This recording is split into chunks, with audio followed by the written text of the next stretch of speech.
The second season of The Count's Youngest Son is a Player kicks off right here. If you missed Season 1, you can catch up using the link in the I button or in the description below. Now, let's dive into today's recap.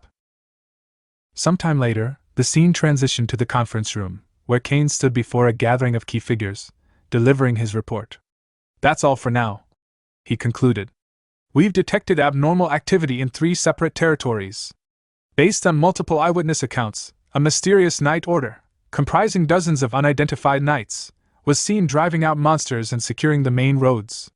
Hearing this, Raoul's expression grew serious as thoughts raced through his mind. After the gate incident, the barony barely held itself together by mustering what little remained of its forces. And now this? Could this be the handiwork of another noble house? A covert scheme to seize control of our weakened territory? Breaking his silence, Raoul asked. Were you able to determine which knight order they belonged to? Kane shook his head. No, we weren't. There were no identifying crests on their armor or weapons.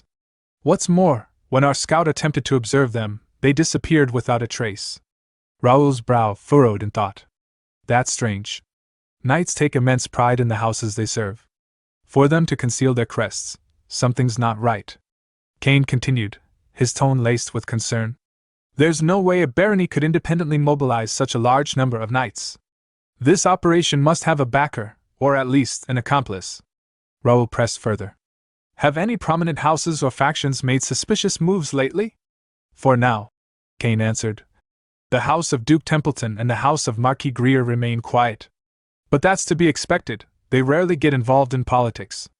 However, the House of Marquis McNeil was notably swift in quelling the chaos in their region. In fact, there are reports that the Marquis himself took direct action, and some claim it looked as if they were prepared for it in advance. Raoul's gaze darkened. House McNeil. From Ashton's standpoint, Randall may be a nuisance, but from the kingdom's perspective, it's McNeil that poses the greater threat. Once, they betrayed the kingdom. When the Empire invaded, House Templeton led the resistance. But McNeil? They refused to join the alliance, and instead sided with the Empire. Thanks to an internal whistleblower, we managed to avoid catastrophe. But the power vacuum left in the aftermath was inevitable. The question is, when exactly did the Empire turn them? If contact hasn't been re-established yet, we might still have a chance to sway them back.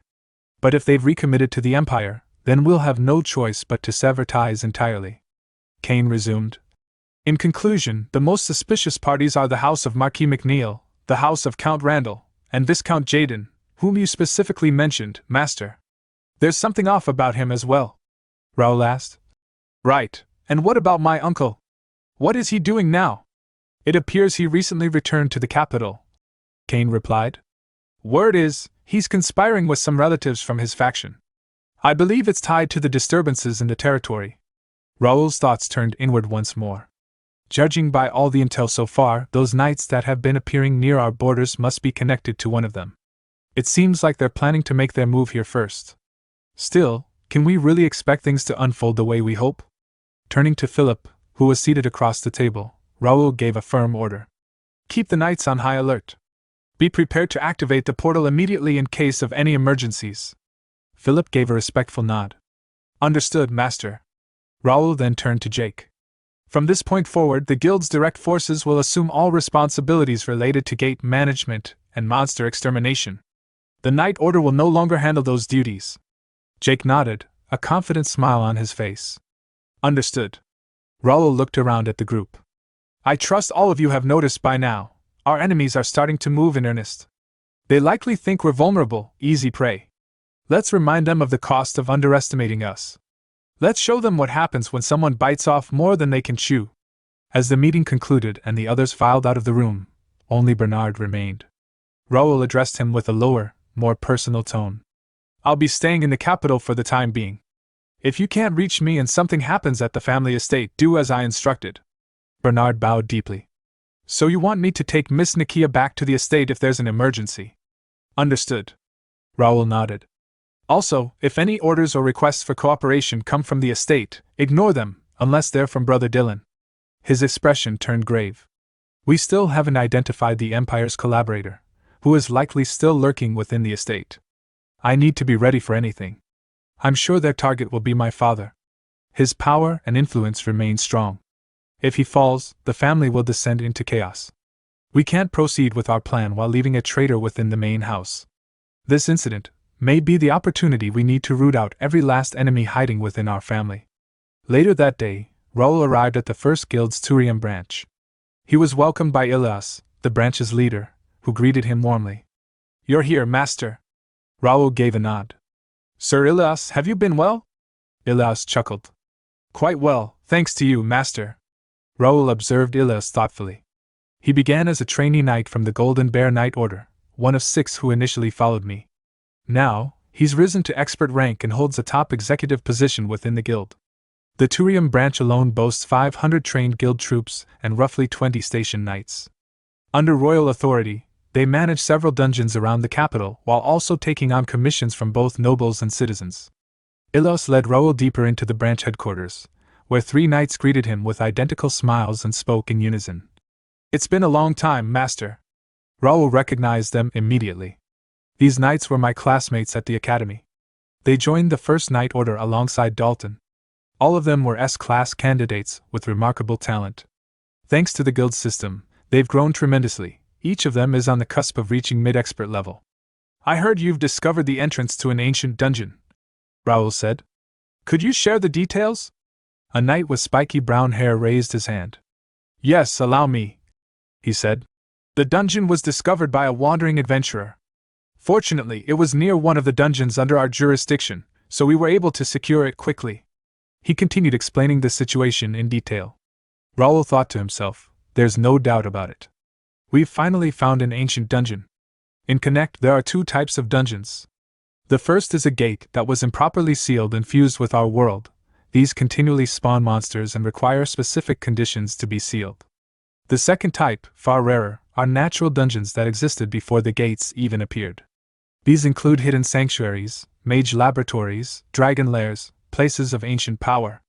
We call them ancient dungeons. Unlike normal dungeons, which are gateways to another dimension, ancient dungeons are part of the Connect world itself, and exponentially harder to locate. Ken added, "We believe this dungeon is none other than Janak's dungeon, the one whose entrance disappeared 5 years ago. What's the current status inside?" Raoul asked.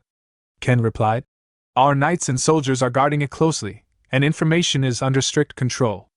Janak's dungeon has always been shrouded in danger. Despite only partial exploration of its entrance, many valuable relics were found. But almost everyone who ventured deeper never returned. The last known expedition, 5 years ago, ended in tragedy when the entrance collapsed after a noble house's team entered." Raoul's eyes narrowed. "And now, that very dungeon has reappeared, but in a completely different place." Another knight, a red-haired young man, raised his hand and asked, "Master Raoul, do you intend to conquer it?" Raoul nodded. "Yes. Before another rival makes a move, I intend to enter with a small team of elites." Surprised, the red-haired knight asked, "May we know who you plan to bring with you?" Raoul saw their anticipation and smiled inwardly. "They're all eager to join. I understand why." "I'm sorry," he said aloud, "but I've already chosen the members." He turned to Ken. "What do you think? Do you believe you have what it takes to conquer an ancient dungeon?" Ken asked with firm resolve. "Of course. I absolutely want to come with you." Before the assembled knights, Raoul announced his decision. "Among all the knights, I'll be taking only Ken with me on this raid. Is everyone fine with that?" Though a few sighs and murmurs rose in the room, Ken's fellow knights quickly came around. "It's unfortunate, but if it's Ken, we can't complain," one of them said with a supportive smile. "Congratulations, Ken. Do your best, for all of us." As Raoul looked at Ken, he couldn't help but reflect. Among the 10 who joined the First Knight Order, Ken stands just behind Dalton in terms of skill. He's also the only one to have reached expert intermediate rank. Though smaller in stature, his build is lean and quick, optimized for speed and precision. But more than that, it's his mana control, elegant and highly refined, that allows him to push beyond physical limits. He's not just a strong choice, he's the linchpin of this dungeon raid. I'm already looking forward to seeing what he'll achieve in the ancient dungeon. Later that day, the two were alone in a quiet meeting room. Raoul poured Ken a cup of tea and asked, "Is there anything that makes you uncomfortable about life in this Knight Order?" Ken replied without hesitation. "Not at all, Master. With our efficient training system and top-tier facilities, I truly believe there's no better place to grow. Raoul sipped his tea and thought to himself, a textbook answer. Reliable and reserved, typical of a soldier. Though we both graduated from the same National Academy, we never really had the chance to know each other personally until now. He nodded and said, Still, if there's ever something you think we could do better, don't hesitate to speak up. This night order is newly formed, we're still far from perfect. Ken answered. Yes, understood. Raoul leaned forward slightly. Now then, let me get to the real reason I brought you here. Do you have any idea why I chose you for this dungeon raid? Ken looked puzzled. I'm sorry, Master. I don't know. Raoul's expression turned serious. Before we talk about the dungeon, there's something else we need to address first. Don't you agree, Lady Kaylee de Greer? Ken froze. Shock washed over her face. How does he know who I really am? She wondered. Raoul's mind wandered briefly as he looked at her. The House of Marquis Greer, one of the 5 great martial houses of the Reuben Kingdom. Located on the southernmost coast, they are known far and wide for their legendary spear techniques. A family with deep roots in honor and tradition, once famed for producing elite warriors. But everything changed after the Great War. The family lost both its head and heir in battle. With their most guarded techniques partially lost, they could no longer produce sword masters. They withdrew from the political scene and turned inward, hoping to restore their glory from within. In that light, it's easy to understand why a noble daughter from such a house would disguise herself as a man and enroll in the academy. Kaylee lowered her head, voice calm but resolute. My sincerest apologies, your lordship. I never intended to deceive you. I truly had no malicious intent. If you order me to leave the night order, I will do so immediately. Raoul folded his arms. So Ken, or should I say, Lady Greer, you intend to step down as a knight? No, she said firmly, lifting her eyes. Whatever happens, I will continue to be a knight. But that's not something I can decide alone, she thought bitterly.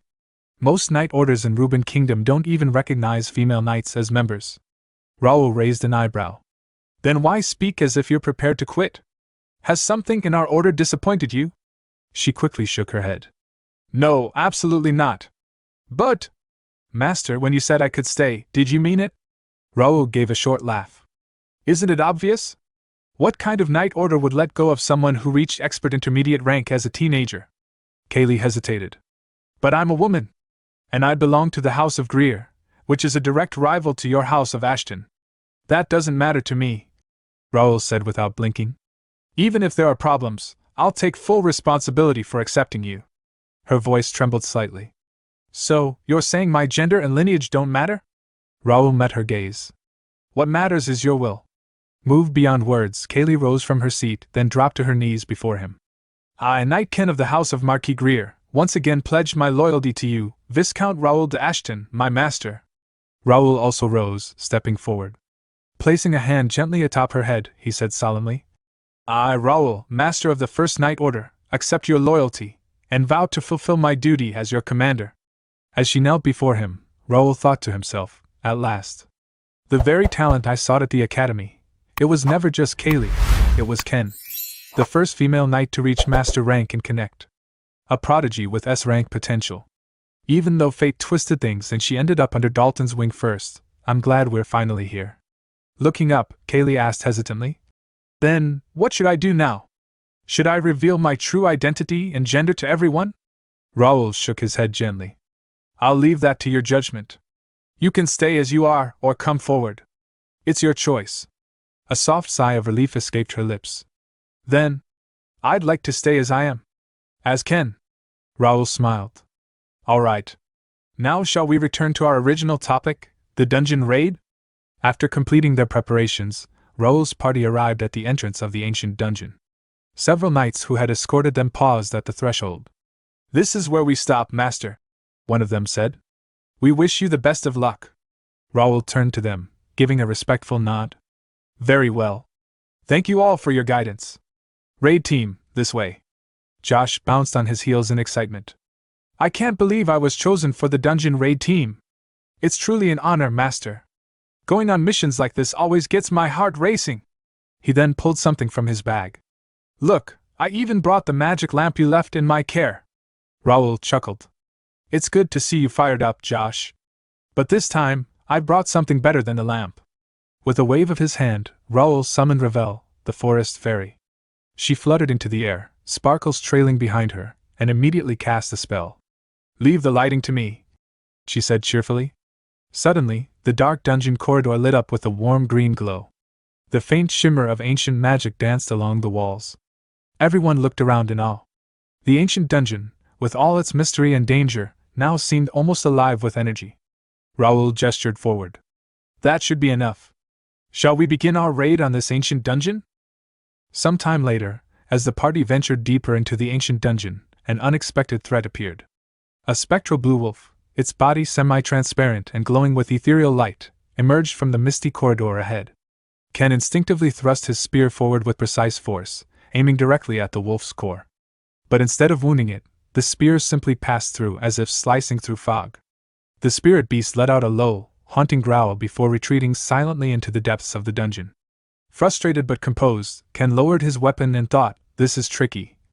Just like Master said, this dungeon is truly unlike any other.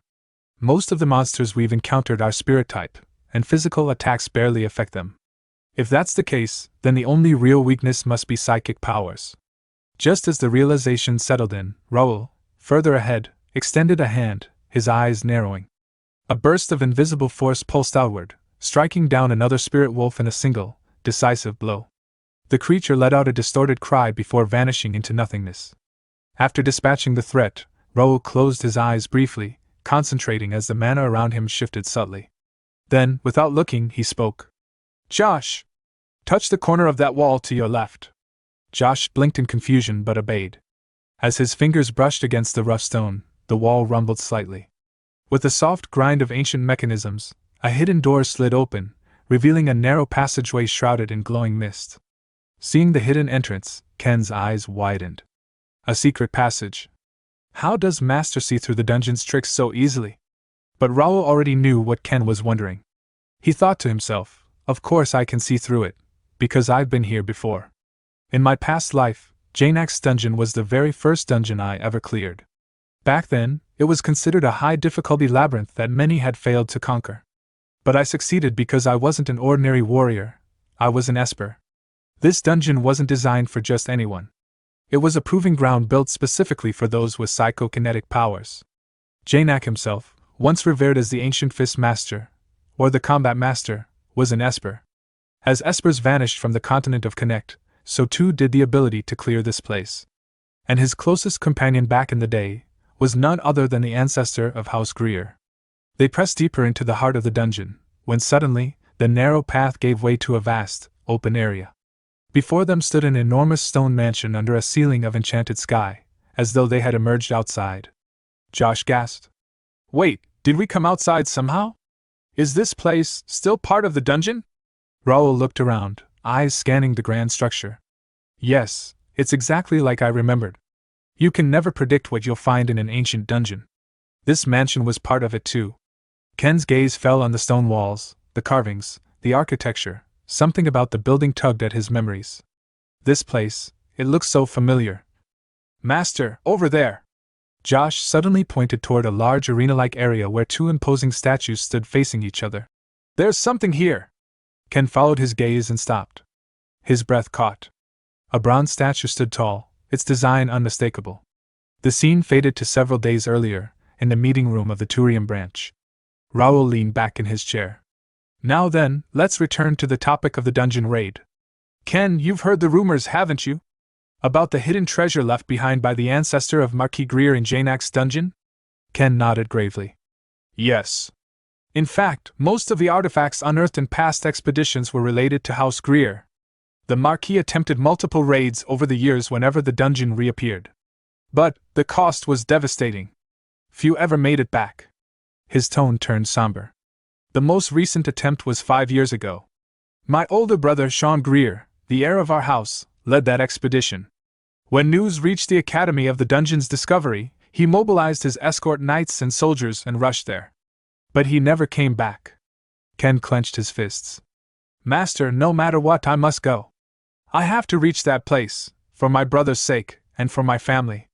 Now back in the present, Ken stood frozen, staring at the bronze statue. Raoul looked over. "What do you think? Could the rumors have been true?" Ken stepped forward, voice firm. Yes. I'm certain of it. That's him. That's Jeremiah de Greer, the founder of the Greer Marquette. The three of them approached the statues together. But just as they stepped closer, a glowing system window appeared in front of Raoul. Warning, this is a forced quest area. Unauthorized entry may result in death. Recommended qualifications, spear technique rank B or higher. Proficiency level, 1 or above. Bloodline holder from House of Marquis Greer. Seeing the message, Raoul turned to Ken and gave a confident nod. Looks like it's finally your turn. Can I trust you to handle it? Ken nodded, determination burning in his eyes. Please, master. Leave it to me. He stepped forward slowly, approaching the statue of Jeremiah de Greer. As he entered the activation range, the statue's eyes gleamed with light. It began to move. With a metallic echo, the statue's arm swung its spear wide, and a deep voice boomed through the chamber. Who dares disturb my eternal sleep? Ken immediately assumed a combat stance, spear raised in front of him. I am Ken, of the Greer Marquette. I request the teachings of the family's founder. The statue let out a low chuckle. So you carry our name. I won't go easy on you. Show me if you're worthy. In a blink, the statue lunged. Spear strikes rained down with impossible speed, testing Ken's defense. Blocking furiously, Ken's mind focused on every movement. There's no mistake, this is the legendary Greer technique, Fury Wave. I have to watch carefully. I can't afford to miss even a single move. As the clash echoed through the arena, Raoul turned his attention to the second statue nearby, that of Janak himself. He smiled faintly. Then I'll leave this to Ken and take care of my part. As Raoul stepped closer to the towering statue of Janak, a familiar system window flashed before his eyes. Warning, you are entering a forced quest zone. Unauthorized entry may result in death.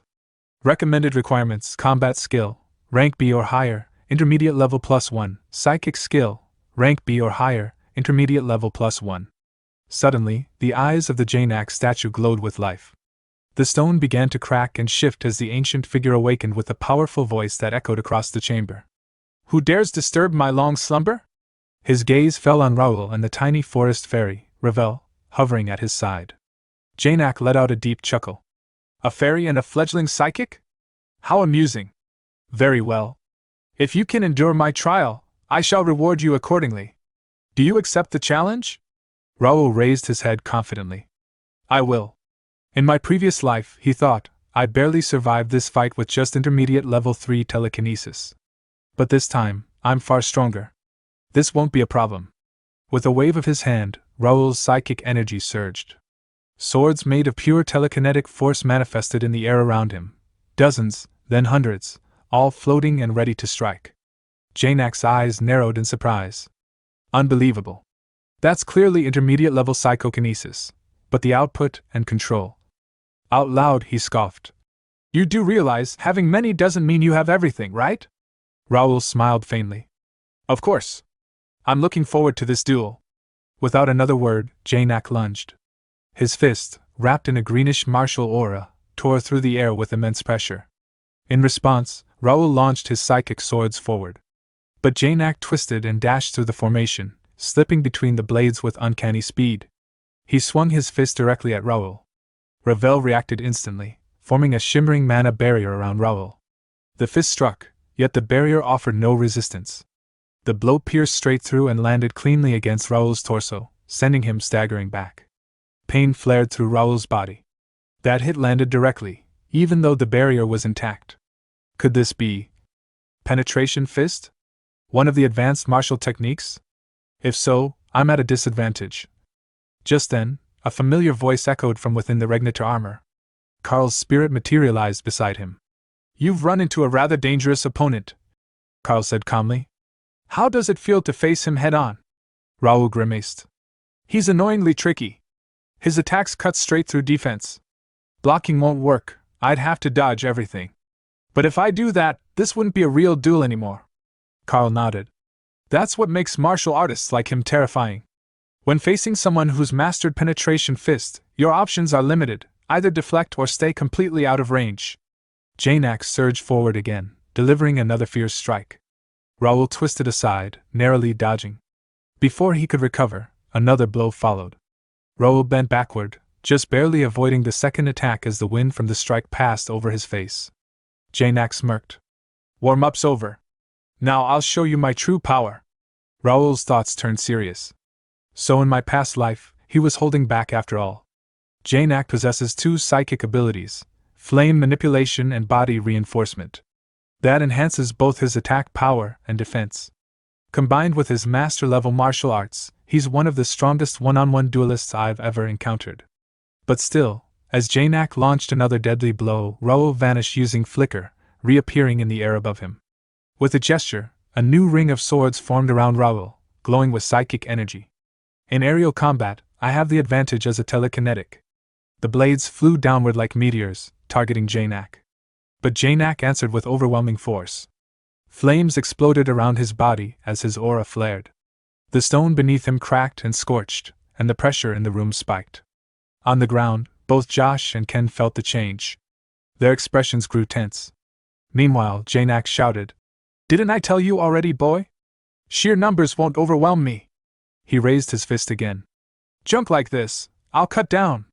With explosive strength, he swung his arm and shattered many of the incoming blades. But something unexpected happened. One of Raoul's swords sliced into Janak's forearm, drawing blood. Janak's eyes widened. "What? That's a mana blade." He glanced around. "No, all of these swords are imbued with mana? For a rookie like him to maintain this many enchanted weapons." Letting out a roar of frustration, Janak released a psychic pulse that caused the blades to clash against each other in midair, colliding and shattering into fragments. Raoul frowned. My mana blades were overwhelmed. I need to reinforce them again with psychic energy. Before he could act, Janak raised both hands, gathering flaming energy into a monstrous shape. An enormous dragon formed entirely of flame and aura, its jaws wide open.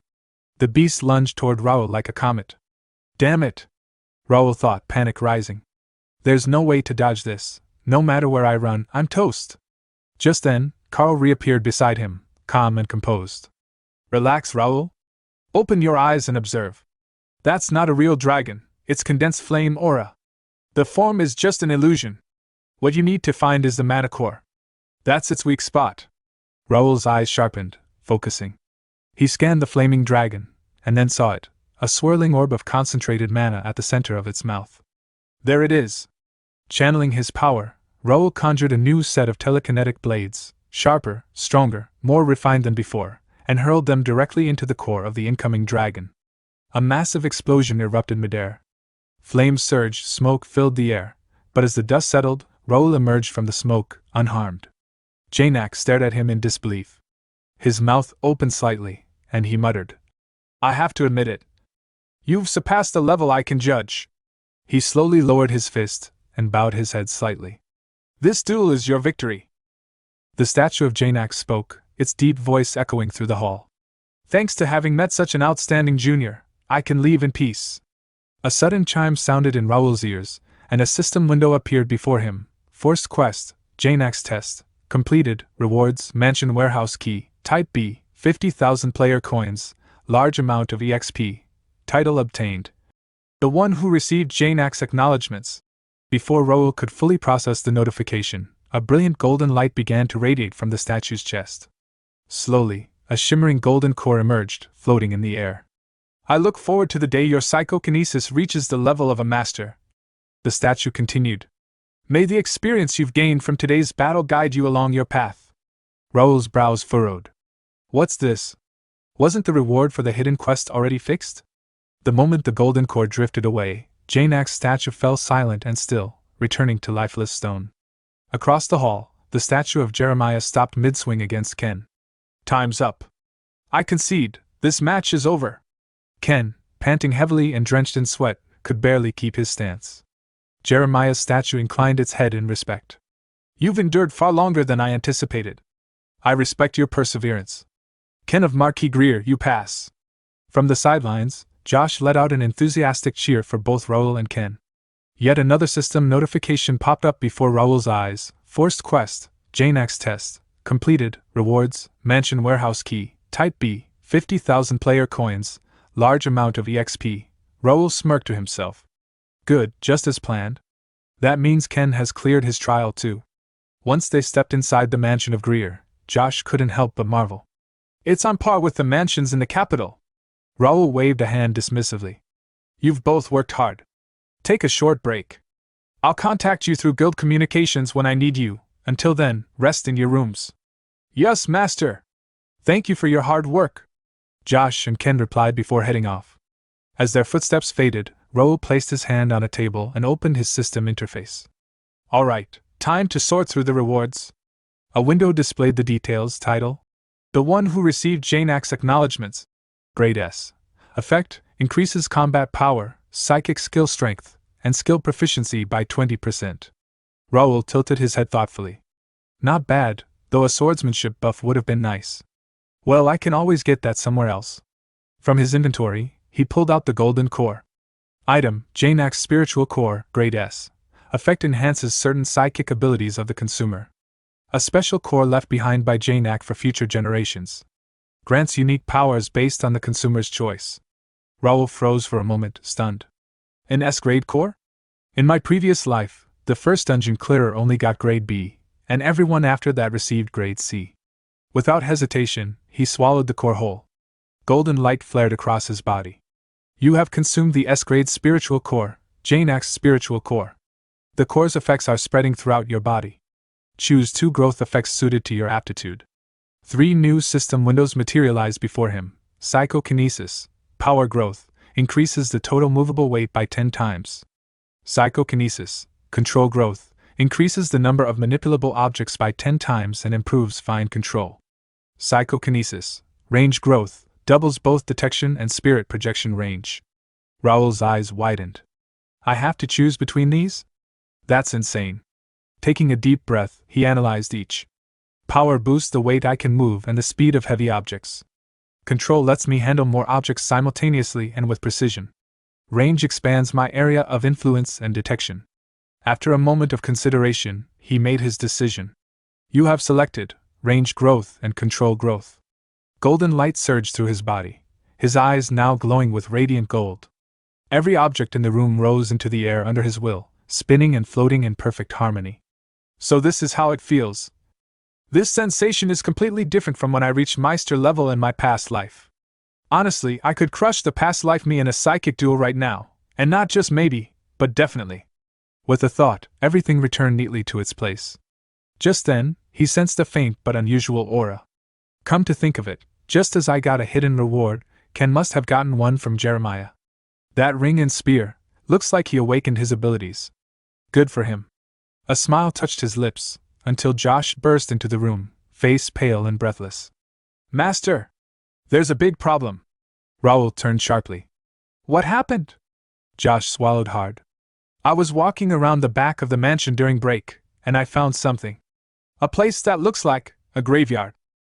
A little later, Raoul, Ken, and Josh hurried toward the rear grounds of the mansion.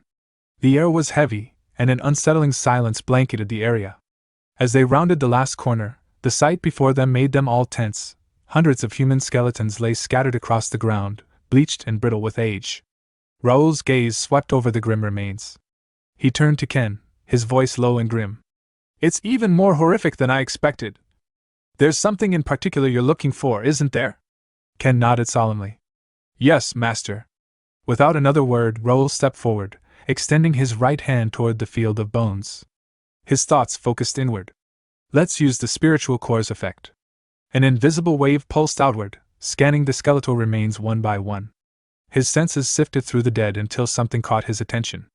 There, nestled on the finger of a golden-armored knight's skeleton, was a distinctive ring. Raoul recognized it instantly. The crest belonged to the house of Marquis Greer. Raoul stepped toward the armored corpse. The faint glint of gold contrasted with the weathered bones. Behind him, Ken's eyes widened as he fell to his knees, despair written across his face. Moments later, Josh approached, holding a bundle of weathered papers. Master, we found this right beside the corpse. Raoul took the documents and began to read. The ink was faded, but the writing was still legible. September 7th, I heard from Fabian about Janak's dungeon. We've never gotten along, not since I took the top spot in the entrance exam. It's suspicious he'd offer me this kind of information. September 10th, Fabian of House McNeil says he wants to make amends. He proposed we tackle the dungeon ourselves, No adults, no interference. September 12th, after some thought, I agreed. Waiting for my family's support would take too long. I've decided to reclaim our family's secret art on my own. September 15th, we entered the dungeon with my escort knights and private soldiers. Progress was smooth. Fabian was cooperative.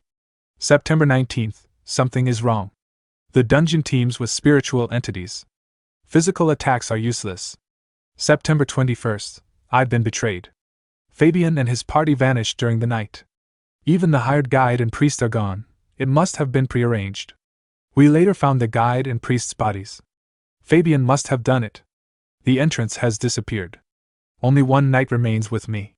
I must make it back to Kaylee. Damn this cursed dungeon. Raoul lowered the paper. The rest is illegible. It seems his mind had already begun to break. Ken rose slowly, trembling with rage. His eyes burned a deep, furious red. Raoul's thoughts sharpened. Fabian of House McNeil. I've heard of him. The late-born son of Marquis Clifford de McNeil, the axe master himself, born when the Marquis was already past 40. Not gifted, yet spoiled beyond reason. The Marquis even created a knight order for him. Wait, why does this sound so much like my own story? Turning to Ken, Raoul spoke with measured sympathy. I'm sorry for the tragedy here. As for Fabian of House McNeil. Ken cut him off, his voice steady despite his fury. I have already pledged my loyalty to you, Master. I will not tarnish your name over personal vengeance. But if conflict with House McNeil ever comes, please allow me to stand at the front. Raoul paused for a moment, then nodded. I swear it. You will have your chance to take rightful revenge, but you must do it with your own strength. Ken bowed his head. Thank you, Master. I will never bring dishonor to your name. Raoul's eyes narrowed slightly. Eliminating Fabian won't be difficult, but there's no need to rush. Sooner or later, House McNeil and I will clash. They're not the only ones who can scheme. When the time comes, I'll repay them in full. In the weeks that followed, the dungeon expedition concluded. Jane X's dungeon was relocated entirely to Calypso's territory, possible only because Raoul had received an extraordinary reward, Jane S Dungeon Core, Grade EX. Effect, grants administrative control over the ancient dungeon. Jane X's dungeon. Function, create or seal entrances at any location. Warning, destruction of the core will annihilate the dungeon entirely. The existence of ancient dungeon cores was among the most closely guarded secrets in the world. Even Raoul, once the operator of an intelligence cafe, had never heard of them. Using the core, Raoul salvaged every remaining treasure from the dungeon and reconfigured it into a personal training ground, complete with the guidance of 2 ancient masters. Even Bernard, the Wind Mage, used it to elevate his psychic abilities to a higher level. Now, Raoul's focus shifted to strengthening the knights and readying his forces for the inevitable conflicts ahead. 1 month later, Mira First Guild Academy, Dalton greeted him warmly. Long time no see, Raoul. It's been a while. Raoul replied with a faint smile. How are the trainees? You mean the foreigners? Their growth rate is astounding. Now I see why you're so interested in them. Dalton, both headmaster of the academy and the swordsmanship instructor, oversaw their training personally. And the guild recruitment? Raoul asked. I've been focusing on the talented ones, but fewer people are interested than I expected. That's fine, Raoul said. Just make sure you secure the ones I named. Of course, Dalton replied. I won't take my future subordinates lightly. Raoul thought back to a special item he had obtained long ago, a rare consumable from a main scenario quest that allowed the creation of a second guild, bypassing the rule that each person could only join one. With it, he would form the Purple Guild, a secret player-only organization rivaling the First Guild in power. I'm counting on you, Raoul told Dalton. I'll give you most of the Purple Guild's authority. Dalton smirked. Leave it to me. Those old lords won't even imagine we're building something like this in secret. With that, Dalton departed. Alone now, Raoul's form shimmered, shifting into the appearance of Bei Dohayan. Then, time to update today's record. Sometime later, a student from the First Guild Academy burst into one of the classrooms, his face flushed with excitement. Hey! Big news! Bei Dohayan just showed up at training arena number 1, he shouted. The room stirred instantly. Really? One student exclaimed. How high is he planning to push his score this time? Another jumped from his seat. Let's go! If we're lucky, we might even get a party play with him. It had already been 2 months since the Academy's first batch of students enrolled. 600 of them were being rigorously trained under the Academy's specialized methods, and their skills were improving at an extraordinary pace. Among the many programs offered, one stood out as the Academy's pride: virtual battles via the Illusion Magic Circle. This system could create complex, lifelike battle environments filled with monsters, designed to evaluate a student's ability in real combat scenarios. Every week, the students' performances in these simulations were compiled into a ranking list. The final graduation exams would also use the same system, making it a vital part of their training. But since the program's launch, one thing had remained constant: the number 1 spot had never changed. The undisputed top ranker was Bae Do-hyun, a name synonymous with dominance. His position in the Academy wasn't just first place, it was untouchable. Training Arena number 1 was alive with the sound of combat. Inside, Bae Do-hyun was cutting through monsters with effortless precision, each strike clean and decisive. Outside, students huddled around the ranking display. "Whoa," one student said, wide-eyed. "That monster just broke another record. I thought we were finally catching up this time." Another muttered in frustration.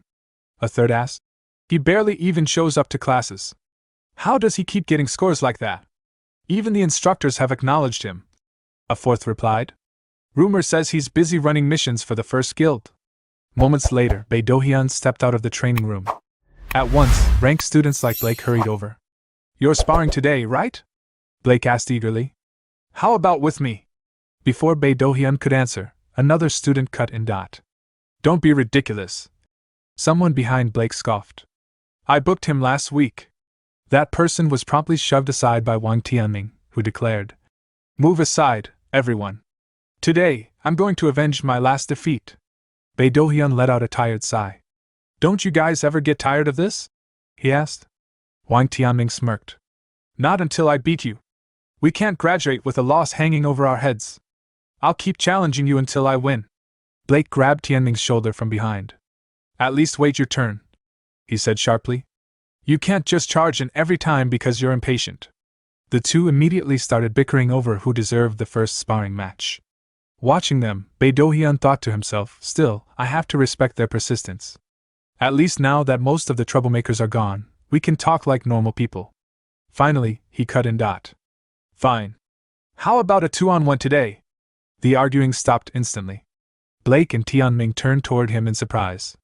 Not long after, both were lying on the arena floor, utterly defeated. "Damn it!" Tianming groaned, pushing himself to his feet. "We couldn't even land a single hit together. What a monster!" Blake staggered up beside him. "No matter how you look at it, Do-hyun's an irregular. I can't believe he's even the same kind of player as us." Tianming clenched his teeth. "You're just not skilled enough. One day, I will take him down." Blake glanced sideways. "What about you?" Tianming frowned. "What about what?" "The Purple Guild," Blake said. "It's been trending among rankers lately. Even the instructors are promoting it hard." "Not interested," Tianming replied flatly. "I don't plan on joining any organization. I already turned down every guild offer back in my home country."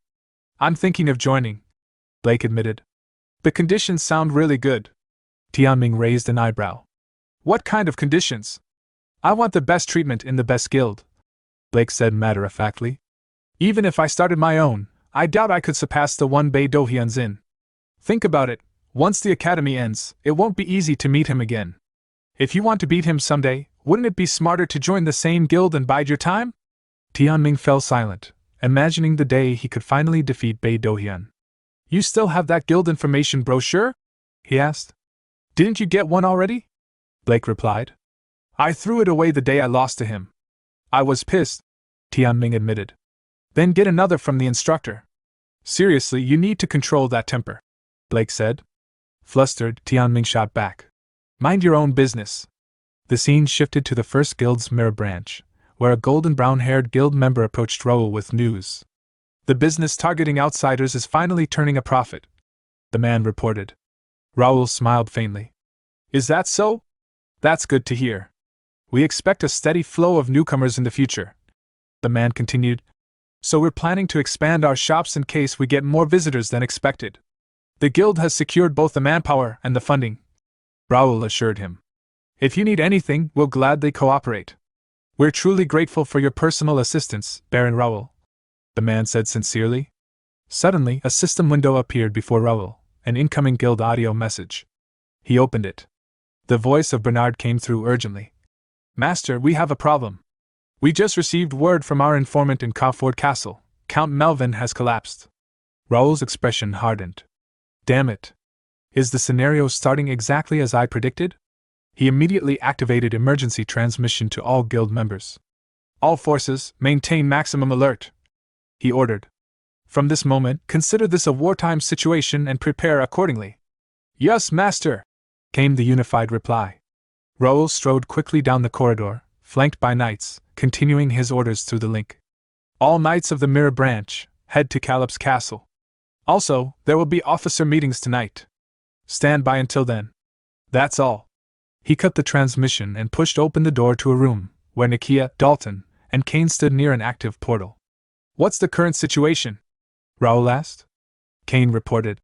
The Count hasn't regained consciousness yet, but healers and priests have begun treatment. Then follow me to the main estate, Kane, Raoul ordered. Dalton, join Bernard at Calip's castle with Nikia. Yes, master, they replied. Raoul then turned to Nikia and used a secret transmission directly to her mind, issuing a confidential order. Finally, he addressed Kane. First, we hurry to the main estate. Inside, his thoughts burned with determination. When I opened my eyes as Raoul Ashton, I made a vow to accept this life and face whatever comes. The tragedy looming over the Count's family, I will stop it, no matter what. The scene shifted to Cauford Castle, ancestral seat of House Ashton. Raoul strode through the main gates, his voice echoing with urgency. I came as soon as I heard Ivan.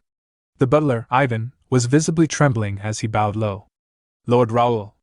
I failed to properly serve the Count. I have no excuse.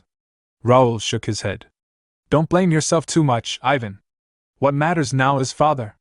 Let's see him first. He signaled to Philip, one of the household retainers. Philip stepped forward at once. This way, my lord, he said, taking the lead toward the Count's chambers. As they approached, Raoul noted the armored knights standing guard before the door. He recognized immediately the family crest emblazoned across their breastplates. Without a word, he entered. Inside, Count Ashton lay unconscious upon his bed. The room smelled faintly of incense. A healer and a priest stood nearby, tending to him. Beside the bed, Lady Estella, wife of Raoul's elder brother Dylan, was weeping uncontrollably. Her reddened eyes turned to Raoul as he entered. Young master, what do we do about this? She asked through her tears. Raoul did not answer right away. He took a seat beside his father, staring at the still form with tightly clenched fists. Then, jaw-taut, he addressed the healer and priest. What exactly happened? Why is father in this condition? The priest hesitated, then replied. We do not know the precise cause yet, but judging from the symptoms, it appears to be mana backlash. Raoul's eyes widened. Mana backlash, he thought grimly. In his mind, he recalled the basics. Every knight who uses mana possesses a network within the body known as a mana road, a fixed pathway through which mana flows, much like blood in veins. When, for any reason, that mana reverses its flow, the phenomenon is called mana backlash. In most cases, it is fatal.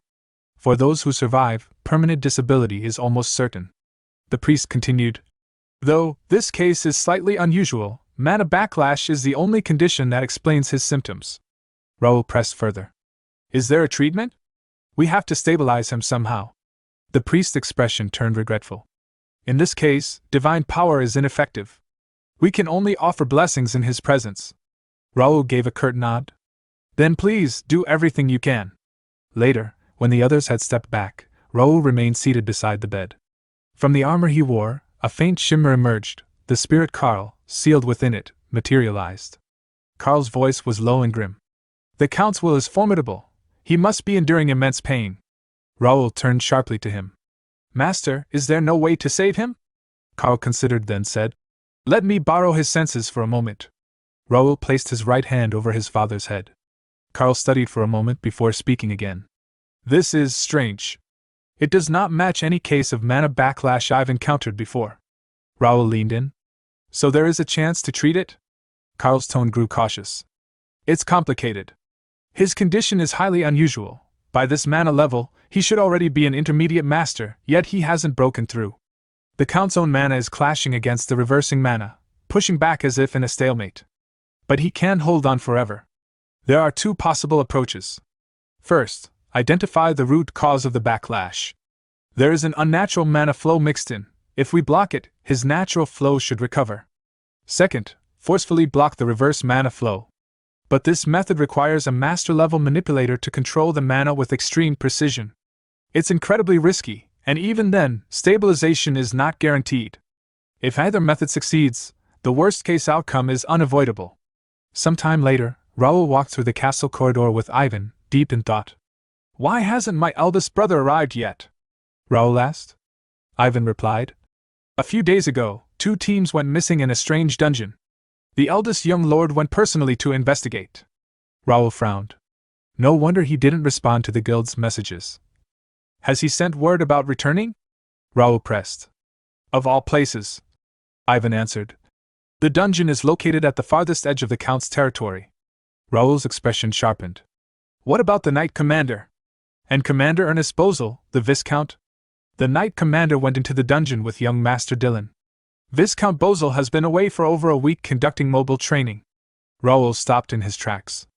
"Then who's overseeing the house and the castle's defenses right now?" "The main estate is under Baron Carlo de Ashton, commander of the Silver Bear Knights. The castle is guarded by Baron Dwayne de Ashton, head of the security forces." Raoul muttered to himself, so that explains why it's the Silver Bears on escort duty. He knew the county maintained 4 knight orders.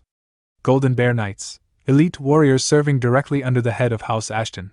Silver Bear Knights, primarily composed of Ashton family members.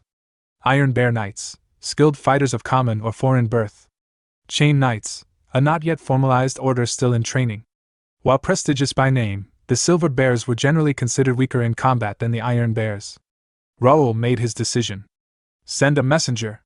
Summon the Golden Bear Knights immediately. Fill any gaps in their ranks with members from the Chain Knights.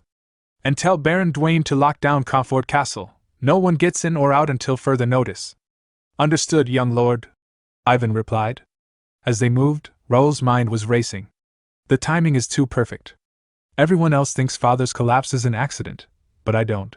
My brother and most of our forces are conveniently away, leaving the estate vulnerable. Without my informant in the main house, I'd have arrived too late, and if Father had died, the county would have plunged into chaos. We narrowly avoided disaster. I need to act now. Opening a private guild channel, Raoul issued rapid orders. "Jake, I'll open a private portal. Bring the knights and our guild members to Comfort Castle. Dalton, join us at the mansion with Nakia and Ken." They answered with unwavering obedience. "Yes, master." Raoul's mind was already in motion. The enemy, he knew, still had no idea of the true power he and the First Guild possessed. This ignorance would be his advantage. He would use it to position his forces and quietly root out any signs of treachery. Just then, Kane's voice crackled through an audio message from the castle wall. "Master, we have a situation. 6 barren families bordering 4 of our lands are moving troops toward the borders. It's a significant force, including knight orders." A slow, knowing smile formed on Raoul's face. Inwardly, his resolve hardened. So, they want to go there, he thought. "I'll show those rotten traitors exactly what happens to backstabbers." The scene shifted to a secluded mansion, where a man with silver-white hair greeted Viscount Jaden. "It wasn't easy finding a suitable place," the man admitted apologetically. "I'm sorry to receive you in such a shabby place, Viscount Jaden de Ashton." Jaden brushed the apology aside. "Forget that. What's the situation?" The man leaned closer, lowering his voice. "According to our spy, the Count is on the verge of death. Most of the castle's main forces are away for a dungeon subjugation." A cold smile curved across Jaden's face. "Serves him right. He should have known his place, bringing death upon himself with his foolish actions. Dylan took the bait too. Nothing else we need to worry about, right? There's no one else who could rally them," the man assured him. "But I've just received word. Somehow, Raoul Ashton has shown up at the mansion." At that, Jaden's expression darkened. "That brat Raoul? After what happened in the capital, he's been far too active." The silver-haired man quickly reassured him. "Don't worry. We've stationed troops in his territory. He'll be rushing back in no time." "He'd better," Jaden replied sharply. "We paid a lot to move those worthless pawns." Keep a close eye on him and report to me immediately, he replied. Yes, sir. Jaden then turned toward his assembled knights. His voice carried with authority as he declared, Men, you've waited long enough. Our great cause has finally begun. This is the crucial task of setting the Ashton line straight. Let us drive out the vile ones who disrupted the family's order, and we will rewrite Ashton's history with our own hands. The knights roared behind him, raising their hands in unison. Those of the Count's line. Jaden thought darkly. I'll tear them down from top to bottom. Meanwhile, at Comfort Castle, Raoul was making preparations. Then I'll be counting on you, he said. Leave it to me, my lord, replied Weyron, a senior knight of the Golden Bear Knights, the man Raoul considered the best choice for the task at hand. Raoul reflected inwardly that Weyron's loyalty and strength made him the ideal guardian. A day after his father's collapse, knights from nearby had returned to the mansion, and after careful observation, Raoul had entrusted his father's protection to Weyron and his order. It was then that Baron Carlo, commander of the Silver Bear Knights, stepped forward. Isn't this a bit of an overreaction? He questioned. Are you saying that adding extra guards means you don't trust the Silver Bear Knights? Raoul met his gaze firmly. It's not that I don't trust you, Baron, it's that I don't intend to trust anyone. I'll keep strengthening the guard until my brother returns. I hope you understand. In his mind, Raoul calculated further. 5 Golden Bear Knights will rotate guard duty on the 5th floor, where Father's room is. No one may enter without my permission. This plot began within this very manner. Right now, I cannot trust anyone. I must strengthen the guard even more. Later, Raoul visited his father, Count Melvin Ashton, who was bedridden under the care of Bishop Alonso of the Xenon Order. Is there any improvement? Raoul asked. I'm sorry, Alonso admitted. Just maintaining the Count's current condition is already overwhelming for me. Raoul looked at his father's fragile state for a long moment, then said gently, You've done well, Bishop. Could you step aside for a moment? Understood. The bishop bowed and left the room. Immediately, Nakia entered. Raoul asked her quietly, How does it look? After carefully observing the Count, Nakia nodded. I think your guess is correct, Master. This is definitely a case of maniphilaria. Raoul's heart sank. Maniphilaria. I've seen this before. In my previous life, it was revealed that key figures of the kingdom were assassinated this way. The exact cause was never uncovered, but it sparked a great bloodbath. I always suspected it was connected to the downfall of the Count's line.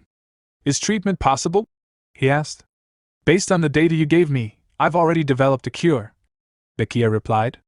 Treating the maniphilaria itself won't be a problem. However, I can't guarantee what the Count's condition will be after treatment. Still, I'll do my best. I'm counting on you, Raoul said. If it's you, Nakia, I believe you can do it. Nakia bowed and left, while Raoul thought grimly, Now then, shall we go catch the tail of the ones who caused this mess? Sometime later, Raoul met with Philip. You're saying forces have been spotted at the Calip's estate's border? Raoul asked. Yes, Philip confirmed. It's said to be composed of a private knight order and mercenaries. No official report yet, but judging from the scale, there's a real possibility of a territorial war. They'd need royal approval to declare one, wouldn't they? Raoul pressed. Still, Philip warned. The enemy has already completed deployment. They could declare war at any moment. Then time is of the essence, Raoul said decisively. Let's return to the territory. Inform the commanders of each domain about the movements in neighboring lands. Have all knight orders prepare for combat, he replied. Yes, master. Unbeknownst to them, a figure cloaked in black observed from the shadows nearby, smiling maniacally at what he overheard. Later that night, 2 Silver Bear Knights guarded the mansion in uneasy silence. One of them frowned. Hey, didn't you just hear something? He whispered. Before his companion could respond, a dagger pierced his neck. Blood spurted as his body collapsed. The second knight turned in horror, only to be struck down as well, another dagger burying itself in his throat. The killer stepped from the shadows, Imperial Hound 6. He sneered. Just as we heard, the security is lax. At that moment, one of his subordinates hurried out from the mansion. As promised, all the windows are open. Good, Imperial Hound 6 replied with cold satisfaction. Move to the designated spots and await my signal. Once you see it, kill them all, and burn everything, he replied. Yes, Captain. As his men scattered into position, Imperial Hound Six's lips twisted into a maniacal grin. I've been holding my breath for decades, waiting for this day. Count Ashton's line. I will snuff out your last breath with my own hands. The windows of the mansion stood wide open, yet the two silver bear knights stationed nearby remained oblivious to the danger creeping in from the shadows. A sudden red flare streaked into the sky, bursting with ominous light. One of the knights turned toward it in confusion. At that very instant, a dagger shot from the open window pierced his head, dropping him dead on the spot. The knight beside him gasped in shock, but before he could cry out, a figure cloaked in black appeared silently behind him. The Imperial Hound pressed a hand over his mouth and drove a dagger deep into his throat. Another life was snuffed out in an instant. The assassins moved quickly. Two of them slipped into the room beyond, where Dylan's wife, Lady Estella, lay sleeping on her bed. The sound of footsteps stirred her from her slumber. She opened her eyes, but before she could react, a handkerchief soaked with a drowsy, chemical scent was pressed against her mouth. She struggled desperately, but within moments her body went limp, and she fell into an enchanted sleep. The Imperial Hounds carried her to their leader, Imperial Hound 6. His cold eyes scanned her before he asked sharply, "Are you sure this is the target?" "No doubt about it," one of the kidnappers confirmed. A low, satisfied laugh escaped him. "Everything's going smoothly. Starting tonight, the Count's house will walk the path of ruin." At his order, one subordinate slung Lady Estella over his shoulder and leapt from the window, carrying her away into the night. Imperial Hound 6 lingered, gazing out at the chaos unfolding below. Things are going so well, perhaps I should watch a little longer. It should be about time for the signal. His anticipation was rewarded. Flames erupted across the mansion as another flare burst in the sky. The Silver Bear Knights, finally realizing the danger, shouted, "Enemy! We're under attack!" But the defenders were outmatched. The Imperial Hounds carved through them with merciless precision, moving faster and striking harder than the knights could hope to withstand. Fire spread rapidly through the halls, smoke twisting into the night sky. Imperial Hound 6 smiled faintly and turned down the corridor. "Good. That's enough chaos. Let's head to the next target's location." He reached another chamber and pushed open the door, only to be met by the sharp metallic tang of blood. His nose wrinkled. "I told you to keep it under control," he barked at his subordinates. "How many times did I say the target mustn't be harmed?" Before his fury could settle, a blade sliced through the air toward him. Instinct saved him. He leapt back, dodging the strike. What he saw froze him. 3 of his men lay lifeless on the ground, and standing above them was Philip, his sword gleaming in the firelight. "Was there such an order?" Philip asked coldly, lowering his blade into a ready stance. "Guess I didn't hear it." Imperial Hound Six's eyes narrowed. "Damn it. That man. I thought he went back with Raoul. Something's wrong. We'll retreat for now." He spun on his heel and fled through the smoke-filled corridors. Glancing back, he saw Philip had not pursued. Relief flickered through him. Luckily, he's not chasing us. So, protecting the target really is his priority. Looks like Raoul secretly kept troops hidden. Foolish bastard. Even so, tonight will still be our victory. Later, within a meeting room, tension boiled over. Whereon, a Golden Bear Knight slammed his fist onto the table. "Just how was the guard set for such a disaster to happen?" he roared. Baron Carlo, commander of the Silver Bear Knights, snapped back immediately. "What? Are you saying this is only the Silver Bear Knights' fault? The inner and outer security were your responsibility?" Whereon shot back.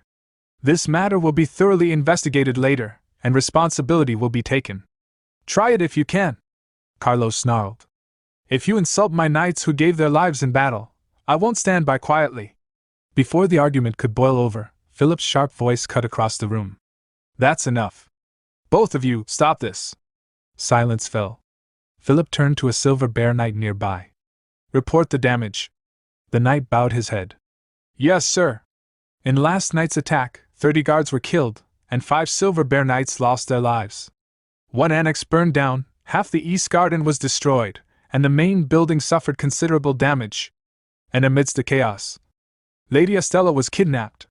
Whereon and Baron Carlo froze in shock. "What a disaster!" Whereon muttered bitterly. "I have no face to see the Count, or young Lord Dillon." Philip's tone remained calm, though his eyes hardened. "What about their trail?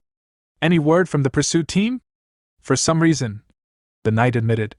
After they left the inner castle, their tracks have been hard to follow. Philip nodded grimly. Then let's do what we can first. Right after the incident, I ordered the guard captain to seal the gates. They shouldn't have escaped the castle yet. Sir Weyron, please continue to guard the count with the utmost care. Understood, Weyron replied. Philip turned to Baron Carlo. I'll ask you again to secure the mansion. There might still be remnants inside. The attackers even smashed the outer portal last night. Clearly, it was to keep the count's main forces from returning. There may very well be another attack. Everyone stay alert. The meeting ended, and the knights dispersed. As Philip stepped aside, he opened a private channel through the guild chat. I carried out your orders, master. Raoul's voice answered from the shadows beyond. Good work, Sir Philip. Soon, the real prey will take the bait. Now, it's time to deal with the rats. The scene shifted to a military tent lit by lanterns, where Viscount Jaden pored over reports and maps. Suddenly, Baron Tate burst through the flap, breathless with urgency. News has arrived, he said. Dylan Ashton and the Golden Bear Knights have just returned from the dungeon, Commander Jaden. Jaden's sharp gaze rose from the table. Where are the enemies? Baron Tate quickly spread a map across the desk, pointing to its markings. The Commander-in-Chief and the Central Army of the Count's territory have already begun retreating from the Forbidden Zone's border. With the portal destroyed, they'll need at least 5 days to return, even at best speed.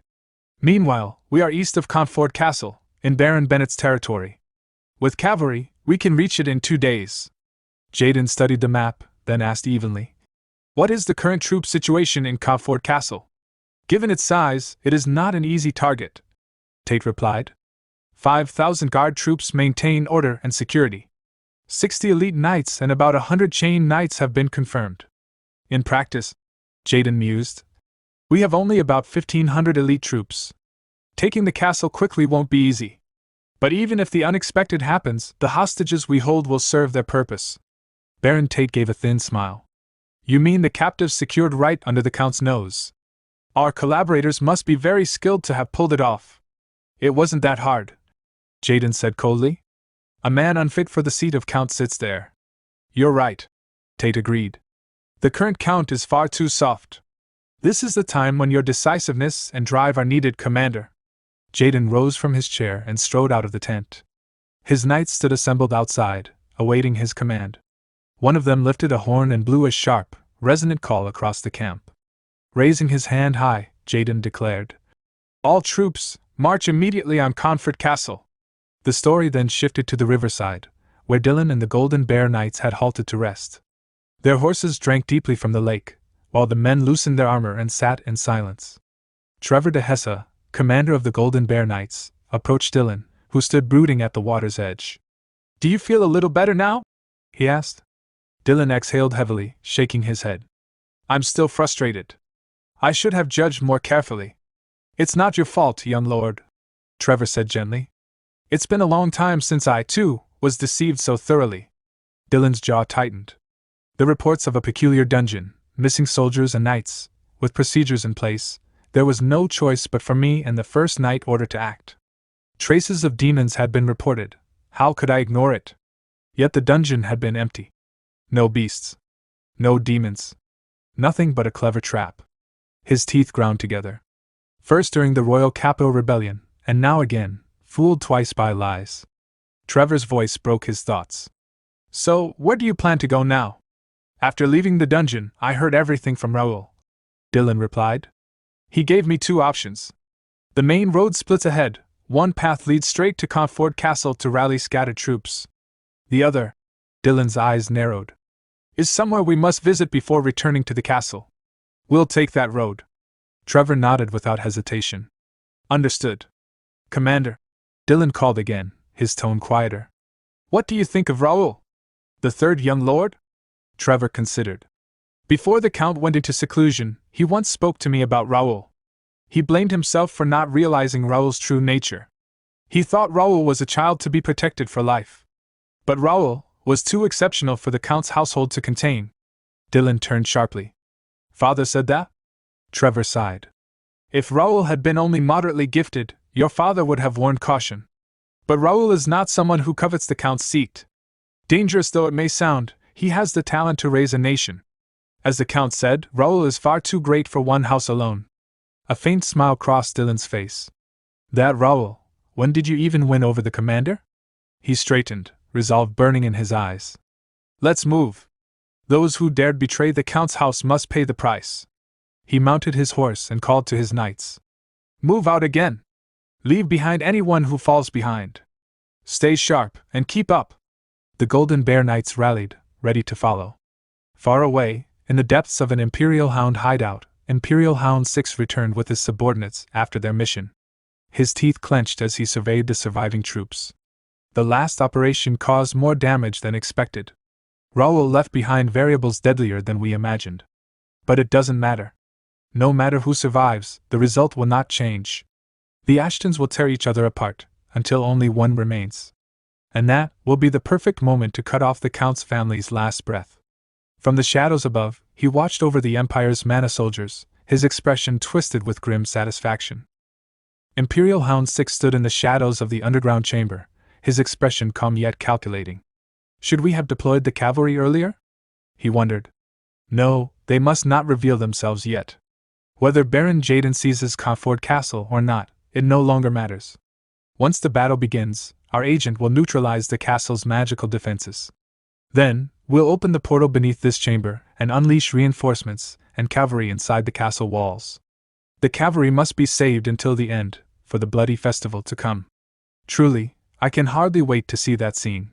His musings were broken by the hurried footsteps of a subordinate rushing in, shouting breathlessly. Captain? Big trouble! The captive we took from the Count's family has escaped. Imperial Hound 6's eyes widened in shock. What were the guards doing? Those fools couldn't even keep watch over one woman? She can't escape the underground. Search inside, quickly! Yes, sir! The subordinate barked, rushing off. But before the search could begin, a voice echoed from behind. Sorry for calling me just some woman. Imperial Hound 6 spun around in alarm. Lady Estella stood there, cold fire in her eyes. In an instant, she struck, killing the subordinate beside him. An escaped prisoner! The captain barked. What are you doing? Catch her already! 2 of his men lunged toward her, blades flashing. But to their shock, she moved with deadly precision, cutting them down before they could react. Their lifeless bodies fell to the ground. Imperial Hound 6 froze, his heart pounding. That movement, what the? She wasn't an ordinary woman? Before his eyes, her form began to waver, shifting like rippling water. Her features melted away, and a mocking voice filled the chamber. That damned bronze mask! I never thought the day would come when I'd remove it with my own hands. The disguise collapsed, and the truth was revealed. It was not Lady Estella at all, but Cain. His eyes burned with vengeance. The revenge for my men who died so miserably, he growled. Today, I will repay it in full. Imperial Hound 6's composure cracked. That one, no doubt, the master of the Wings of Freedom, the Information Guild. Damn it, he disguised himself as a target just for this moment. How did he get this far? Cain sneered. This is just the kind of filthy trick you bastards pull. What's wrong? Upset you got burned by the same games you play. Arrogant brat! Imperial Hound 6 roared. This is the Imperial Hound's den. Don't think you'll leave here alive! At his command, several subordinates rushed forward, weapons drawn. Cain leapt into the air, his daggers flashing. Swallow waltz! The steel blades spun through the air like deadly comets, striking enemies in their heads and shoulders. Some dropped instantly dead. Others screamed in agony as they staggered, grievously wounded. Damn you! Imperial Hound 6 lunged, slashing with his dagger. Cain met the strike head-on, his own blade locking against it. You bastard! The captain snarled. To charge into enemy territory so recklessly, there's a limit to stupidity. You may have gotten this far by luck, but since you've seen everything, you cannot be left alive! Their blades clashed, sparks bursting into the dark chamber. More Imperial Hounds swarmed in, their numbers growing. Cain only smiled coldly. So you've all crawled out? Before the clash could continue, the ground shook violently. An explosion erupted at the entrance, smoke and fire blasting into the chamber. From the haze, a voice thundered. Wipe out every last one of them. Leave no survivors! Raoul Ashton emerged with his knights, their weapons gleaming. They surged forward, cutting down Imperial Hounds and Empire Mana soldiers alike. Imperial Hound Six's eyes widened in disbelief. What? How are you here? Raoul's gaze fell upon him, calm and commanding. From the looks of it, you must be the one in charge of this tunnel. Why are you here? The captain shouted.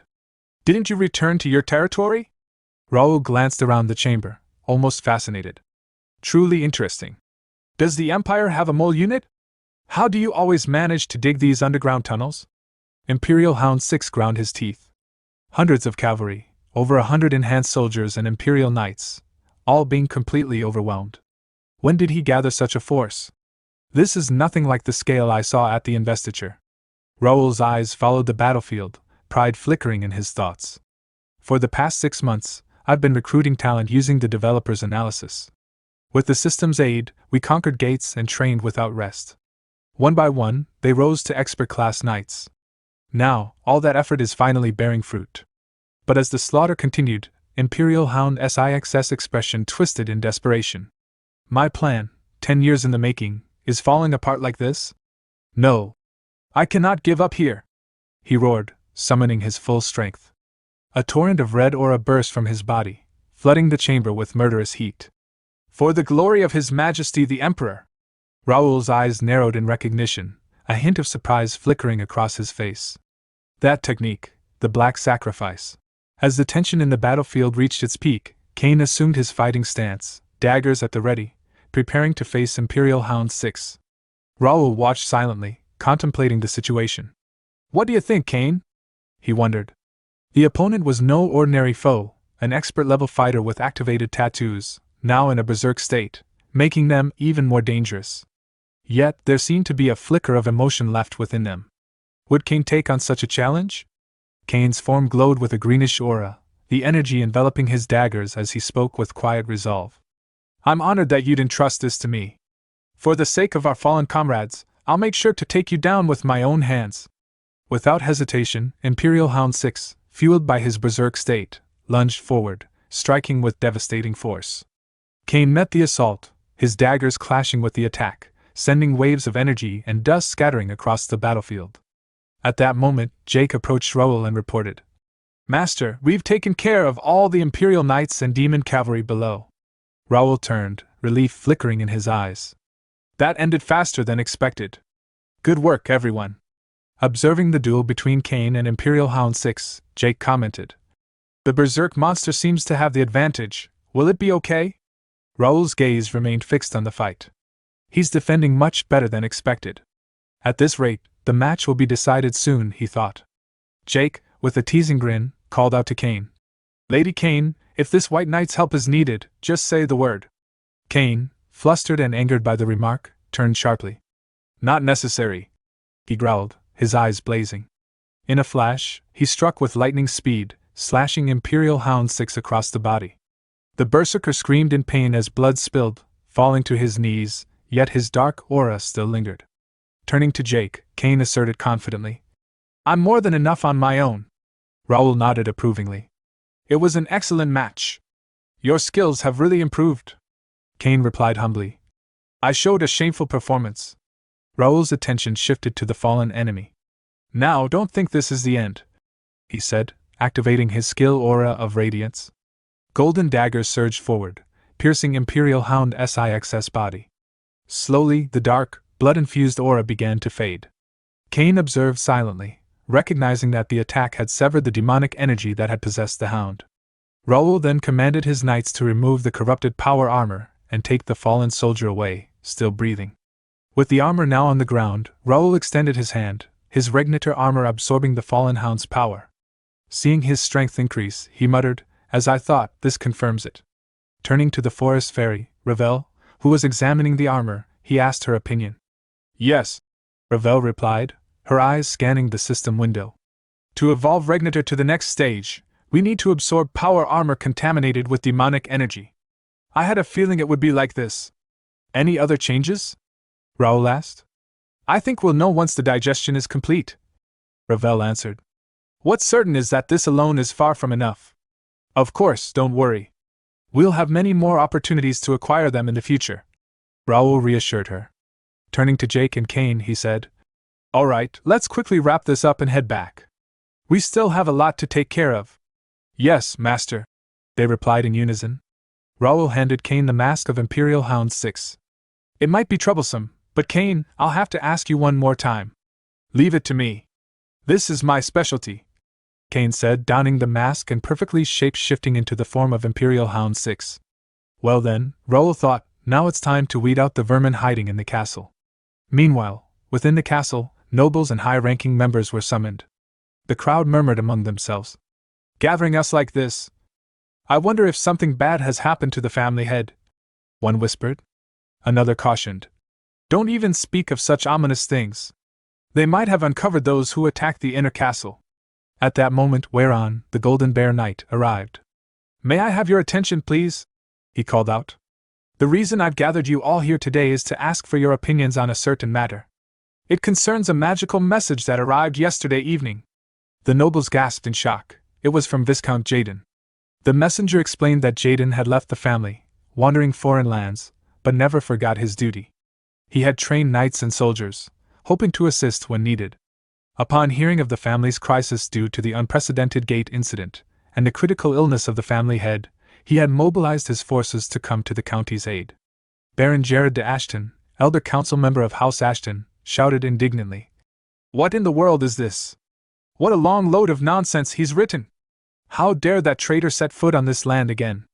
A young man with golden hair, Baron Isaac, replied calmly. There's no need to dwell on past events like that. Jared bellowed. Dwell on it? This is about a traitor, Baron Isaac. Isaac countered. It's true that Viscount Jaden's actions have harmed the main family, but must we turn away someone coming to help in this situation? Whereon spoke up, his voice steady. Actually, this matter should be decided by the Count, or the Count's representative. But the situation is urgent. According to our scouts, Viscount Jaden and his group of supporting lords will arrive at Conford Castle tomorrow. Jared and the other nobles were taken aback. What? Such an insolent fellow, bringing troops into the county without permission? Baron Isaac inquired. Has there been any armed conflict or looting? Whereon replied. No reports of that nature have come in. Isaac pressed further. Then what's the problem? He isn't forcing his way in. Isn't this a sign he doesn't intend hostility? A fellow noble suggested. Wouldn't it be better to accept him for now and discuss it later when the Count's representative returns? Turning away someone offering help is unbecoming of a noble house. Jared, flustered, shouted. Such an ungrateful. After all the kindness the Count's family has shown, how dare you say such absurd things? Isaac shook his head. It's that outdated thinking eating away at the family, letting emotions cloud judgment. Another noble stepped forward. That's right. It's time we put an end to these bad habits. Jared, seeing Isaac's point gaining agreement, thought grimly, to side with such unreasonable opinions. I fear something terrible is about to happen in the county. The Ashton family was no ordinary noble house. Bearing the title of Border Count, the Ashtons stood as the western shield of the kingdom, entrusted with defending the lands against the ominous Forbidden Zone. Because of this responsibility, the royal family had granted them extraordinary privileges. Several territories paid taxes directly to the Count instead of the crown, and the Count in return forwarded only a portion to the kingdom. He raised and commanded his own military forces, and any land reclaimed near the Forbidden Zone automatically became part of his domain. He even possessed the authority to appoint lords. Thanks to these powers, the Ashton household ruled over so many vassal families that people often called it a small kingdom, its territory vast, comparable to the size of the Korean peninsula. Naturally, within such a realm, nobles frequently clashed over rights and interests, and factions formed according to their political stance. Before leaving the estate, Raoul had warned Philip, keep an eye on some of the relatives who raise their voices while I'm gone. They'll do anything for a slice of power. Baron Isaac, on the other hand, argued, since we're family, shouldn't we discuss things with them directly? Philip stepped forward, bowing slightly. Forgive the interruption. I've just received contact from the acting count, and I will convey his orders. The hall fell instantly silent. Philip gestured toward the wall. Everyone, please direct your attention to the screen. A large screen lit up behind him, revealing acting Count Dylan. People of Conford Castle. Dylan began, his voice steady despite the tension hanging in the air. I apologize for the delay. This is Dylan, acting Count. I thank you all for fulfilling your duties during this time of turmoil. I will now announce several decisions made during the meeting. The crowd leaned forward. First, Dylan continued, from this moment onward, all gates of Comfort Castle will be closed, and entry or exit is strictly prohibited. Second, I appoint Chief Knight Wayron as temporary commander of the castle. All forces within the castle are to obey his orders until the commander-in-chief or my unit arrives. Violations will be punished under wartime law. The screen faded. Philip lowered his head. That is all. The briefing is over. You may be dismissed. Baron Isaac's expression darkened. He turned sharply and left without a single word. Philip watched him go with a grim expression. If only they backed down quietly, but no. If they could, none of this would have started. At night, Baron Isaac's mansion, meeting room. Baron Isaac sat at the head of a long table. So, did you find out the current troop placements? Divany, commander of the Guard Corps and a chain knight, nodded. Of course. The Count's central army is stationed entirely inside the inner castle. The Guard forces occupy the two outer walls, and the Silver Bear Knights are holding the outer gate. Baron Dwine, captain of the Guard, stroked his beard. Concentrating the direct forces in the inner castle, that works in our favor. Isaac turned to Divany. Who ordered the Silver Bear Knights to be stationed outside? Divany answered. It seems temporary Commander Wayron made the request to their Knight Commander. Isaac shifted his gaze to another man. And? Will that be a problem? Baron Lamar, Vice Commander of the Chain Knights, replied confidently. If you're referring to the Silver Bear Knights, no. We've already brought several to our side. Handling the separated ones won't be difficult. Isaac leaned back, thinking. The Chain Knights, a probationary knight order awaiting positions in the regular orders, also commanded the Guard Corps at Comfort Castle and other key forts. In other words, aside from the elite knight orders, every other force was already under their influence. Good, Isaac said. We'll leave the Silver Bear Knights to Baron Lamar and the Chain Knights. A noble raised a concern. Are you sure it's safe to ignore the inner castle? Without securing the manor, won't all of this be meaningless? We're not here to start a civil war. Isaac explained calmly. Once Baron Jaden enters the castle, legitimacy will follow naturally. He's bringing several hundred knights. Even if they force their way in, taking the manor will be easy. After that, we'll seize the families of the county's key figures as hostages. A silver-haired noble nodded. Then the Central Army and elite knight orders won't be able to act. Exactly, Isaac said. Once the tide shifts, the surrounding vassals will have no reason to side with Dylan. Prepare yourselves. Soon, the true master of the county, Baron Jaden, will arrive. One by one, the nobles left the meeting room. And as the door closed behind the last of them, a faint smile curled onto the face of Baron Lamar, who was, in truth, Cain, perfectly disguised by his shape-shifting skill. The next morning at the Comfort Castle, a Silver Bear Knight burst into the operations room, shouting, Disaster! Wayron, the temporary commander, rose immediately. What happened? The knight saluted shakily. A coup, sir. Overnight. A blood-soaked Silver Bear Knight arrived at the inner gate moments ago. He said the rebels, and traitorous Silver Bears, have seized all the outer gates. Baron Carlo, commander of the Silver Bear Knights, slammed his fist on the table. What disgrace is this? Tarnishing the name of Silver Bear so shamelessly? Philip asked urgently. Where is Captain Dwine? It appears he's joined them. The Silver Bear Knight said bitterly. The moment news spread, he went out saying he would assess the situation. He never returned. Wayron clutched his head. Baron Jaden is expected to arrive around noon. Baron Carlo grabbed the hilt of his sword. Damn it! I'll cut down every last traitor. If we can break through even one gate before they gather more forces, we can end this siege. Stop, Wayron commanded. Our top priority is protecting the Count's household. A reckless attack will doom us all. If we're ambushed like last time, everything will collapse. Carlo grit his teeth in frustration. Philip stepped in. The commander is right. If fighting breaks out inside the castle, soldiers and civilians alike will suffer. Carlo growled. Then what do you suggest? Are we just going to sit and watch Jaden's forces march in? A calm voice answered from the doorway. No, Raoul said as he entered. Of course we can't. You've all endured enough. The knights turned in shock. Baron Raoul? How are you here? Raoul smiled faintly. I've come to tell you that I have a way to resolve this situation.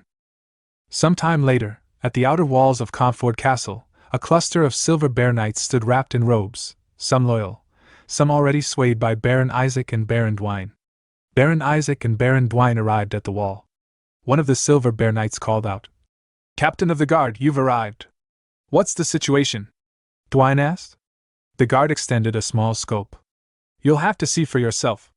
Dwayne took a look, only to freeze. There were no soldiers preparing for them outside the inner castle. The eerie stillness made his stomach twist. Seeing his reaction, Baron Isaac narrowed his eyes. "Is there a problem?" "By now," Dwayne muttered. "There should have been some reaction. Why is it so quiet?" Isaac sighed. "They must have realized the situation already.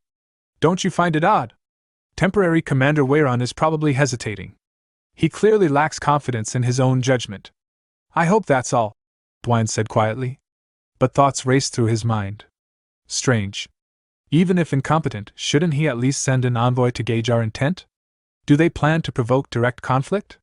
They couldn't be that foolish. We have hundreds of knights here. They can't stand against us. Even politically, Baron Jaden outweighs Dylan. Count Melvin, if you were alive, none of these decisions would have been made. Before he could think further, a massive magic circle flared to life above the outer wall. The guard staggered back. "Something's coming out!" he shouted. A projection formed, Raoul's image appearing above the battlements. Raoul cleared his throat. "Everyone, can you hear me clearly?" Dwayne's face twisted in shock. Earlier, inside the operations room, Raoul had stood before Weyron, calm and steady. "There is a way to resolve this situation." "But my lord," Weyron protested, "the situation is too unfavorable. If battle breaks out inside the castle, there will be no battle," Raoul said firmly. "The reality isn't as dire as it seems. Most soldiers on the outer walls are simply following their commander's orders." Weyron blinked. "What?"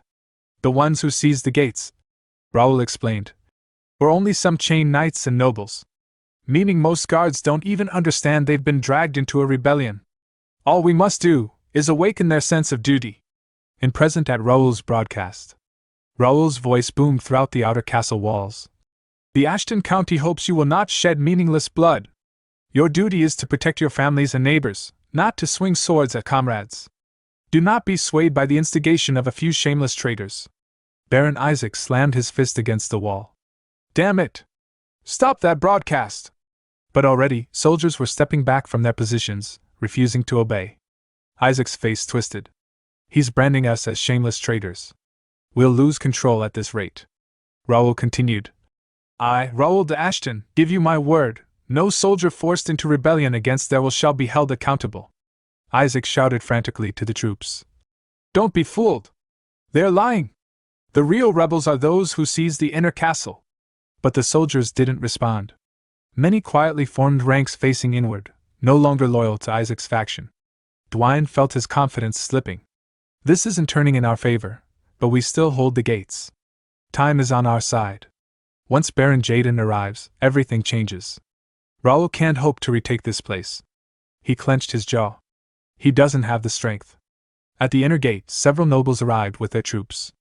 A knight asked, "State your affiliation." A brown-haired noble stepped forward. "Tyrannian de Ashton. I heard the broadcast. I've come to lend what strength I can to subdue the traitors." A red-haired noble named Zenito Talon stated, "I request to join the suppression force." A knight with flowing golden hair smirked. "I heard there are fools bold enough to rebel. I came to see for myself." Moments later, a guard rushed into the operations room. "Sir Weyron! Over 2,000 reinforcements have arrived at the inner castle. The adjutant has finished arranging them. Everyone wishes to punish the traitors at the outer walls." Weyron exhaled slowly. Everything is unfolding exactly as Lord Raoul predicted. Meanwhile, at the outer wall, several rebel knights whispered nervously. "Did you see the forces inside the inner castle? Are we seriously about to start a civil war?" "I'm out. I was only following orders." They dropped their weapons and fled. Their commander barked after them. "Guards! Get back here! That's direct disobedience." Inside the inner walls, knights raised their swords high. "Strike down the traitors who dared rebel against the Count's house!" The battle cry echoed across the city. On the outer wall, Baron Isaac and Baron Dwayne watched the overwhelming force forming before them. Isaac swallowed hard. "Lord Dwayne, What should we do? We can't possibly stop a suppression force of that size. But Baron Jaden will be here soon. Dwayne remained silent for a long moment. His eyes drifted to the trembling soldiers behind him, morale shattered at the sight of united forces in the inner castle. Finally, he said, "Tell the archers to ready fire arrows. Gather the nimblest men, prepare oil and fire." Isaac's eyes widened in horror. "Lord Dwayne, think rationally. There are homes beneath us. Setting fire here would, I am being rational," Dwayne snapped. "Now that we've been branded as traitors, why hold back? If we burn the gates and the city streets, we can at least buy time. Either way, if we lose, we die. Push this far, all we can do is fight to the bitter end." Baron Isaac hesitated, torn between fear and reason. "But if we burn the castle," he argued, "we'll lose the support of the neutral nobles." Baron Dwayne, already pushed to desperation, dismissed the concern with a harsh scoff. "We're about to die. Do you really think that matters now? In this chaos, do you think the people will know who set the fire? We can make excuses for that later. What matters now is reuniting with Baron Jaden." Isaac fell silent, realizing the grim truth behind Dwayne's words. At last, he turned away and muttered, "I'll order the soldiers to do as you say." "Good," Dwayne replied coldly. As Baron Isaac pivoted to leave, Baron Lamar arrived, though the man was actually Cain in disguise. Isaac brightened immediately. "Baron Lamar, perfect timing, we need your help. Order some of the chain knights to take oil and set the streets on fire. This time we'll break the gates and, amidst the confusion." But he never finished. Cain drew his sword in one smooth motion and slashed downward, cutting into Isaac's arm. The Baron collapsed to the ground with a cry as blood splattered across the stones. Baron Dwayne froze, bewildered. "What is this?" Cain glared at them both, his voice dripping with disgust. "I can't stomach this any longer. Just listening to you makes my ears rot." Isaac, clutching his wounded arm, gasped. "What is this?" Cain didn't bother answering. He raised his voice and commanded, "Knights, seize all the rebels here." His men, who had infiltrated the rebel force earlier, immediately turned and clashed against the traitorous knights.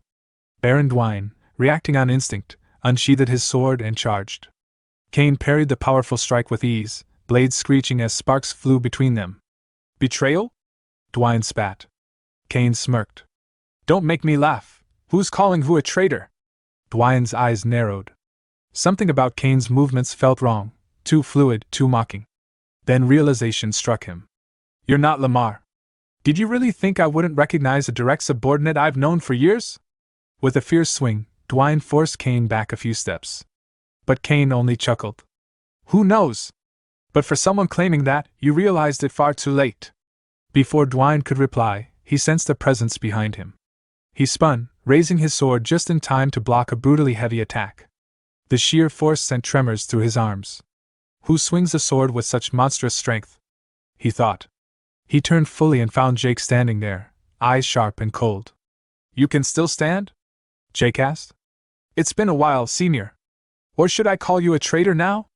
A bead of sweat rolled down Dwayne's face. Jake stepped closer. "Ever since you left the Golden Bear Knights, it seems your head's gone mad. Doing things you didn't dare even 10 years ago." Dwayne stared at Jake, horrified. When did he become this strong? 2 years ago, I could overwhelm him easily. Cain's form shimmered as he returned to his original self. He approached Jake and asked, "You two knew each other?" "Something like that," Jake muttered. "But not on good terms." Meanwhile, the remaining rebel knights were subdued and restrained. Baron Dwayne let out a bitter laugh. "If you've shown up, that means Raoul is here too. To be toyed with by a brat. I really have grown old." Cain bristled with anger. "Watch your tongue when speaking of the master." But Jake stepped past him, his expression turning cold and murderous. In a split second, he rushed forward and slammed his fist into Dwayne's face with devastating force. Dwayne spat blood and collapsed, unconscious. Jake then opened the guild communication channel. "The rebels who seized the outer walls have been suppressed, master," he reported. Raoul's calm voice answered, "Good work, everyone. Lock them all in the castle's underground prison. And place guards at the estates of every implicated family." "Yes, master," Jake replied before closing the channel. Moments later, Wayron entered and reported, "We have arrested all nobles and Knight Order members involved in this rebellion." "Well done," Raoul said. The evidence is solid, they won't be able to deny anything. Inwardly, he thought, with this, the trash inside the main house should finally be cleared. Now, only one unwanted guest remains. He asked, "Where is Viscount Jaden? He should arrive within an hour." Whereon replied. Raoul stood, resolving himself. Then it's time to make preparations. Baron Carlo, commander of the Silver Bear Knights, stepped forward. "My lord, I will follow the Baron as well." Raoul studied him briefly. Baron Carlo, casualties among his knights, traitors among his ranks, and yet he's trying to take responsibility. Philip approached and quietly asked, "What do you intend to do?" "For now," Raoul said, "we should at least try to talk. After all, he is, at least in name, my elder uncle." "And if they launch a reckless attack?" Philip asked. Raoul's eyes hardened. "Then we'll sweep them away without mercy." Far from the castle, Viscount Jaden and his knights marched along the road, steadily approaching Comfort Castle, unaware of the storm waiting for them. Some time later, when Viscount Jaden and his knights were still a few kilometers away from the castle walls, he paused and scanned the distance, searching for a signal. Turning to Baron Tate, he asked whether there was still no contact. Baron Tate replied that the last message had come 2 hours ago. He urged calm, suggesting they think positively. The fighting, he reasoned, must be so intense that no one had found the time to send a magic orb. Viscount Jaden's son then spoke up, agreeing with Baron Tate. Even the weakest forces, he said, could not possibly hold the outer walls for 2 or 3 hours. Even if the situation was unfavorable, the defenders would have suffered heavy losses fighting among themselves. Viscount Jaden nodded in agreement, saying that was likely the case. With that, the group continued their march toward the castle. However, when they finally arrived, shock spread across their faces. They exchanged nervous glances as they took in the scene before them. Standing at the front gate was Weiran, flanked by the Golden Bear Knights. Weiran stepped forward and announced himself as the temporary commander of Comfort Castle. From that point onward, he declared, no one would be allowed to enter without permission, and he ordered them to leave. For a brief moment, silence fell. Then Viscount Jaden spoke, his tone sharp but controlled. He acknowledged Weiran's resolve in protecting the castle, but criticized his lack of discernment. He claimed he had come only to protect his sick sibling and the castle itself, and questioned by what right someone outside the Count's household dared to block his path. He insisted that the acting Count had ordered that no one be allowed entry except authorized personnel, and demanded Weiran stop making a fuss and stand aside. Those words ignited Viscount Jaden's anger. He raised his voice and shouted, asking who Weiran thought he was to decide whether he could stay or leave. He ordered the gate to be opened at once. In response, Weiran's knights immediately shifted into their fighting stances. At that moment, Raoul arrived and calmly stated that Viscount Jaden would not be allowed to enter the Count's castle. The sight of Raoul made Viscount Jaden visibly tense, shock and unease flashing across his face. Raoul introduced himself, explaining that this was their first meeting. He was Raoul de Ashton, the Count's third son and the current temporary lord of Comfort Castle. Viscount Jaden ground his teeth in frustration, thinking bitterly that the crafty bastard had supposedly returned to his own territory. Aloud, he accused Raoul of failing to learn from his father how to treat his elders. Raoul smiled faintly, but his expression quickly turned serious. He replied that if Viscount Jaden truly wanted respect as an elder, he should not have betrayed the family. His name, Raoul reminded him, had already been struck from the family register, yet he still acted without shame. Hearing this, Viscount Jaden's eyes reddened as he clenched his teeth. Raoul then signaled to Weiran for the letter. Weiran immediately handed it over, and Raoul began reading it aloud, calling out the names, Viscount Jaden, Baron Esteban, Baron Kian, Baron Amos, and Baron June. At the sound of their names, the barons stiffened, fear creeping into their faces as they began to tremble. Raoul continued, declaring that those named had committed rebellion by bringing in outside forces and moving troops without authorization. In the name of acting Count Dylan de Ashton, he ordered them to disband immediately. One of the barons cried out nervously, insisting it was all a misunderstanding. He claimed he had only been escorting the Count's elder brother, and that calling it rebellion was absurd. Raoul replied coldly that if they were innocent, they should come to the Count's castle and prove it. If they had no intention of escalating the situation, they were to leave at once. The Baron fell silent, glancing uneasily toward Viscount Jaden. After a brief pause, Viscount Jaden suddenly burst into laughter. He remarked that this was a real blow to him, and since either side was willing to yield, the matter clearly would not end there. He proposed settling the issue with a 5-on-5 nightly duel, suggesting it was a fair solution. Raoul, inwardly tense, recognized the proposal for what it was, a nightly tournament, a method used to judge disputes the law could not resolve. It was a middle ground between personal duels and full-scale territorial war, a way to settle matters through honor and acceptance of the outcome.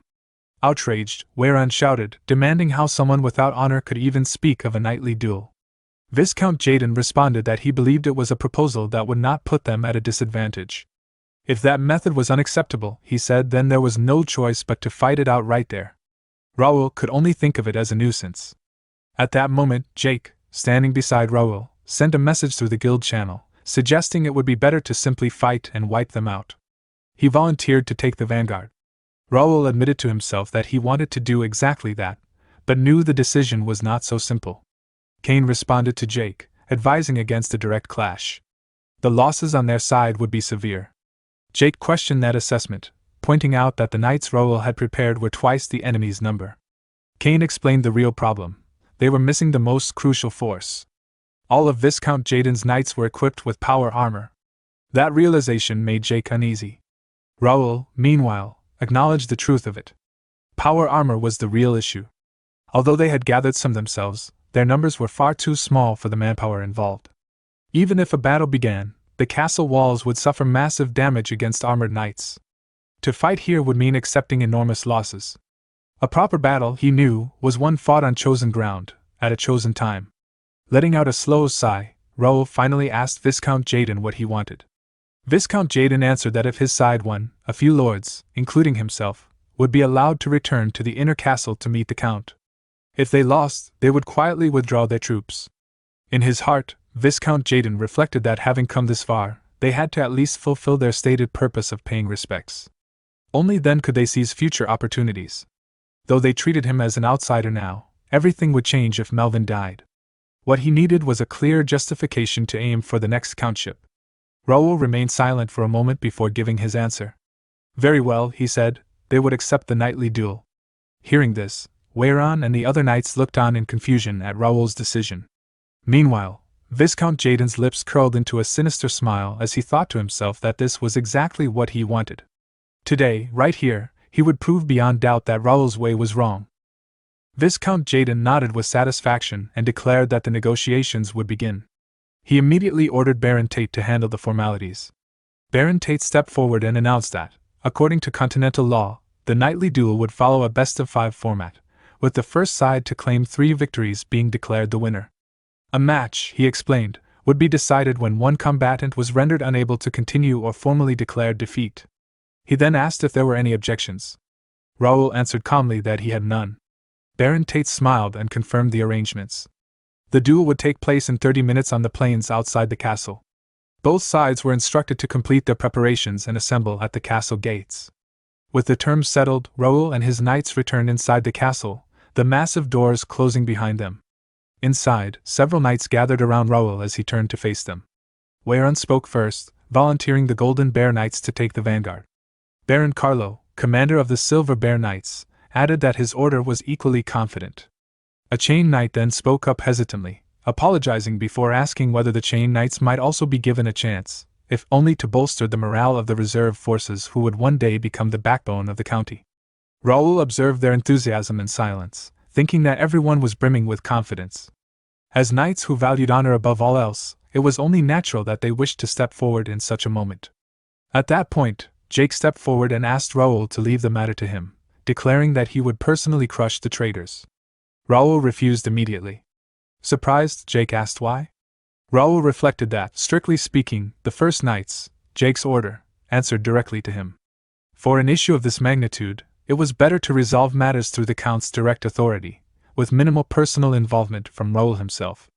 To firmly consolidate control of the county, the strength and resolve of the Count's household had to be demonstrated. Since Raoul had already declared independence as the Lord of Calypso Castle, stepping in personally would only complicate matters. As he pondered who should be sent instead, a voice suddenly called out behind him. Baron Raoul. Raoul turned toward the speaker. The scene then shifted to Viscount Jaden's camp barracks. Baron Tate remarked that things had become messy, but in the end, they had worked out well. He expressed disbelief that their opponents had agreed to a nightly duel so easily, concluding that, impressive as they might have seemed, they were ultimately hot-headed youths. Viscount Jaden smiled and dismissed their opponents as nothing more than a night order hiding in some rural backwater. There was no way, he claimed, that they could defeat the Black Bear Knights, who had trained for 15 years. He turned as he spoke to a massive, muscular man, Luciano, commander of the Black Bear Knights. Luciano answered confidently that there was no reason to lose to lazy fools clinging stubbornly to outdated sword techniques. Their opponent's tiresome style was obvious at a glance, and since they knew nothing about the Black Bear Knights, the duel was already decided. At that moment, another man lowered his hood and spoke up, saying he would like a turn as well. Viscount Jaden welcomed the offer, though he found it curious that the man had suddenly volunteered. The speaker was Graham of the Delanian family from the Bread-Den Republic. He explained that he had grown tired of simply following along, and wanted to experience the great sword style praised as the finest in the kingdom of Reuben. Viscount Jaden inwardly scoffed at the insolence. After sparring with his men, Graham had suddenly developed an interest in the ancestral great sword art. Turning away, Viscount Jaden told him he would leave it in his hands. Graham replied casually, telling him to go and take care of things properly. Viscount Jaden smiled to himself. No matter how it unfolded, this would mark the end of the foolish main house. Whoever stepped forward, he intended to crush them all. Some time later, at the castle gate, a Golden Bear Knight acting as referee raised his voice and announced the start of the nightly duel, calling both sides to step forward. From Viscount Jaden's side, Luciano advanced, gripping his long sword. From Raoul's side, a man in his 40s stepped forward, holding a ripper. At the sight of him, Luciano burst into laughter and mocked the Count's household, asking if they truly had no talent left, to the point of sending a retired old man into battle. The man answered calmly that Luciano, for all his loud boasting, seemed no different from how he had been 16 years ago. Hearing this, Luciano ground his teeth in anger and hurled an insult at the old man. From the sidelines, Raoul watched the exchange in silence. The referee ordered both fighters to prepare. They each took their stances, and with a sharp command, the referee declared the first match to begin. Luciano immediately swung his massive sword, sending a slash of reddish aura roaring toward his opponent. The old man drew his sword in an instant, dodged the attack with swift movement, and charged straight at Luciano, taunting him by asking whether he was going easy on a dying old man. Flustered, Luciano lashed out repeatedly, sending wave after wave of slashes, all of which the old man evaded with ease. The old man rebuked him, remarking that his habit of swinging wildly when provoked had not changed at all. Luciano roared back, telling him to shut up and vowing to crush the Count's boring swordsmanship with his own hands as he began to prepare a powerful thrust. The old man's expression hardened. He channeled a golden aura that wrapped around his blade. Luciano lunged forward with his thrust, a beam of reddish aura surging ahead of his sword. The old man, however, remained calm and held his stance. When the aura faded, he was still standing, completely unharmed. He observed that Luciano had clearly studied a great deal, noting that he was imitating the spear techniques of the Brennan Republic. Luciano smiled and praised the old man's sharp insight, but insisted it would do him no good. The old man smiled in return and said it had been a long time since he had felt this way. As he spoke, even more golden aura poured from him, enveloping both his body and his sword. He added that the sensation of his blood boiling was something he had not experienced in ages. From the sidelines, Raoul watched the unfolding battle with a faint, knowing smile. Seeing the turbulent mana gathering around the old man, Luciano ground his teeth in growing unease. He could feel it clearly. The flow of the old man's mana had suddenly changed. How can a retired old man wield such power? He wondered in disbelief. Sir Zion surged forward to attack. Luciano swung his sword in response, and the mana-coated blades collided, their energies crashing violently against one another. As their swords met, Zion smiled inwardly. His body felt impossibly light, as though he had returned to his prime. To him, this could only be the blessing of the gods upon Raoul. His thoughts drifted back to earlier, when he had stepped forward and addressed Raoul directly, asking if he might take part in the nightly duel. Raoul had immediately recognized him as Sir Zion and calmly reasoned that their opponents would surely send out fighters well acquainted with the Count family's swordsmanship. Straightforward knights would inevitably fall to carefully prepared counter-techniques. Zion had replied that he had no intention of belittling the Count family's 1,000-year sword tradition, but in a situation like this, the experience of an old man might be necessary. Raoul had reflected on Zion's past, former vice-captain of the Golden Bear Knights, a top-tier expert who had fought in countless inter-kingdom duels and tournaments. In unpredictable situations, few could match his skill. With that in mind, Raoul had accepted without hesitation. Even so, Weiran had been quietly troubled by the decision. It was not that he doubted Xian's ability, but the knight had been retired for years, his mana greatly diminished. He wondered if Xian would truly be all right. Some time later, Xian had stood alone, unsheathing his sword with a wince as pain shot through his arm. At that moment, Raoul had approached him and asked for a moment of his time. Before Xian could question it, Raoul clasped his hand, golden aura radiating outward. Xian had been stunned as warm, radiant mana enveloped his body. In that instant, he realized the chronic pain that had plagued his arm for years had vanished completely. Not only his body, but his mind felt clear and refreshed. The impossible had become reality, convincing him that the youngest lord had truly received the god's blessing and awakened. Back in the present duel, Xian pressed forward, driving Luciano back with a powerful strike. From the sidelines, Raoul observed quietly. It seemed Xian truly believed the power he wielded was divine. In truth, it was simply Raoul's radiant aura, enhanced slightly by his abilities. Since Xian was not a guild member, the effect was weaker, but even that was more than enough. Xian unleashed several mana slashes in quick succession. Luciano failed to block them all and was forced to his knees, cursing angrily. Xian asked calmly whether that was all he had, remarking that Luciano's efforts over the years seemed to have amounted to nothing. Luciano snapped back, demanding to know what nonsense the old man was spouting. Xian told him to place a hand over his heart and think. 16 years had passed since Luciano left the Count's house. Could he truly say he had lived as fiercely as he had back then? Luciano clenched his teeth, fury boiling over. In his mind, he rejected the notion outright. He believed he had lived a far more meaningful life than remaining in the countryside, endlessly killing monsters. Memories of his time in the Count's house filled him with bitterness, endless training, sleepless dispatches to forbidden zones, relentless battles against monsters, and no proper recognition even after risking his life. To him, his choice had been right. It had to be. Suddenly, the tattoo on Luciano's neck began to glow. His mana surged violently, shaking the air as he shouted that he had not been wrong. Jake, Weiran, and the other knights stiffened in alarm at the sight. Xian stared in shock, realizing that Raoul's earlier warning had been true. He remembered Raoul's words clearly. Even with a blessing, Xian must not let his guard down. The enemy would surely be hiding a trump card, waiting until they were cornered to reveal it as a last resort. Only by staying vigilant would an opening appear. Returning to the present, Xian shifted into a defensive stance.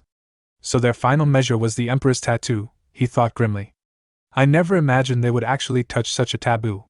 Luciano, now wrapped in overwhelming mana that coated both his body and his sword, declared that he would finish this in one blow. Weiran turned to Raoul anxiously, warning that at this rate, Sir Xian was in danger. Luciano swung his sword with terrifying force. Xian barely dodged, leaping backward to create distance. As he steadied himself, he realized the power Luciano now wielded was on an entirely different level. By burning life force and mana, the enemy had gained a massive advantage in a short battle. Xian forced himself to remain calm. The opportunity would come, Raoul had said so. Taking a deep breath, he raised his sword and settled into his stance once more. He resolved not to betray the trust Raoul had placed in him. He would seize victory here and return. Seeing that unwavering resolve, a small, satisfied smile appeared on Raoul's face.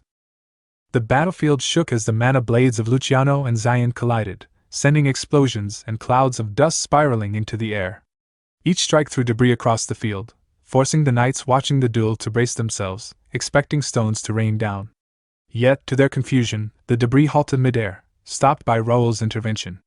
All right, I've got a rough grasp of it now, Raoul thought, directing his psychic power toward Xian to support him in the fight.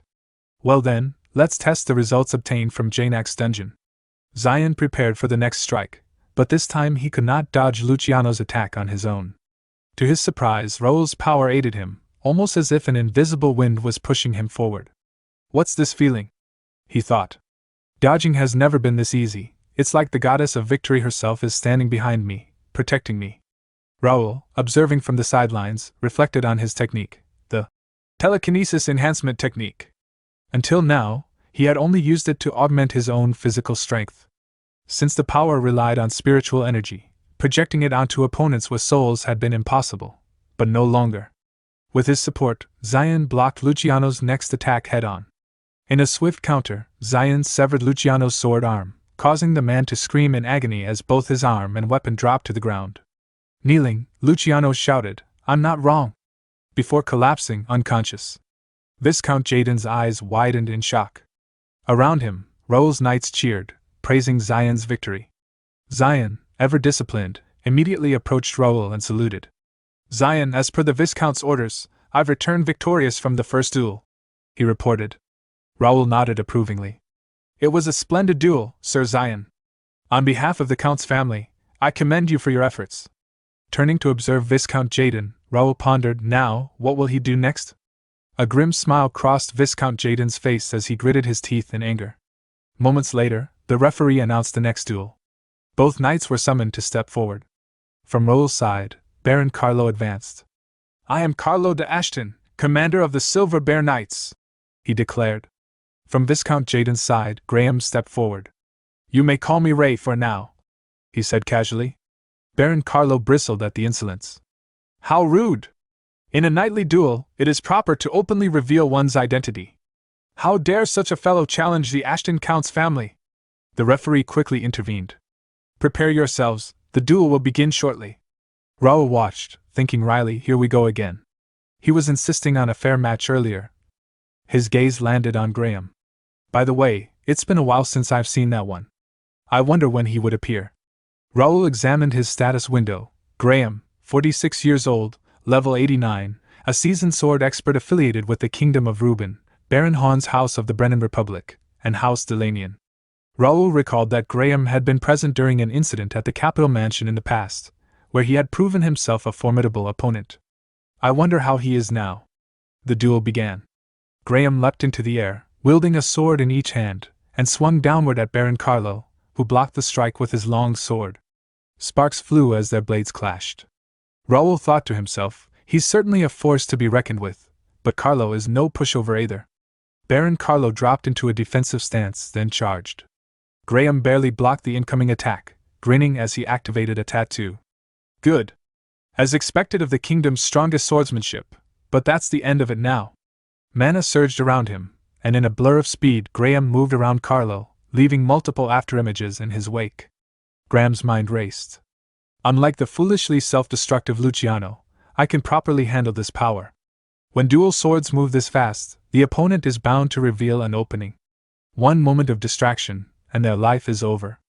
Carlo's grip tightened, his sword trembling slightly as Graham prepared his next strike. Graham adjusted his position with incredible speed, closing in on Carlo from behind. "He's shown an opening, regret it in hell, you fool," Graham thought. Swinging his long sword with deadly precision, he struck. Blood spattered as Carlo's blade met Graham's attack, and Graham began to fall to the ground from the impact. Raoul's Golden Bear Knights were stunned by the display. Carlo, gritting his teeth, shouted, "What's with those superficial movements? You're all show and no substance, you idiot!" Graham lay defeated on the ground as Baron Carlo turned back toward the Count's side. The knights erupted into cheers at the sight of his victory, and Raoul smiled faintly in approval. In his heart, he acknowledged the result with calm confidence. Indeed, a top 10 active knight of the Count's family would not fall so easily. With one round remaining, the knights' duel would end in overwhelming victory for their side. Meanwhile, inside Viscount Jaden's tent, fury exploded. He hurled the papers from his desk, his furious shouts causing the guards stationed outside to tremble in fear. Inwardly, Jaden seethed. Both fighters he had sent out to seize the upper hand had been completely defeated. This outcome should never have happened. At that moment, 2 Black Bear Knights entered the tent. One stepped forward urgently, begging to be sent out and vowing certain victory. The other claimed familiarity with the Count family's swordsmanship and requested the chance to fight. Viscount Jaden roared at them to be silent. Even Luciano, he reminded them, had been helplessly defeated by the Count's old knight. What made them think they could succeed where he had failed? This duel had to be won, no matter the cost. The 2 knights fell silent, their confidence crushed. Then Viscount Jaden's son entered the tent. With a composed expression, he declared that he had a method to change the flow of the duel and asked his father to entrust the match to him. Jaden hesitated, knowing that if they lost now, everything would be over. Yet he needed to overturn the situation by any means necessary. Finally, he agreed, ordering his son to go and win, no matter what trick he used. The young man bowed and promised not to disappoint him. Inside Comfort Castle, Raoul stood with Zion, Carlo, Weyron, and another knight. Raoul was about to assign the next fighter when a golden knight stationed at the gate approached and apologized for the interruption, requesting that Viscount Raoul step outside for a moment. Confused, Raoul climbed the castle wall with the others and looked down beyond the gate. There, Viscount Jaden's son stood, shouting repeatedly. He introduced himself as Titus de Ashton, heir of Viscount Jaden and senior knight of the Black Bear Knights, declaring that he had something to say to Raoul de Ashton of Comfort Castle. The guards informed Raoul that the man had been shouting the same words for quite some time. Raoul called down from the wall, asking what Titus wanted to say. Titus raised his head and accused Raoul of unjust actions in the name of House Ashton, challenging him to determine right and wrong with their swords. Raoul calmly asked whether Titus was the third knight representing Viscount Jaden's side.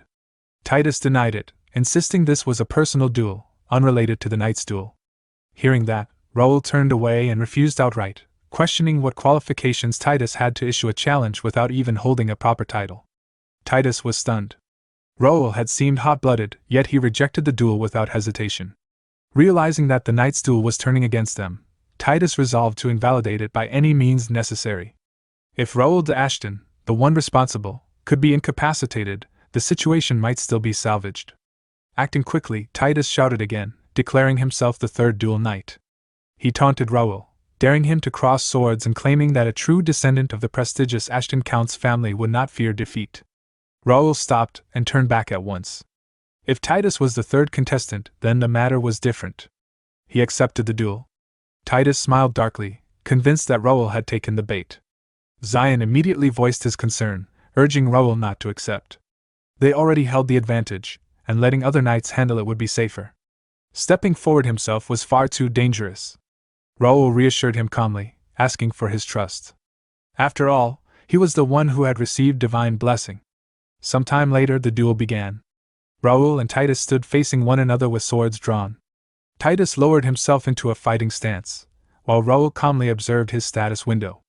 Titus was 28 years old, a level 69 mid-level sword expert affiliated with the Kingdom of Reuben and Viscount Jaden's house. His abilities were impressive, bolstered by noble bloodline traits and sharp instincts. Raoul acknowledged silently that Titus was talented. Not even 30, yet already a mid-level expert. If he activated his tattoo, few of his age could rival him. Titus, on the other hand, sneered inwardly. Raoul stood too openly, full of apparent openings. Arrogance, he thought, had its limits. Whatever Raoul had accomplished at the knighting ceremony meant nothing, he was still only a mid-level expert. Even geniuses could not reach mastery so quickly. Confident of victory, Titus activated his tattoo. In the next instant, Raoul swung his sword and unleashed mana slashes. Titus froze in shock as he felt the overwhelming pressure behind them. A monster, he realized. Raoul had been hiding his true strength. He had already reached upper-level expert, so powerful that Titus could not even touch a single strand of his hair, even with his tattoo activated. Raoul's mana slashes struck again and again, sending Titus flying backward and crashing into the ground. Viscount Jaden watched in disbelief, equally stunned. Raoul approached the kneeling Titus and calmly asked whether he acknowledged his defeat, his sword pointed at Titus's head. Coughing blood, Titus admitted defeat without protest, accepting it cleanly. Raoul sheathed his sword and turned away, declaring the knight's duel finished. He would now receive the official declaration of defeat from Viscount Jaden. But as Raoul turned his back, Titus's voice rang out behind him. Though the duel was lost, it was not over. With a desperate snarl, Titus leapt forward from behind, swinging his blade down and shouting that this would be the end for Raoul as well. Raoul sensed the attack at the last possible moment and glanced back. Behind him, Titus wore a sinister smile, convinced of his victory. In his mind, Raoul's mistake was already fatal. At such close range, even if Raoul blocked the mana blade, internal damage would be unavoidable. This, he believed, was the price of carelessness. But before Titus could reach him, Raoul activated his psychokinesis. Titus's body froze in midair, halted as if crushed by an invisible force. Terror flashed across his face as overwhelming pressure wrapped around him. No matter how he struggled, his body refused to move.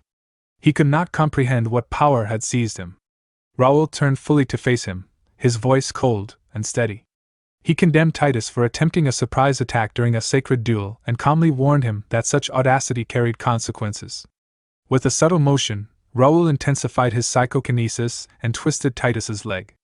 A sickening sound echoed as Titus screamed in agony and collapsed to the ground. Clutching his shattered limb, he cried out that he had been wrong and admitted defeat, his voice shaking with pain and fear.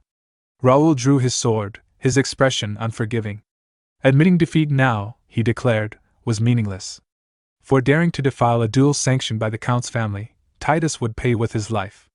He raised his blade and brought it down as Titus shut his eyes in despair. At that instant, a blade intercepted Raoul's strike. Viscount Jaden had stepped into the arena. His sword blocked Raoul's attack, and in the same motion he countered, forcing Raoul backward despite his attempt to defend. The sudden intrusion sent a ripple of shock through the spectators. Zion exclaimed in alarm that someone had barged into the arena. Raoul steadied himself and fixed his gaze on the newcomer, asking whether Viscount Jaden had truly decided to throw all caution aside. Jaden answered with furious scorn, accusing Raoul of overstepping his place. To him, Raoul was nothing more than a brat of the Count's family, not even a proper heir, daring to wield a sword and act as judge. The order of the domain, he claimed, had sunk to its lowest point. Right there and then, he vowed to prove who the rightful heir of the land truly was. Around them, both sides raised their weapons and moved into formation, the tension thick enough to suffocate. Raoul smiled faintly and declared that this was perfect. There would be no need to go anywhere else to settle the matter. Raising his voice, he announced himself as Raoul Ashton, Lord of Calyp's castle, and proclaimed that he would now reveal every crime committed by the rebel leader, Viscount Jaden. The battlefield fell into stunned silence. Raoul accused Jaden of conspiring with other nobles to overthrow Comfort Castle and of attempting to poison Count Melvin, the head of the Ashton family. For these crimes, he declared, Viscount Jaden and his accomplices stood charged with treason. A noble protested weakly, denying any talk of poisoning or conspiracy. Viscount Jaden himself roared in outrage, denouncing Raoul's words as absurd nonsense spoken without proof. Who, he demanded, would believe the accusations of a mere child? Raoul answered calmly that Jaden was a fool to the very end. Whether he admitted his crimes or not, the Count's family would hold him accountable. Jaden laughed bitterly and asked by what right the Count's family presumed to judge him. Raoul corrected him. He was not the one who would pass judgment. At that moment, the gates opened, and a surge of blue mana flooded the area. Sensing the presence behind him, Viscount Jaden turned, and froze in shock. Count Melvin had arrived. Raoul declared that the true master of this land would be the one to judge him. Cold sweat streamed down Viscount Jaden's face as his confidence shattered. Count Melvin stepped forward and spoke with authority, introducing himself as Melvin Ashton, Lord of Comfort Castle. From that moment on, he announced, he would personally settle all the sordid schemes carried out against his domain. The scene shifted to the Ashton estate, before Viscount Jaden's arrival there. Raoul entered his father's chamber, where Nikia stood beside the bed. She greeted him respectfully and confirmed that Count Melvin was showing signs of improvement. Leading Raoul closer, she explained that all external treatments were complete and that the mana filaria had been stabilized. With the mana collision halted, the Count's life was no longer in danger. Strangely, however, his mana was not moving, though no secondary complications had appeared. To Raoul's surprise, his father awoke at that moment. Coughing weakly, Count Melvin said he had heard the news and praised Raoul and Dylan for handling the situation wisely. Raoul urged his father to focus solely on recovery and advancing to the next stage, telling him not to worry about the domain. But Melvin shook his head. He confessed that he had struck a wall he could never overcome, a limit unlike any hardship he had faced before. Each time he reached for it, it felt as though a god's voice told him this was as far as he could go. In his heart, Melvin lamented his failure. He had believed that wall could one day be broken, that he could fulfill the family's long-cherished wish with his own hands. Now, unable even to control his mana, he saw no choice but to pass his position on to his sons. Raoul interrupted him with a single question. Was he truly going to give up? The question left Melvin speechless. Raoul pressed on, asking whether the Sword Master and Lord of the Count's domain would abandon everything right there and then. He refused to accept it.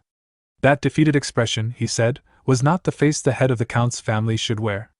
Raoul declared his faith in his father's strength and vowed that he would make it happen, that his father would overcome the wall and rise once more. The room trembled as Raoul spoke to his father, explaining the truth behind his immobile manner. The only reason your mana isn't moving, he said firmly, is because those cowards used poison.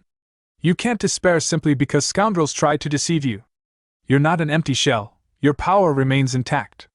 Count Melvin laughed softly at his son's words, a mix of relief and pride shining in his eyes. You're right, son, he admitted, his voice steady. Absolutely right. The change in his mood caught Raoul by surprise, a brief light piercing the weight of tension around them. Melvin's expression hardened as he reflected on himself. I've shown you a pathetic side of myself, he confessed. This isn't who I truly am. I had almost forgotten that my life has been forged through endless challenges and effort, that it's what made me an outstanding swordsman and head of the House of Ashton. Is this as far as I go? My destiny? If this is the will of a god, I'll break it, no matter what. Blue mana began to radiate from him as he focused on regaining control. Nikia's voice cut through the aura of power, alarmed. No, Count, you can't! If you force your mana like that, a backflow could occur. Your mana road might rupture. Raoul quickly stopped her, shaking his head. Everyone has something more important than their own life, he said. Right now, Father wants to reclaim his. Nikia, set up a barrier immediately to seal this area from the outside. Yes, Nikia replied, moving to follow his command. Raoul then summoned his forest fairy, Ravel. Can you help me? He asked, and she responded without hesitation. Of course. Stabilize the mana here, Raoul instructed. And cast support magic on my father. Ravel moved immediately to follow his order, her magic weaving into the room, while Nikia reinforced the protective barrier. Meanwhile, Raoul called forth the spirit of Karl, sealed within his regnator armor. Observing the Count's condition, Karl spoke with grave certainty. As I suspected, something is suppressing the Count's mana haul. That explains the imbalance between his mana capacity, his level, and his physical condition. Raoul's voice was sharp. Is there a way to fix it? Karl shook his head. This isn't about his skill or will. Something external doesn't want him to advance to the next stage. A being with power rivaling a god seems to have intervened. Count Melvin struggled, his body showing signs of strain as he tried to control his surging mana. Nikia warned, her voice urgent. Raoul, it's the initial symptoms of a backflow. At this rate, it's extremely dangerous.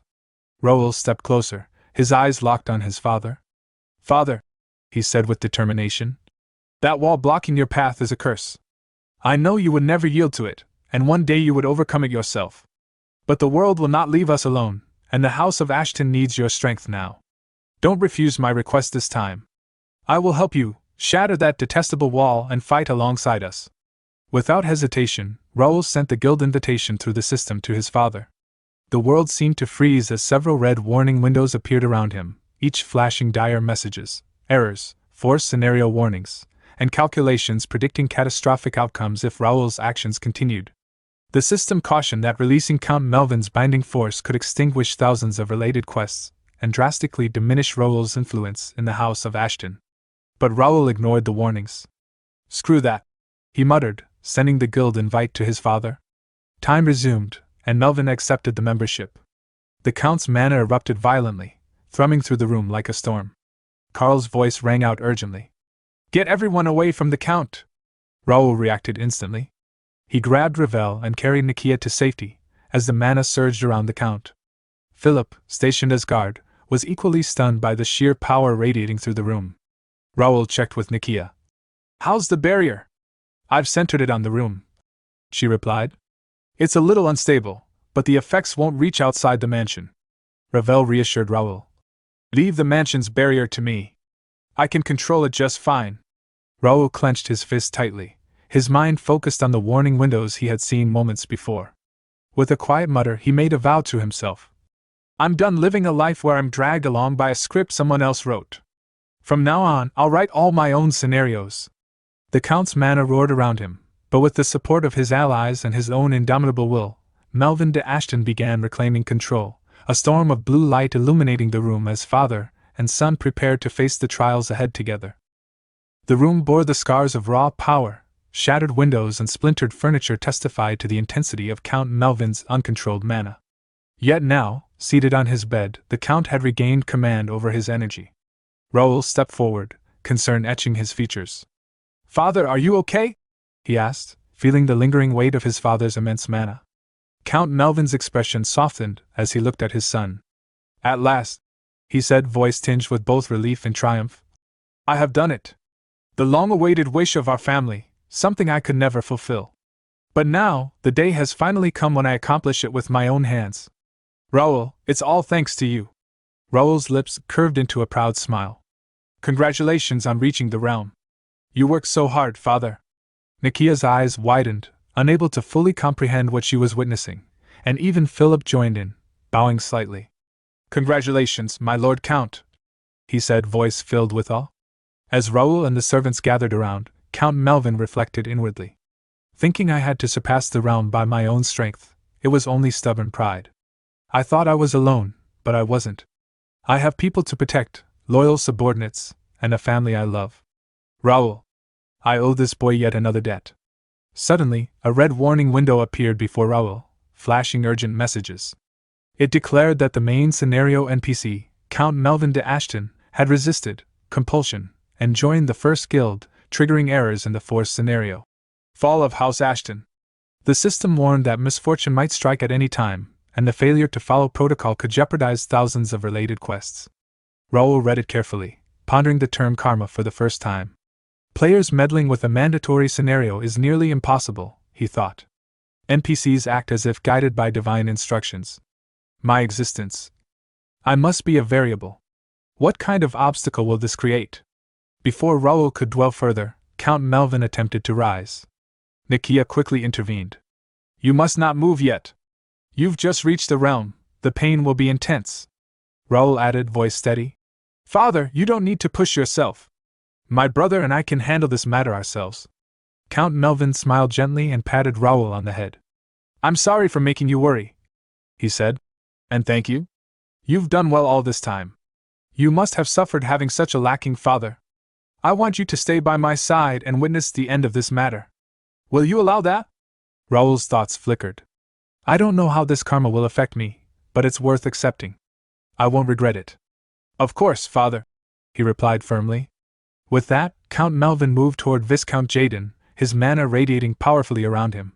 Viscount Jaden, eyes narrowing, sneered. I heard your condition had worsened. You were on the brink of death, yet you look perfectly fine. Were you deceiving the Count's family? Melvin's gaze hardened. You are still the same, with that shamelessness.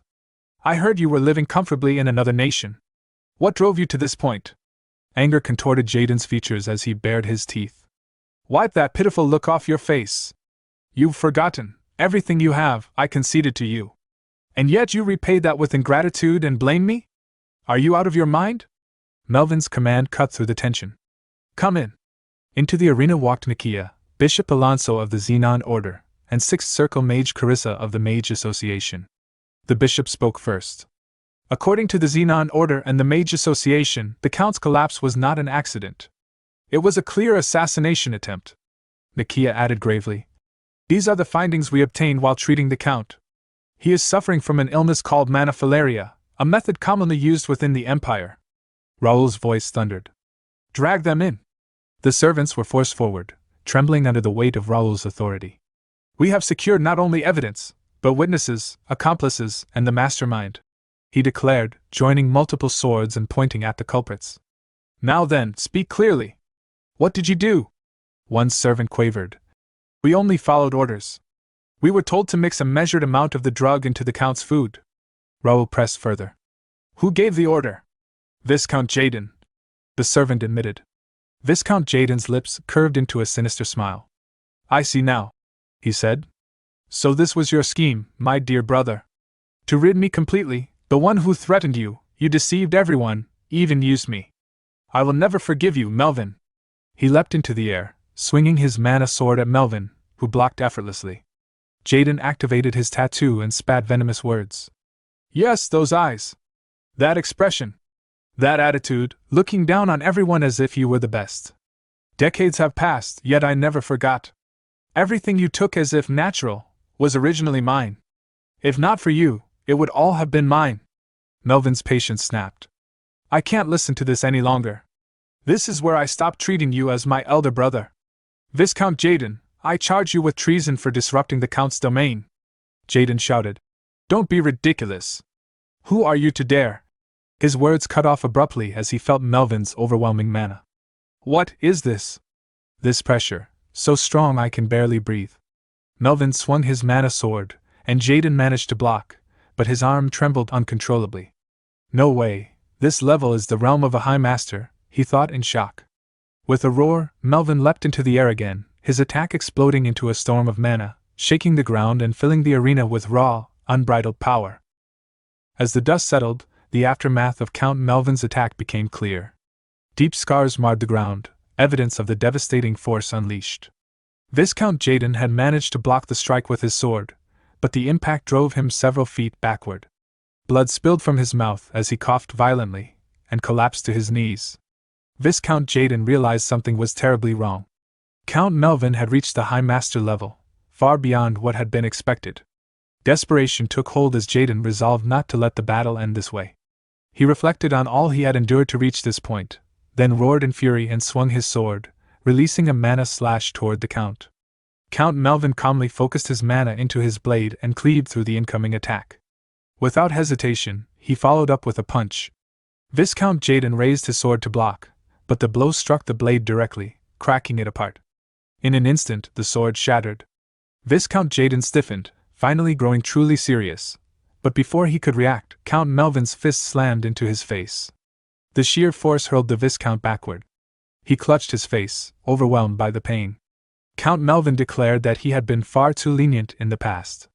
Because of his misguided judgment, too many had suffered, and now the cursed feud had to end once and for all. Viscount Jaden burst into laughter and mocked Melvin's words. He accused the Count of being blinded by his own sense of justice, unable to see the rot beneath his feet, and thus unfit to rule the castle. He claimed that countless people lived in fear beneath Melvin's authority, waiting for the chance to strike. He warned that the brighter the light, the darker the shadow, and that Melvin would one day be devoured by those shadows. Before he could say anything more, Count Melvin swung his sword and severed Viscount Jaden's head. At the sight, Viscount Jaden's son Titus and the Viscount's knights were struck with terror. Count Melvin calmly answered the Viscount's final provocation, declaring that he would not fall to exhaustion from such threats. He proclaimed himself as Melvin de Ashton, Lord of Comfort Castle, and vowed to protect the land for the rest of his life. Hearing this, the Count's knights erupted into unified cheers, celebrating their lord's victory. Watching from afar, Raoul realized that House Ashton had been completely saved from its destined downfall. Soon after, Dylan, Raoul's older brother, kicked open the castle doors. The butler shouted in alarm about an intruder, only for Dylan to scoff and demand to know who was in charge. He ordered the person responsible to be brought to him immediately, asserting his authority without hesitation. The butler quickly complied. Dylan then issued commands to his knights, ordering all castle gates sealed and instructing the domain's nobles to remain in their homes. He dispatched squads to secure the lord's residence and the barracks, setting the entire castle into motion. In the aftermath of the Civil War and Viscount Jaden's purge, the Count's family was overwhelmed with restoring order. While the family dealt with internal chaos, the Count's representative, Dylan, had traveled beyond the territory, reclaiming lands from lords who had supported the Viscount. At the same time, Raoul had been occupied rooting out traitors within the domain on behalf of his father. Knights from the First Guild began arresting nobles across the territory, with Jake and Philip overseeing the operation. Jake remarked on the sheer number of traitors uncovered, while Philip noted that Count Melvin's earlier inaction had allowed resentment to fester. Though concerned about arresting so many high-ranking nobles, Jake was reassured that the Count himself would deliver the final verdict. Reviewing the reports, Raoul noted with satisfaction that even figures his father and the elders had struggled to confront, powerful merchant brokers and association executives draining the territory, had all been captured. This was the only moment when such a purge was possible. Every root of rebellion needed to be torn out to prevent future uprisings. With this done, Raoul intended to leave House Ashton in the hands of his brother and father, recognizing this as a necessary step shaped by altered scenarios and hard-earned gains. A system window appeared, confirming the completion of the Karma quest. Baron Union Encirclement, and the alternate scenario, The Traitor's End. A hidden scenario titled, The New Heir of House Ashton, was unlocked as a result. Raoul dismissed the notion of becoming the new heir and instead turned his attention to the rewards. Among them was an item called the Absolute Stat Boost Pill, an S-grade item that permanently increased the chosen stat by 1 point, scaling further with the user's absolute stats. Raoul immediately recognized its value. Unlike normal growth, which slowed dramatically and capped at 100, this pill ignored all limits and pushed stats beyond their natural ceiling. His status window updated, displaying his name, level, now reaching 99 in hardcore mode, class as a high-tier Knight of Sword expert with intermediate telekinetic abilities, and affiliations with Ashton County, the Raoul Baron household, and the First Guild. His stats had risen across the board, and his unique traits included Skill Collector, Developer's Analysis Eye, Telekinesis Meister, Noble Swordsmanship Lineage, and one unknown trait. A second notification declared him the first player to reach level 99, awarding him the special title, Pioneer. Satisfied, Raoul rose from his seat, confident that it was time to move on to the next stage. The scene then shifted to Free City Mira, inside the First Guild's branch and its purple special training hall. Two figures were locked in combat, Wang Tianming and Kim Ilwu. Wang Tianming swung his sword, releasing a mana/technique known as Meiwa no Bang, the Plum Blossom Roadside. The strike detonated in a burst of mana upon impact. As the dust cleared, Wang Tianming stared in shock. Kim Ilwu was still standing, completely unharmed. Kim Ilwu raised his dagger, smiled calmly, and signaled that the exchange was over, and that it was now his turn. As Kim Ilwu rushed forward to attack, Wang Tianming swung his sword once more, releasing 2 mana slashes toward him while announcing the technique as Plum Blossom Butterfly Dance. Kim Ilwu dodged both strikes with ease and remarked that Tianming should stop giving unnecessary names to his techniques and shouting them out while attacking. He questioned why someone would announce a powerful move before using it. Wang Tianming replied that it was a sacred ritual and claimed that an ordinary person could never understand a warrior's struggle. Kim Ilwu let out a quiet sigh, thinking that although Tianming's skills were impressive, he became an entirely different person the moment he picked up a sword.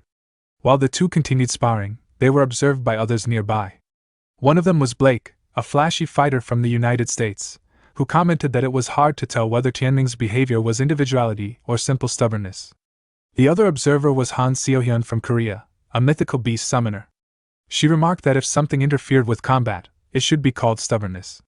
At that moment, Kim Ilwu activated his technique, creating several figures identical to himself. Seeing this, Wang Tianming accused him of being a coward for using a secret technique again. Kim Ilwu smiled and calmly pointed out that Tianming had used his special ability as well, noting that it was not particularly underhanded. Watching the exchange, Blake commented that everyone's skills had clearly improved since graduating from the academy. He admitted that at first, he had wondered what they were even doing back then. Han Seohyun replied that all of their growth was thanks to that person. Blake asked if she meant Do-hyun, adding that they had not seen him in a while. Han Seohyun confirmed it, explaining that she had heard Do-hyun was away for his second job advancement. Nearly 2 weeks had passed without any news, and it was impossible to know where he was or what he was doing. The scene then shifted to the past, to the First Guild Academy's graduation ceremony. On the stage, an announcer declared the conclusion of the first graduation ceremony, wishing the graduates the Lord's blessings and glory in their future endeavors. The cadets erupted in celebration. 5 months after the open beta service began, the cadets who had trained for 3 months at the academy completed their graduation ceremony looking completely different from when they had first enrolled. Proving their growth, every graduate achieved the remarkable feat of ranking within the top 1,000. Guild scouts flooded in to recruit them, and their futures looked bright. However, the greatest source of frustration for many was the Purple Guild, a new player guild led by the rank 1 player, Bae Do-hyun. Entry into the Purple Guild was highly exclusive, limited only to top-ranking cadets, and even among them, only a select few received recruitment offers. At that time, Dalton summoned Han Seohyun, Kim Ilwu, Wang Tianming, and Blake to his office to present them with recruitment offers from the Purple Guild. Kim Ilwu asked if the offer was meant for all of them. Dalton smiled and confirmed that it was, adding that it was an offer too good to refuse and asking for their thoughts. Han Seohyun commented that it was an incredibly generous offer but wondered whether it was acceptable to join without permission from the guild founder, Bae Do-hyun. Dalton assured her that there was no need to worry, explaining that recruiting them was Do-hyun's intention. He then turned to Kim Ilwu and revealed an additional proposal. Do-hyun wanted Kim Ilwu to become the vice guild master. The revelation shocked everyone present. Kim Ilwu asked if Dalton was serious about entrusting him with such an important position. Dalton told him not to be modest, stating that Kim Ilwu's skills were second only to Do-hyun's, as the Academy's salutatorian. More importantly, He emphasized the deep trust Dohyun had in him. That alone was reason enough, and with the Purple Guild's benefits and First Guild backing, it would greatly support their future growth. Dalton concluded by asking them to accept the offer. The scene returned to the present as Wang Tianming was pushed backward by Kim Il-woo's attack. He stabbed his sword into the ground to stop himself. Kim Il-woo stepped forward and extended his hand, warning that if Tianming continued like this, he would not be able to defeat Dohyun, or even him. Wang Tianming grabbed his hand and stood up, replying that they would see if Kim Il-woo could still say that once his martial arts were perfected. As the sparring ended, Han Seohyun and Blake approached them. Han Seohyun remarked that Kim Il-woo's growth was amazing, noting how freely he was already using clones. Blake added that this was exactly what one would expect from the Vice Guild Master, and asked how much stronger Kim Il-woo planned to become. Kim Il-woo replied that Dohyun had once told him not to confine himself within the framework of skills. By embodying and applying skills directly, his growth rate had become incredible. Han Seohyun then asked if Kim Il-woo had heard anything from Dohyun lately, mentioning that the two were quite close. Kim Il-woo answered that there was still no news and that it seemed to be taking longer than usual this time. At that moment, a system announcement screen appeared before them. It declared that player, Bae Dohyun, had completed his second job advancement. Due to the emergence of a second job advancement holder, a graduation tower had appeared in each free city. The tower offered test courses for both combat and non-combat classes. Once a graduate emerged from even one class, the free city movement restriction would be lifted, granting access to the main quest. The announcement also warned of cooldown penalties for failure and recommended a minimum challenge level of 50 after completing the second job advancement. Seeing the message, Han Seohyun expressed her amazement that Dohyun had actually succeeded. Blake admitted that he had to acknowledge it. Wang Tianming, however, grew serious and began walking away. Kim Il-woo turned to him and asked where he was going. Wang Tianming replied that he was going to level up and obtain his job advancement, stating that he could not afford to fall behind Dohyun. Surprised, Kim Il-woo immediately sprinted after him, suggesting they go together. The scene shifted to Mira Square, where the streets were crowded with players. One player exclaimed in surprise to his companion that there was no place without the First Guild's mark. His companion replied that most of the stores were operated by the First Guild. Mira was a massive city with a population exceeding 100,000 and a constant influx of players. Thanks to Raoul's long-term development efforts, the city was filled with player-friendly facilities, restaurants tailored to player tastes, potion shops, byproduct purchasing offices, and stylish clothing stores. Although most contribution points belonged to the First Guild, players felt no resentment. With welfare far superior to other regions, player satisfaction in Free City Mira was extremely high, and reviews were overwhelmingly positive. Naturally, attention gravitated toward the graduation tower that had appeared in this central hub. Some time later, an injured party emerged from the tower. Watching them stagger out, a brown-haired player commented that several days had passed and no one had conquered the tower yet. A blue-haired companion replied that they wanted to go somewhere other than Mira, mentioning the Hesse Guild, which had seemed confident but apparently failed. He remarked that in the end, only one person remained, Connect's undisputed number 1, Bae Dohyun. However, despite completing his second job advancement, there had been no news. The brown-haired player suggested that Dohyun might be deliberately taking his time so that he would stand out even more by appearing after everyone else failed. The blue-haired player became irritated, snapping that Dohyun was not that kind of person and that something must have happened. At that moment, a man sitting nearby coughed.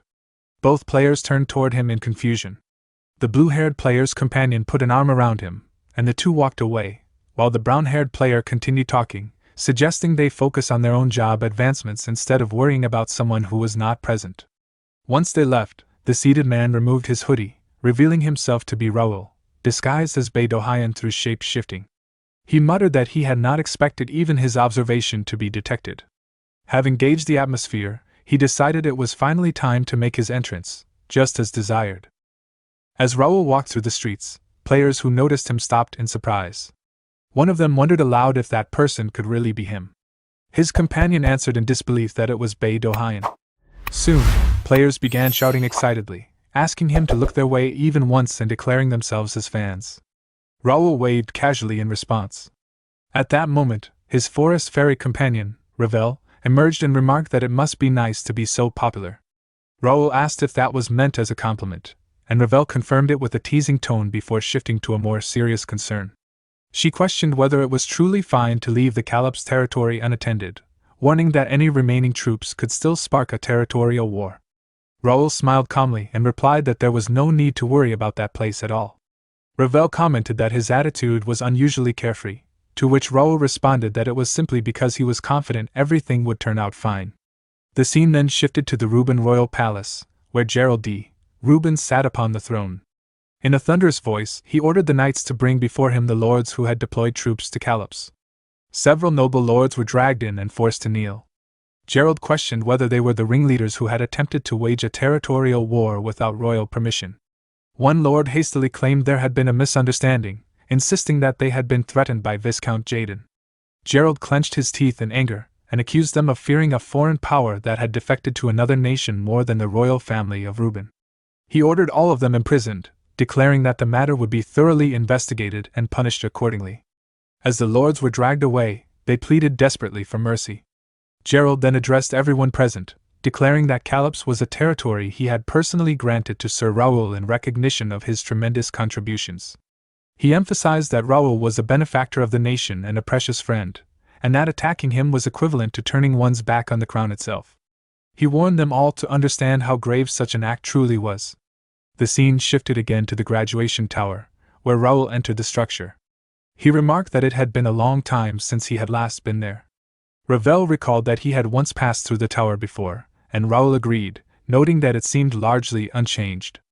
Ravel observed that the tower was an incredibly elaborate fusion of fantasy magic and spatial magic, admitting that even she would struggle to fully comprehend it. At that moment, a system window appeared, welcoming Raoul to the graduation tower, and informing him that he could test the skills he had honed in Connect. As the system scanned him, it requested a brief moment to measure his status. Another system window appeared, displaying a recommended test list that included close combat, range combat, telekinesis, magic, summoning, reconnaissance, assassination, crafting, and more. Seeing the long list, Ravel exclaimed in surprise, speculating that it was due to Raoul's vast collection of skills. Raoul explained that an individual could challenge up to 3 tests, and decided that telekinesis would be his first choice. Ravel reminded him that there was something he absolutely needed to obtain this time, and Raoul admitted that although he was not thrilled about it, he had no choice. After a brief pause, Ravel suggested that Raoul did not need her help for now and told him to call her when he needed her later. Raoul chuckled, told her to take a break, and turned his attention toward his first opponent. A statue window appeared, displaying details of the test. The objective was to defeat the telekinesis instructor of the graduation tower, with an additional condition of using only telekinesis skills. Both Raoul and the instructor were restricted to level 50 with intermediate level skill proficiency. The rewards included an exclusive Grade A equipment box, a Grade A title, experience points, 50,000 coins, and an exclusive skill enhancement. Seeing the rewards, Raoul reflected that they were incredible. In his past life, he had never been able to obtain such prizes, but this life was different. With that thought, he created several swords using his psychokinesis trait. Before long, Raoul seized his opponent by the neck with telekinesis and lifted him into the air. The instructor coughed in disbelief, muttering that it was impossible. Before disappearing, the instructor congratulated Raoul and wished blessings upon his path, marking the successful completion of the first telekinesis test. The second test was close combat.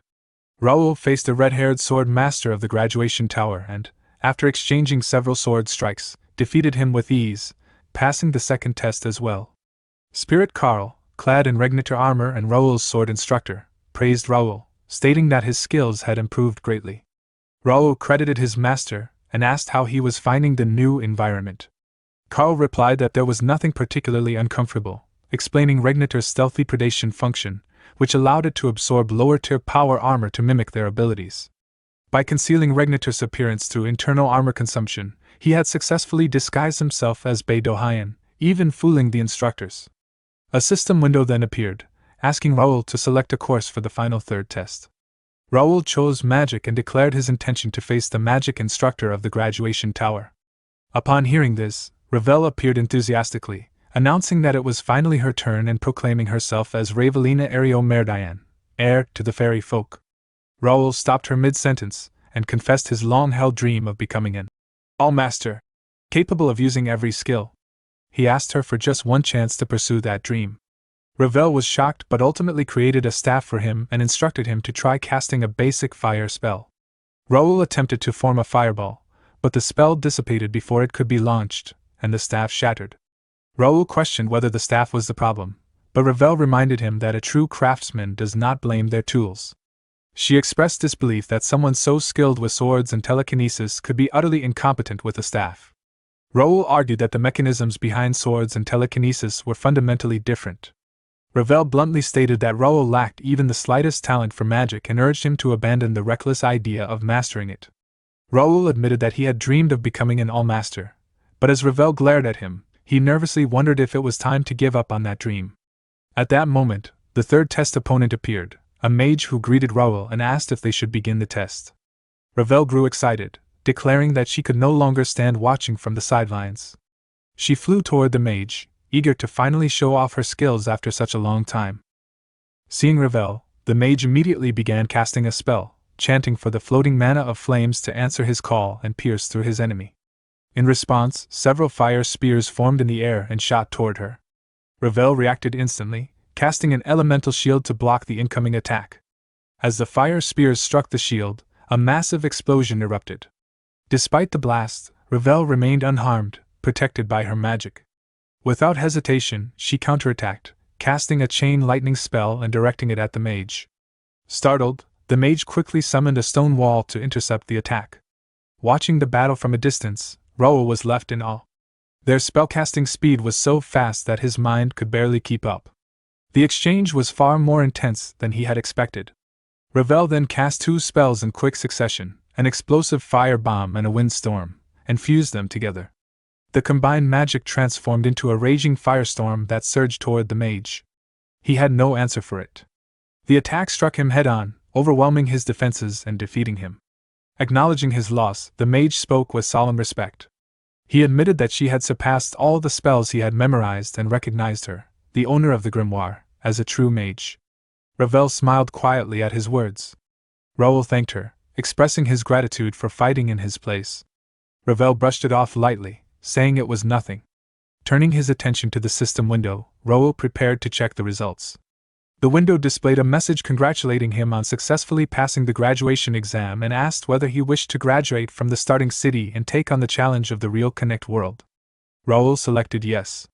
A beam of light shot into the sky, and fireworks erupted around the tower as the system announced the achievement. Nearby players stared in shock at the spectacle. Inside, Raoul muttered to himself that the real game was finally beginning. At that moment, another system window appeared before him. It announced that player Bei Dohyun had become the first to pass the graduation tower test. He had proven that players, once strangers, were now qualified to become saviors of the Connect world. From that moment on, free city movement restrictions were lifted, allowing exploration of the entire Connect continent. However, players would no longer be protected outside designated areas. The main quest, Appearance of the Savior, had officially begun, and players were instructed to explore the continent and accumulate contribution points for its residents. The scene then shifted outside the game, to Seoul, South Korea. Several individuals were gathered in what appeared to be a high-level meeting. Most participants appeared as holograms, while only one man sat there in person. One of the holograms belonged to Suk-yoon Jong, the current Prime Minister of South Korea. He explained that abnormal situations were emerging across multiple countries, including South Korea. While it might be premature to draw conclusions, signs predicted by that person were appearing worldwide. The man seated in person was Sang Yong-han, chairman of the Daesung Group. He noted that he had heard similar concerns were being raised in the United States and China and asked whether the VIP had made any statements.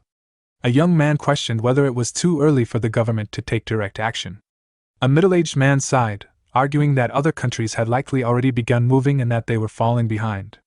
The young man sharply warned him to watch his words, reminding him that this was not a place for complaints. Unfazed, the middle-aged man insisted he was only stating the obvious and emphasized the urgency of finding solutions. At that moment, Dae-Yeet Kim, the half-bald Minister of Science and Technology, intervened and asked everyone to calm down. He summarized the situation, explaining that since Connect officially launched, the predictions made by that person were becoming reality. Recent data showed exponential increases in global temperatures, abnormal weather patterns, and changes in sunspot sizes. While global warming was a known issue, The current rate of change far exceeded predicted models, especially over the past 6 months since Connect's launch. Suk-Yoon Jong explained that this was precisely why the meeting had been convened. Even the slightest possibility could not be ignored. For the sake of the nation, he requested the private sector's cooperation until the government decided on further action. After a brief silence, Sang Yong-han agreed, stating that cost concerns were irrelevant under such circumstances.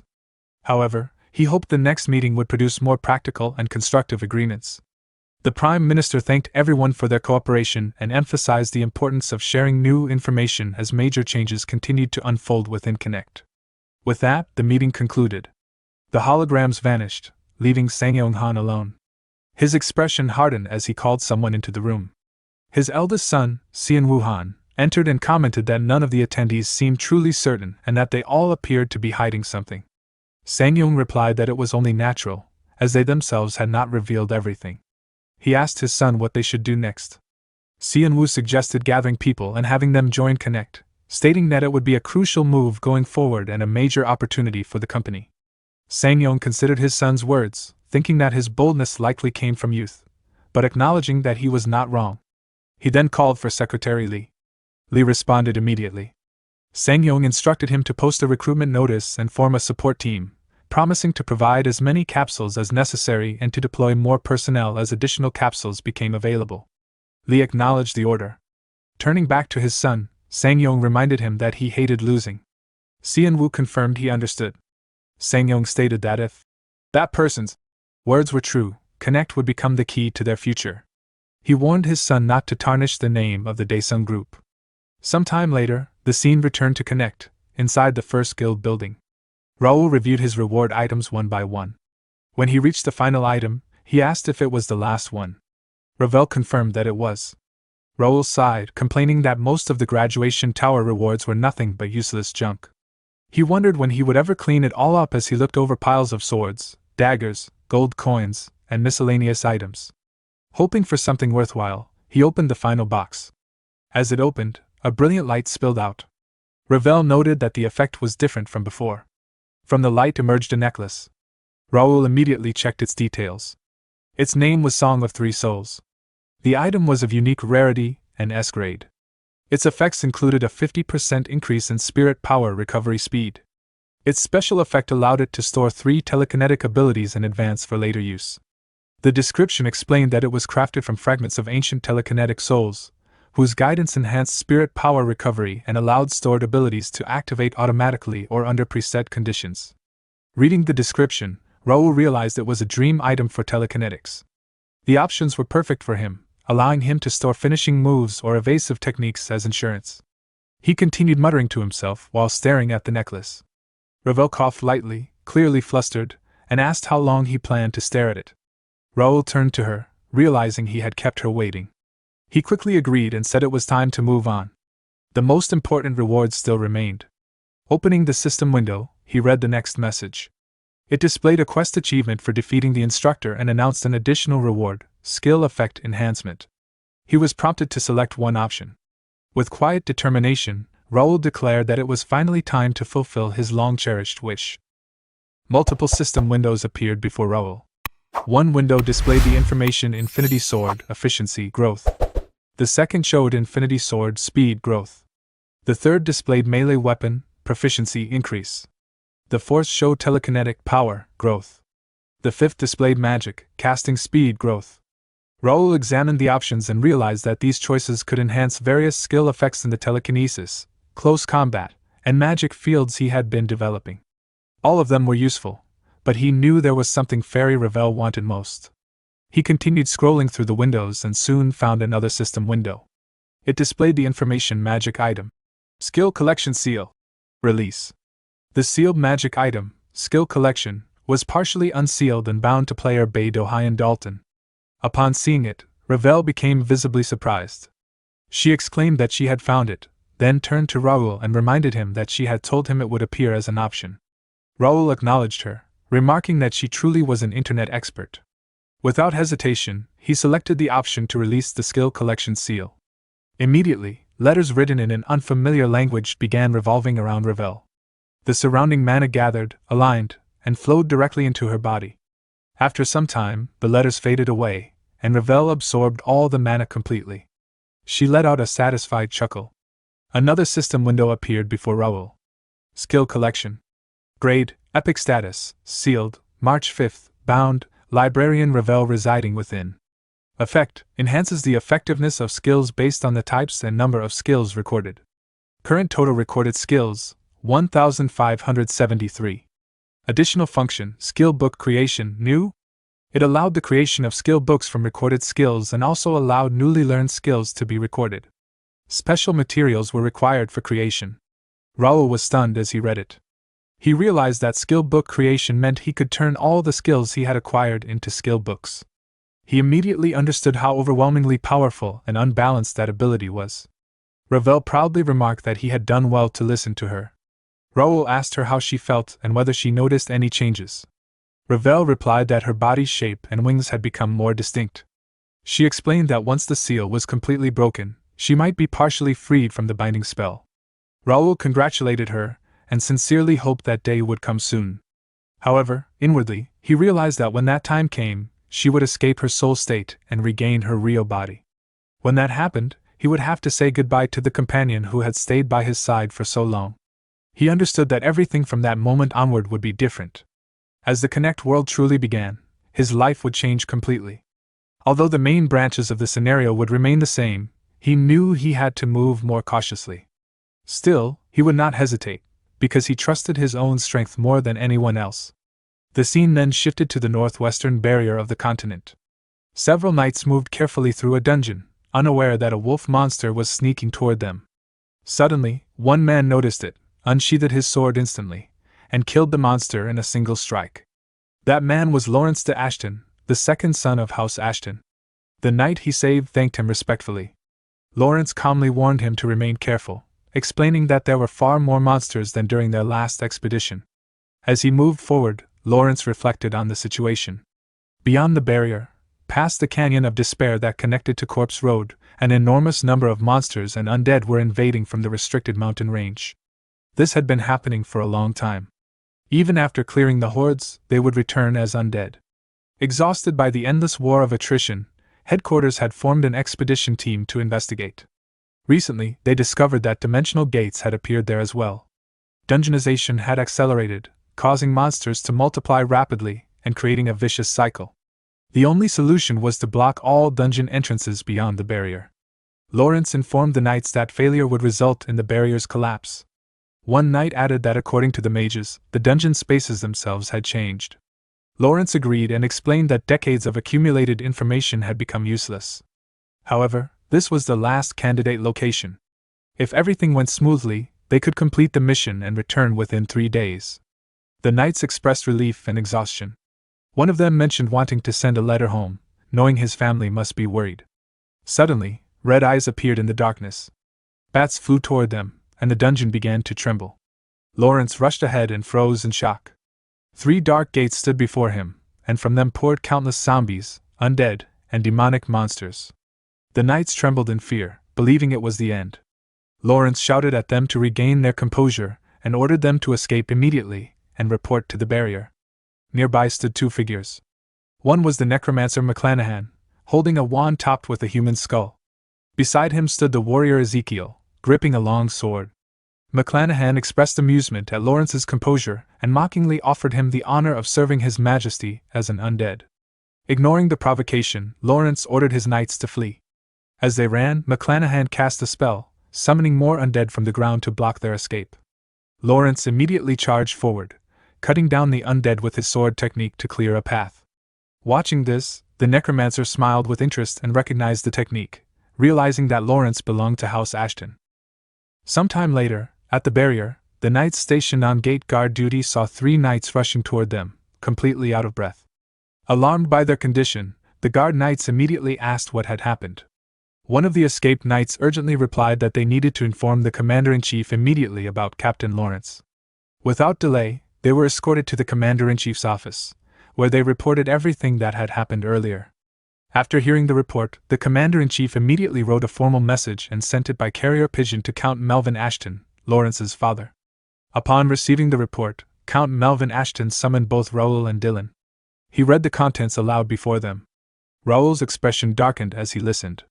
Without saying a word, he returned to his room and shut the door behind him. The moment he was alone, his strength left him, and he collapsed to the ground. His mind raced as he realized that the scenario related to the restricted area was progressing much faster than he had expected. He recalled the earlier warning window from the system.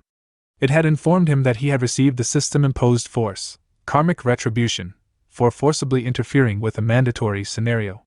The warning had told him to be cautious, that misfortune could befall him at any time and in any form. As Raoul remembered those words, he realized that this must be the misfortune the system had warned him about. He acknowledged that he bore some responsibility for the anomaly. He should have prepared for the consequences somehow, but he had failed to consider Brother Lawrence. He called out to his contracted fairy, Ravel. She immediately responded, asking what he needed. Raoul steadied himself. He knew he did not have time for regret or hesitation. He had already made his decision. He would trust in his strength and move forward. He asked Ravel if she could contact the guild chat for him, explaining that he needed to prepare to enter the restricted area.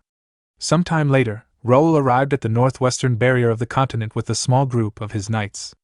Julius, the commander-in-chief of the Iron Wall Knights, welcomed him and remarked that he had arrived sooner than expected, adding that he must be tired from his long journey. Raoul replied respectfully that it was an honor to meet a legendary warrior like Commander Julius. Nearby, Josh turned to Jake and whispered that Julius looked more like a friendly neighborhood elder than a legendary commander. Jake, a veteran of barrier duty who had joined Raoul's Knight Order, remained silent. Meanwhile, Raoul observed Julius carefully. He realized that what made the man truly impressive was that, despite reaching the Master Realm, he did not emit any aura whatsoever. That meant he had perfect control over his power. Julius then asked if Raoul had come to request permission to conduct a search. Raoul confirmed that he had and asked for permission to venture beyond the barrier. Julius asked if Raoul was aware of the current situation at Corpse Road. Raoul replied that he had heard about the severe losses caused by the Empire's undead and the monsters from the restricted area, which had made search operations impossible. Julius agreed, saying he was pleased that a rising star like Raoul had come to help while they were tied down by those creatures. However, he warned that Raoul's group was dangerously small and questioned whether the mission was too risky. Josh immediately responded with confidence, saying they had completed even more difficult missions before. Kane added that undead were drawn to human vitality, and moving in larger groups would only increase the danger. After thinking for a moment, Julius granted permission for Raoul and his knights to cross beyond the barrier. However, he warned them to return as quickly as possible, as the movements of the surrounding monsters had become increasingly concerning. In the worst case, they might be forced to seal the passages to the restricted area. Raoul acknowledged the warning. Julius then added one more important piece of information. He explained that barrier stones throughout the restricted area suppressed magical energy. The Empire was likely searching for these locations to open gates more effectively. Until then, they would probably keep Lawrence alive as a prisoner. He apologized, saying that was all the advice he could offer. Raoul thanked him sincerely, saying the information had been more than helpful. A short while later, the massive gate in the barrier began to open. As Raoul and his knights prepared to enter, Josh remarked that it would have been helpful to have the alchemist with them. Raoul explained that he had assigned Nikia a separate task, so she could not join them. Their destination was the Formica dungeon, where Lawrence had last been headed. Other teams would search the surrounding areas and secure their retreat path. They stood before the magical barrier covering the restricted area. After a moment, a pathway opened through the shimmering energy. Julius wished them luck. Raoul stepped forward and passed through the opening, silently praying that his brother would hold on a little longer. He vowed that he would rescue him. Meanwhile, inside the dungeon, Lawrence fought desperately. He cut down one undead after another with his sword, but exhaustion was beginning to take its toll. His body trembled as his strength slowly faded. Watching him struggle, the Imperial Necromancer McClanahan laughed mockingly, saying that for someone from House Ashton, he was quite disappointing. He urged Lawrence to try harder as he summoned even more undead. Beside him, the warrior Ezekiel told McClanahan to stop wasting time and complete his mission. McClanahan replied that he had been having so much fun that he had forgotten his duty. He glanced toward two mages working nearby on a magic circle and asked about their progress. One of the mages reported that the barrier stones in the area were interfering with the gate signals. The two gates on the left and right were ready to transmit once a signal arrived, but the remaining one could not be opened. McClanahan acknowledged the problem, explaining that unlike the demons that had appeared without titles before, this one was the real deal. Ezekiel asked what he intended to do. McClanahan replied that for His Majesty's sake, they had no choice but to blow up the entire area. Hearing this, Lawrence was shocked. He immediately realized the consequences. If such chaos erupted, the monsters created by the gates would head straight for the barrier. If undead, demons, and monsters all attacked at once, the current forces defending the barrier would not be able to withstand the wave. Despite his exhaustion, Lawrence forced himself into a fighting stance. He resolved that even if it cost him his life, he would stop them. Later, Lawrence was seen kneeling on the ground, taking deep, ragged breaths. He was completely surrounded by the undead forces. McClanahan mocked him, wondering where all his earlier confidence had gone. He taunted Lawrence, asking if he was already exhausted and whether his determination to protect the barrier had amounted to nothing. He added that even the famed Silver Zero had become a toothless dog, remarking that House Ashton had been praised so highly, yet Lawrence was nothing but a disappointment. Lawrence silently reflected on his condition. He had been fighting continuously for days without a single bite to eat. He realized that he had truly reached his limit. He no longer had the strength even to stand. As one of the undead rushed forward to finish him, Lawrence closed his eyes and accepted his fate. In his heart, he bid farewell to his father and his brothers, believing that this was the end for him. However, just before the undead could reach him, a high-speed arrow shot through the air and pierced the undead's neck. The creature let out a horrible scream before collapsing. McClanahan was shocked and confused when he realized that the one who had fired the arrow was the leader of the dungeon monsters. The dungeon leader shouted angrily at the intruders, declaring that they would pay for their sins. At his command, the monster warriors charged forward and began attacking the undead forces. Lawrence stared at the scene in confusion, unable to understand what was happening. A short while later, Raoul and his knights arrived at the battlefield. When they saw the monsters fighting against McClanahan's undead army, they were equally confused. Raoul wondered what was happening. He had used a haste buff to rush to the Formica dungeon, but he had never expected to see such a situation. After observing the battle for a moment, Raoul informed his knights that the monsters were fighting the undead. Cain questioned how such a thing was possible. Raoul admitted that even seeing it with his own eyes, it was hard to believe. He then opened his system window, which displayed a warning. A force scenario was currently active in the area. The main quest was titled, Defend the Forbidden Zone. Its description explained that the barrier suppressing the dimensional gate was under threat from intruders. The objective was to repel the intruders and protect the seal to prevent the gate from opening. Rewards would be distributed based on achievement level. However, there was also a warning that the enemies present were excessively powerful for players to face, and that retreat was strongly advised. After reading the information, Raoul was stunned.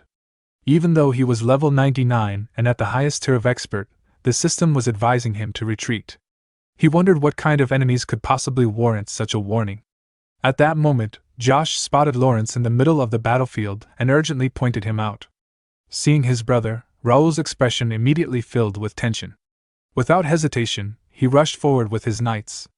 He ordered them to assist the monsters, declaring that stopping the gate was their top priority. He activated his skill, Radiant Aura. A pair of golden wings appeared on his back as he descended onto the battlefield. A wave of golden energy spread across the ground, and the nearby undead were instantly destroyed upon contact. Cain slipped behind one of the enemy mages and struck him down.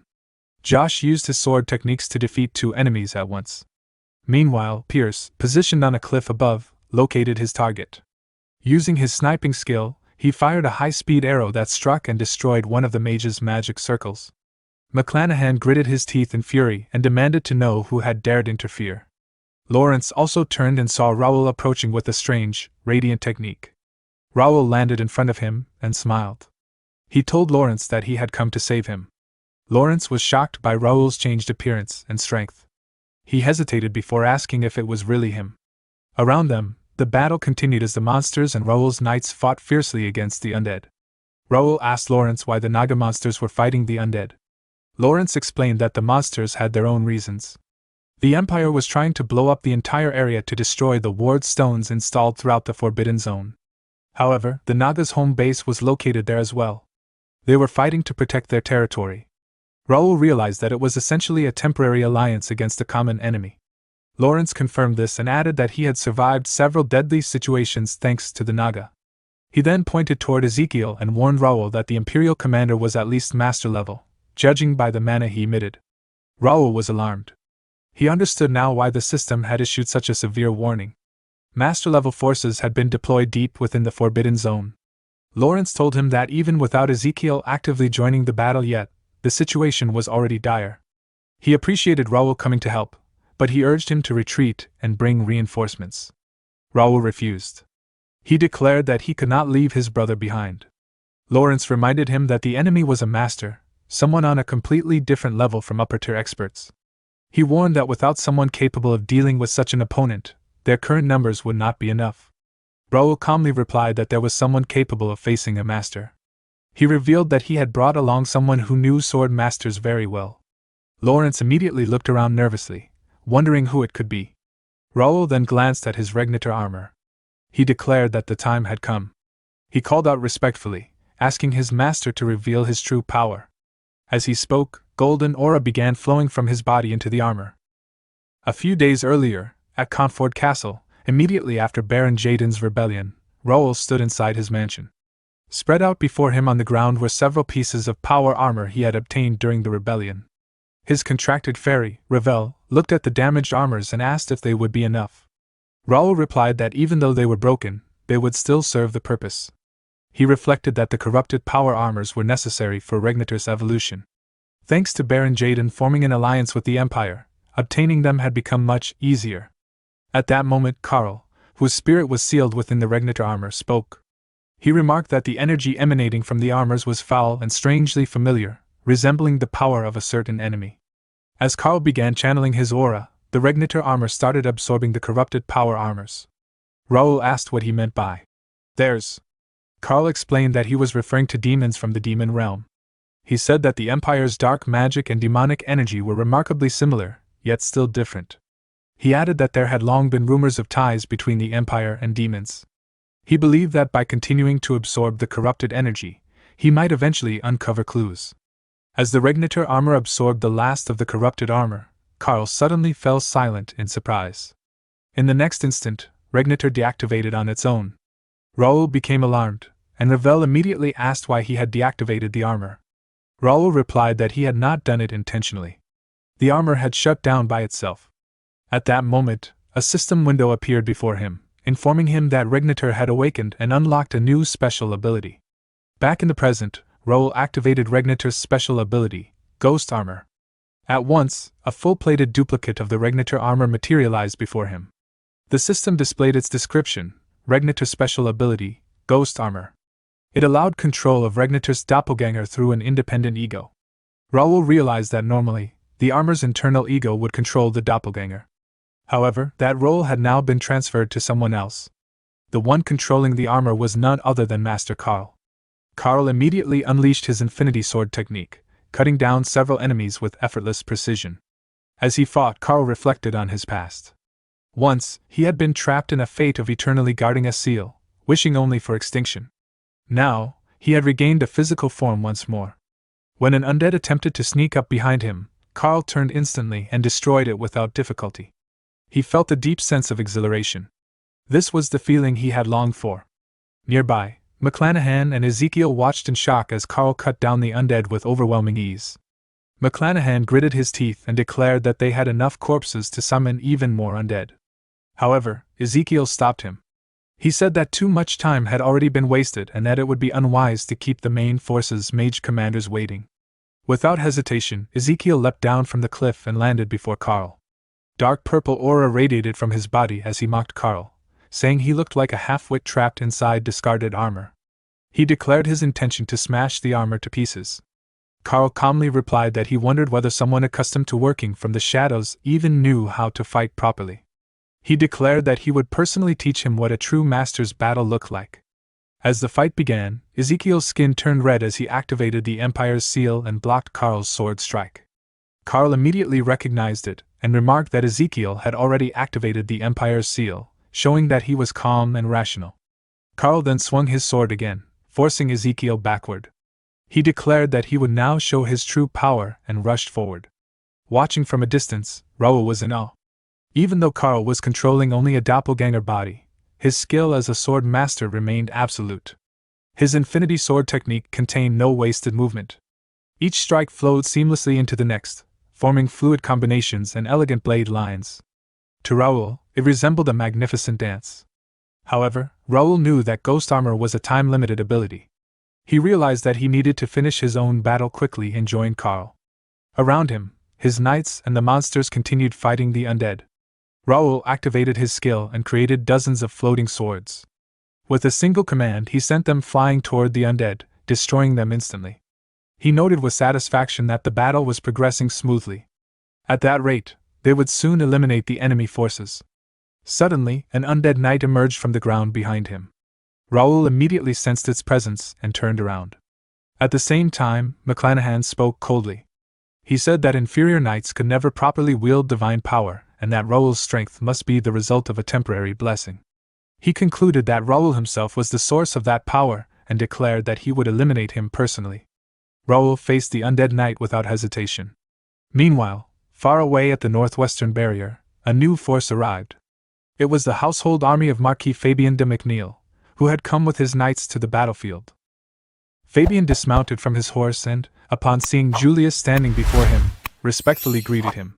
He said it was an honor to meet the Supreme Commander, and introduced himself as Fabien de McNeil of House McNeil.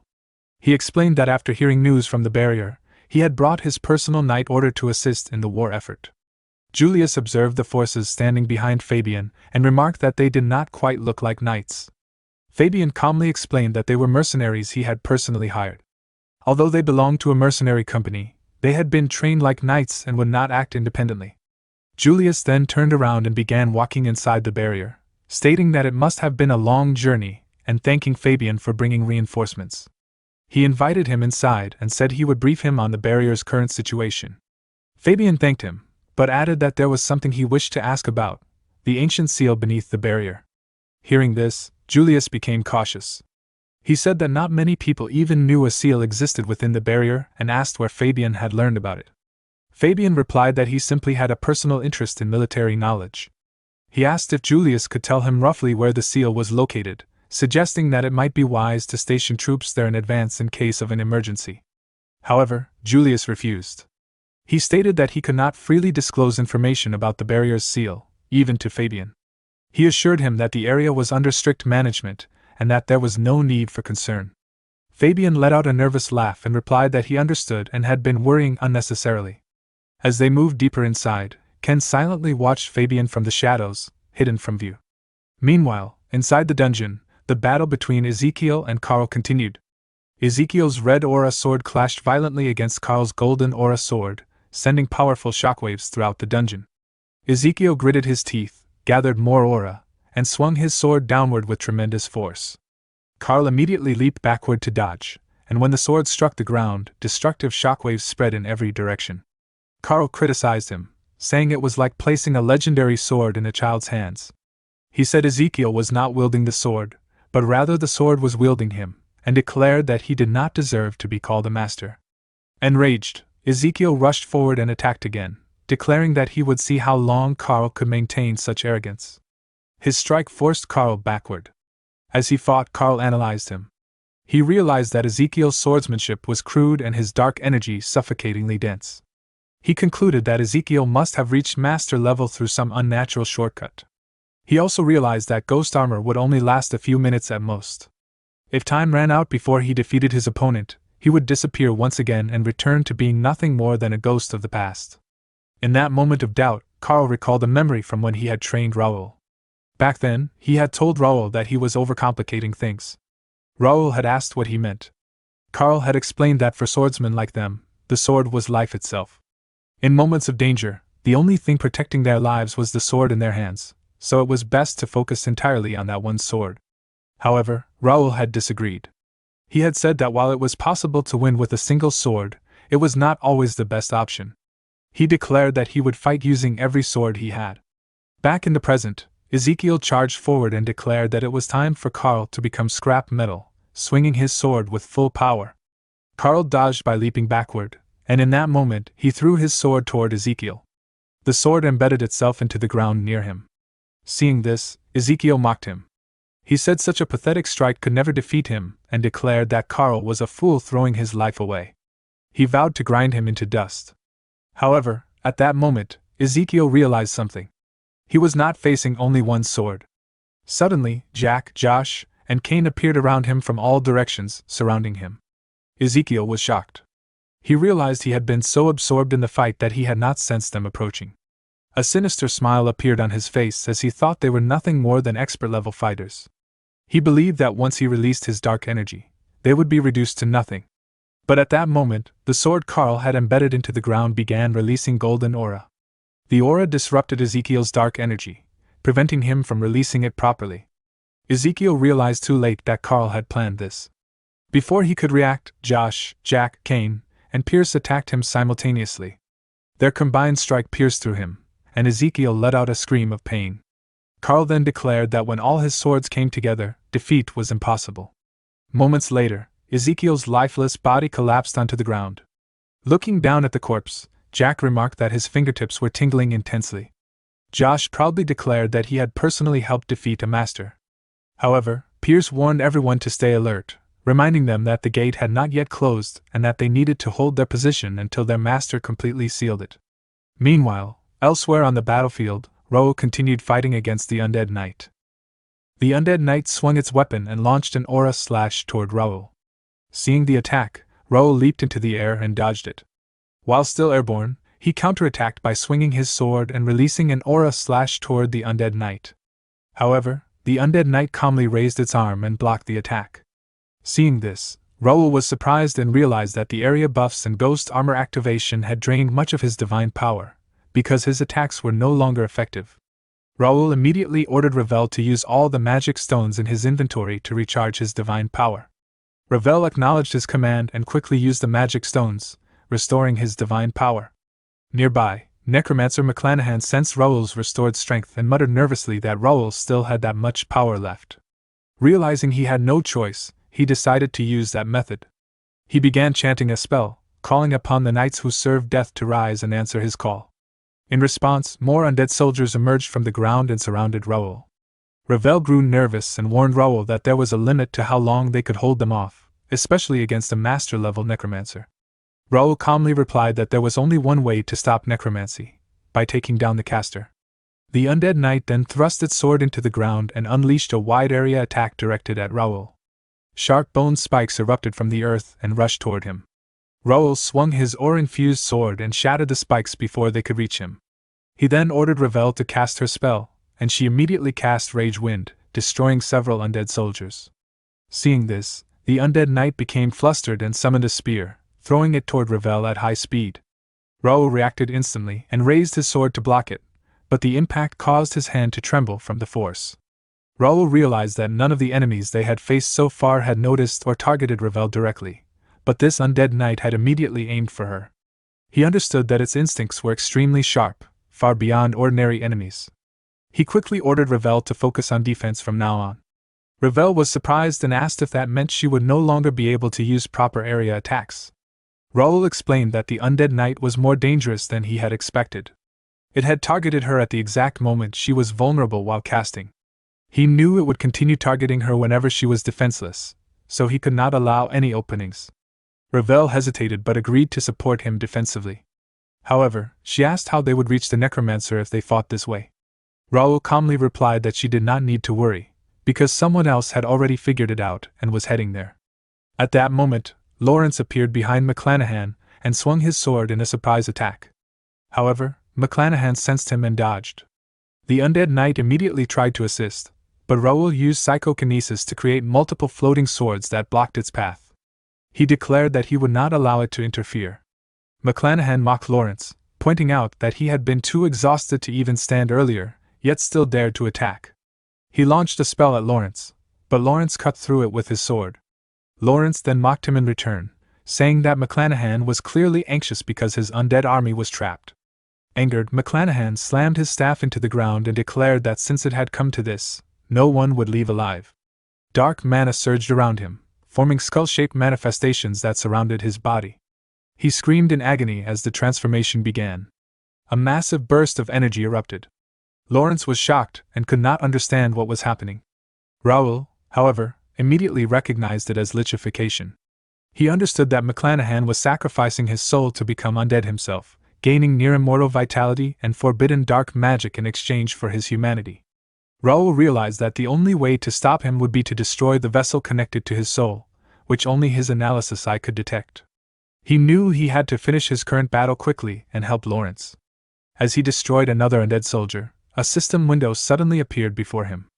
Raoul looked at it in confusion. The message stated that player Raoul had reached level 100 and had qualified to challenge the realm. Raoul shouted in frustration, unable to believe the timing. Before he could react further, another window appeared, announcing that he was entering the room of enlightenment. Suddenly, Raoul lost consciousness and collapsed onto the ground. Seeing this, Ravel panicked and desperately called out to him. Meanwhile, McClanahan's spell transformed into a massive area attack that struck the nearby dungeon monsters and began absorbing their life force. At the same time, the undead knight raised its sword and attempted to strike Raoul, who lay unconscious on the ground. Seeing this, Ravel immediately cast a barrier spell to block the attack. The undead knight's sword collided with Ravel's barrier, producing a heavy impact. Pierce noticed Raoul lying motionless, and realized something was wrong with his master. He immediately shouted orders, commanding everyone not to let the enemies get close to him.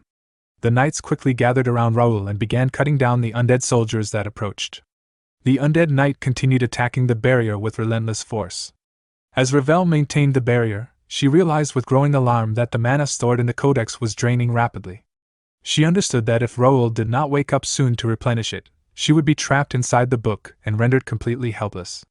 She looked anxiously at Raoul's unconscious body, fearing that the situation would become far more dangerous if he did not recover in time. Meanwhile, Raoul entered the room of enlightenment. He found himself standing in a familiar empty space, and he immediately realized where he was.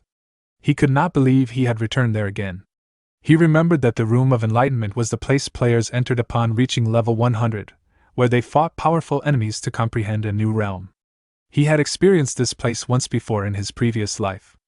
Unwilling to waste any time, Raoul called out, demanding that his opponent reveal themselves. In response, several daggers suddenly flew toward him, controlled by psychokinesis. Raoul reacted instantly, leaping aside to evade them as the daggers struck the ground where he had been standing. He then turned toward the direction they had come from and froze in shock. Standing before him was Beidou Haiyan, his past self. Raoul quickly realized that he could not manifest a mana blade or aura, as though his sword abilities had been forcibly sealed in that space. Accepting this limitation, he resolved to rely on psychokinesis instead, confident that he had already surpassed his former self long ago.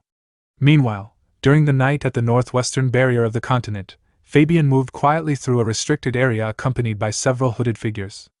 A guard noticed their presence and recognized Fabian. He immediately warned him that outsiders were forbidden from entering the area under the Supreme Commander's orders and demanded that he leave at once.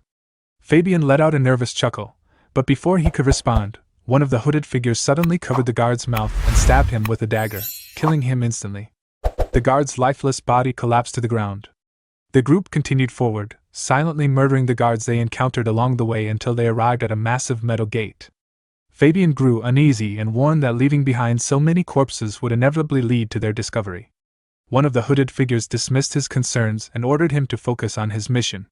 He explained that once Fabian located and disabled the ancient seal, they would be able to open the gate from their side and escape through the portal. He mockingly asked whether Fabian was afraid that the suicide seal engraved on his body would be activated. A glowing red seal was clearly visible on Fabian's neck. Fabian warned them that if he were killed, his father would refuse to cooperate. The hooded figure replied casually that he had only been joking. Soon after, Fabian saw a massive white golden gate-like structure ahead and realized that it was the Forbidden Zone's ancient seal. One of the hooded figures shoved him forward and ordered him to approach it quickly. Fabian clenched his teeth in anger and humiliation.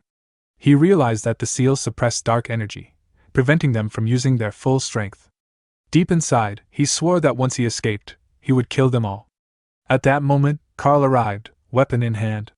He saw the dead guards and declared that he had known something was wrong all along, and that this had been their true objective. The hooded figures immediately rushed toward him, shouting for Fabian to disable the seal. Karl calmly assumed his fighting stance and unleashed his spear technique, Fury Wave, instantly defeating both attackers. Fabian stared in shock at the overwhelming display of power. Carl stated that it was fortunate he had remained behind as his master had instructed, and declared that he would now punish his family's enemy with his own hands. Fabian grew nervous and, upon examining him more closely, recognized him. He asked if he was truly Kaylee and desperately tried to convince him that there had been a misunderstanding, pleading for an opportunity to explain himself. However, one of the fallen hooded figures secretly pulled out a red crystal and crushed it, proclaiming his loyalty to His Majesty the Emperor. The crystal immediately activated the suicide seal engraved on Fabian's neck. The seal began glowing intensely. A vast amount of mana gathered around Fabian. Then, a violent explosion erupted. Carl was thrown backward by the blast. Coughing, he emerged from the dust and stared in horror at the devastation before him. The Forbidden Zone's ancient seal had been severely damaged. Carl muttered in shock as he realized the catastrophic consequences of what had just happened. Meanwhile, inside the Room of Enlightenment, Raoul coughed up blood after being pierced by Bei Dohyan's psychokinesis sword. Bei Dohyan stood before him with a cold expression and called him disappointing. With a simple motion of telekinesis, he pulled the sword out from Raoul's chest. Raoul cried out in pain and coughed up even more blood. As he struggled to remain conscious, he realized that something was wrong. This Bei Dohyan was different from the one he remembered in his past life. The opponent before him was using the exact same powers he possessed, the spirit power gained from the Quarkus meditation method and even the telekinetic ability obtained from Jinek's dungeon. Raoul had believed that if they fought on equal footing, even with his swordsmanship sealed, he would still have a chance. Yet he could not understand why he was losing. Bei Dohyan questioned him, asking why he had become so weak and what he had been doing all this time. Raoul angrily told him to shut up and insisted that if he could use his swordsmanship properly, he would never lose to someone like him. However, Bei Dohyan calmly explained that Raoul had forgotten his foundation, and that was why he could not defeat him. He asked Raoul what the very thing was that had allowed him to stand at the top of all players. He reminded him that both players and NPCs alike had once feared him. As Raoul tried to respond, Bei Dohyan interrupted and reminded him not to forget his true identity.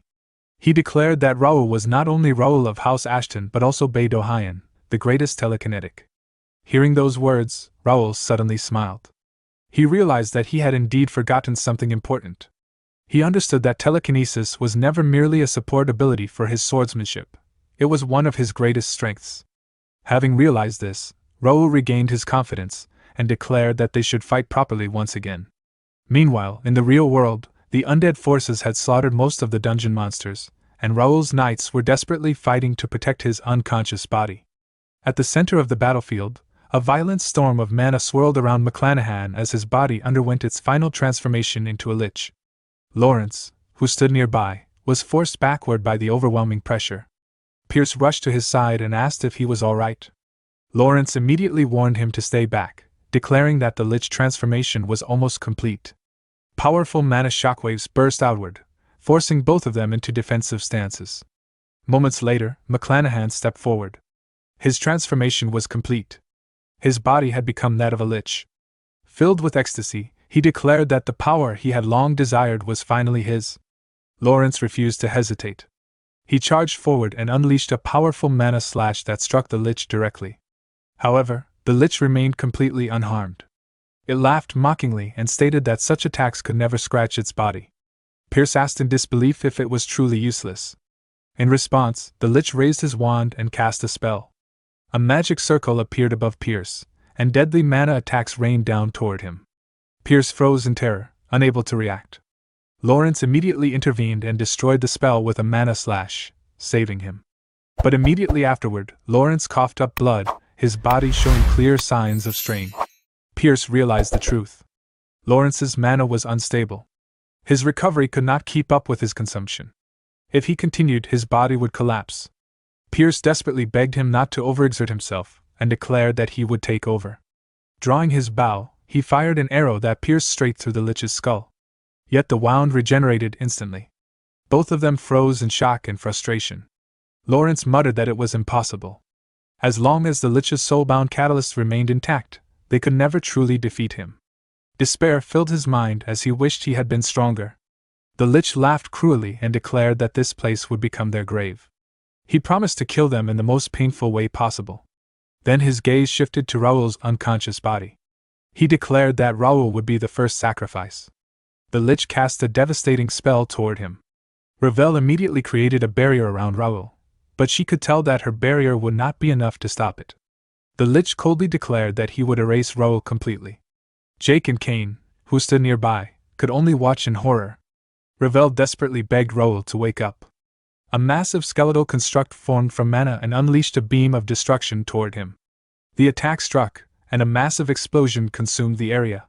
But when the dust cleared, Raoul was still standing. He was completely unharmed. His radiant aura burned brilliantly around him, releasing holy energy. The Lich stared in shock. Raoul calmly reassured Ravel that he had arrived in time. Then he raised his hand, summoning several golden blades of energy around him. With calm confidence, he prepared to test his newly realized power. Some time earlier, in the Room of Enlightenment, Raoul finally felt a sense of completion. After enduring dozens of battles, he had at last managed to achieve a draw. He realized that if he had focused solely on being Raoul the Sword Master, he would never have reached this point, even if he had died and returned countless times. At that moment, a system window appeared before him, displaying a message of congratulations for passing the Room of Enlightenment. It informed him that he now possessed all the qualifications required to ascend to a higher realm. Soon after, a set of golden gates materialized before him and slowly opened. With a faint smile, Raoul remarked that everyone must be waiting anxiously, and he stepped forward without hesitation. In the present, a skeleton knight charged toward Raoul. Raoul stood firm, his expression turning serious as a golden aura radiated from his eyes. He unleashed an overwhelming wave of holy energy pressure, forcing the skeleton knight to drop to its knees while the surrounding skeletons collapsed onto the ground. Observing this, Raoul calmly questioned whether the knight intended to keep resisting, and wondered how long it could endure. He then intensified the pressure. In response, the skeleton knight forced itself forward and lunged at him. Raoul, maintaining a composed expression, delivered a single powerful punch. The blow struck true, and the skeleton knight's body began to shatter. Watching from afar, the Imperial Necromancer McClanahan, now transformed into a lich, muttered in astonishment that a skeleton general had been subdued in a single strike. Ravel turned to Raoul and acknowledged that he had finally succeeded. Jake congratulated him on his achievement, while Kane expressed that he had always believed in Raoul's success. Raoul smiled and thanked them all for holding out. He acknowledged that their efforts had prevented the situation from worsening. Turning his attention to the Lich, he declared that it was time to conclude matters in the Forbidden Zone and return. Without delay, he rushed forward. Seeing this, the Lich shouted arrogantly, declaring that Raoul was still alone and that he himself was a masterclass Lich. He launched a spell, but Raoul effortlessly blocked it with a holy barrier. Ravel warned that they had run out of mana stones to replenish holy power, and that they needed to finish the battle quickly. Raoul asked if there was enough holy power left for one decisive strike. Ravel confirmed that a single blow would be possible. With a confident smile, Raoul declared that it would be enough. He raised his fist, gathering immense energy, and struck the Lich. His punch collided with the Lich's skeletal form, sending fragments scattering. The Lich scoffed internally, believing the attack to be futile. It thought that no matter how much holy power was concentrated, a mere punch could not harm its body. Mocking Raoul as a clueless novice who had only just become a master, it prepared to unleash a counterattack. At that moment, Raoul's older brother called out to him in concern. Meanwhile, Raoul quietly muttered that he had found it. The Lich was momentarily confused, but its shock quickly turned to horror. Raoul had identified the vessel connected to McClanahan's soul. He explained that the presence of numerous overlapping souls had made it difficult to locate, but now that he had found it, there was no escape. With a final farewell, Raoul destroyed the vessel. The Lich screamed in despair as its form began to disintegrate, lamenting the loss of its immortality and infinite knowledge. Moments later, it vanished completely. Immediately after, a system window appeared once more, announcing the completion of the main quest, Defense of the Forbidden Zone. It confirmed that the invaders had been repelled and the barrier suppressing the dimensional gate had been protected. It also noted that an ally from the Temporary Alliance now held goodwill toward Raoul. Shortly afterward, Ragnisha, the great chief of the Naga tribe, approached Raoul. She addressed him as a young and brave human warrior and explained that she had come to deliver a message. Although contact with humans was usually forbidden, his actions had allowed the Naga to protect their sacred land and people. On behalf of the tribe, she expressed their deep gratitude. Raoul responded that he was equally grateful, stating that without the Naga tribe's assistance, he would not have been able to save his brother's life. Ragnisha then explained that once their barrier resumed full operation, the ominous gate would soon be sealed again. With their commander defeated, the remaining enemy forces had lost their morale. She instructed Raoul and his group to leave the cleanup to the Naga and withdraw safely. Raoul accepted the offer with appreciation. At that moment, Josh hurried over and urgently informed them that they had discovered a transfer gate installed by the Empire within a cave. The destination coordinates, he revealed, were set to the wall. The revelation shocked everyone present. Hearing this, Raoul's expression darkened as he wondered whether the Empire still had a hidden scheme in motion. He questioned what could possibly be happening at the wall, and what danger awaited them next. A short while later, Raoul and his group arrived in front of the transfer gate. Josh confirmed that the destination was definitely near the wall, adding that they had been receiving continuous signals for some time. He then asked Raoul what their next course of action should be. Raoul fell into thought, considering the Empire's strategy. He reasoned that they would not have launched simultaneous attacks and set up a transfer gate in only one location. Something significant must have already occurred at the wall. In the worst-case scenario, they might even have to seal the passage to the Forbidden Zone. He then addressed Josh, explaining that if the situation at the wall was worse than expected, they might not be able to return and could end up trapped in the Forbidden Zone. Although using a gate created by the Empire was risky and unpleasant, understanding the situation at the wall took priority. As silence settled over the group, Raoul made the final decision. He declared that they would use the Empire's transfer gate and head straight to the wall. Meanwhile, at the wall, chaos reigned. Waves of monsters overwhelmed the defending knights. Deputy Commander Hensley shouted orders, commanding everyone to hold their positions to the very end. He made it clear that the wall must never be breached. At that moment, a scout rushed in and reported that a massive horde of magical beasts, along with Imperial forces waiting in the south, had been spotted. Hearing this, Hensley immediately ordered the redeployment of archers from the front lines toward the city. He insisted that their position must be held at all costs, even as frustration toward the Empire burned within him. As his gaze shifted toward a distant temple, a sense of dread filled him. Even without seeing it clearly, he could feel an overwhelming concentration of demonic energy emanating from within. He noted that the inner barrier and protective magic circle were still functioning, but if an entity of sufficient power entered, it would only be a matter of time before everything collapsed. Should that happen, not only this battlefield but the entire continent could be consumed by catastrophe. Realizing the gravity of the situation, Hensley concluded that they needed the commander-in-chief and reinforcements to arrive as soon as possible. Until then, the defensive line had to hold.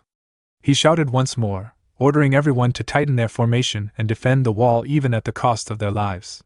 The knights continued their desperate battle against the relentless tide of monsters. On a nearby mountain cliff, a group of Imperial mages stood beside an active transfer gate. Their leader observed the ongoing battle and mockingly remarked on the defenders' determination. He noted that with the wall's ancient seal now broken, their resistance was ultimately futile. He reflected on how troublesome the ancient seal's overload system had been. That system supplied mana to designated knights within the wall's range, granting them power capable of threatening even superhuman beings.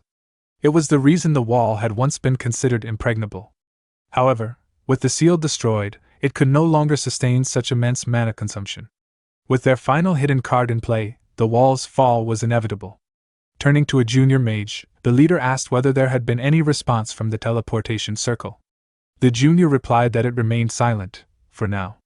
The leader concluded that once they summoned the undead and demon forces prepared by McClanahan, a full-scale assault could bring the wall down within a single day. At that moment, the junior mage reported that a signal had finally been received. The leader immediately ordered the transfer to begin. Laughing, he declared that the special unit had completed its mission and called forth the loyal soldiers of the Emperor, proclaiming that the long-awaited slaughter was about to begin. Before he could finish speaking, his body was split vertically down the center.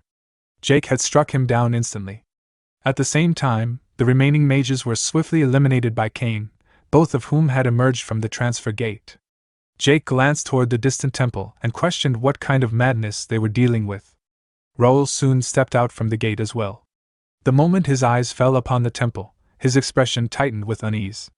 He immediately recognized it as a demon god temple and wondered if it had emerged from the dark gate. Realizing the severity of the situation, he concluded that things were far worse than he had anticipated. Just then, a message from Ken appeared in the guild chat. Ken expressed relief that Raoul had finally received their communication. Raoul was momentarily surprised before reading further. Ken apologized, admitting that he had failed to protect the wall properly and that the ancient seal had collapsed.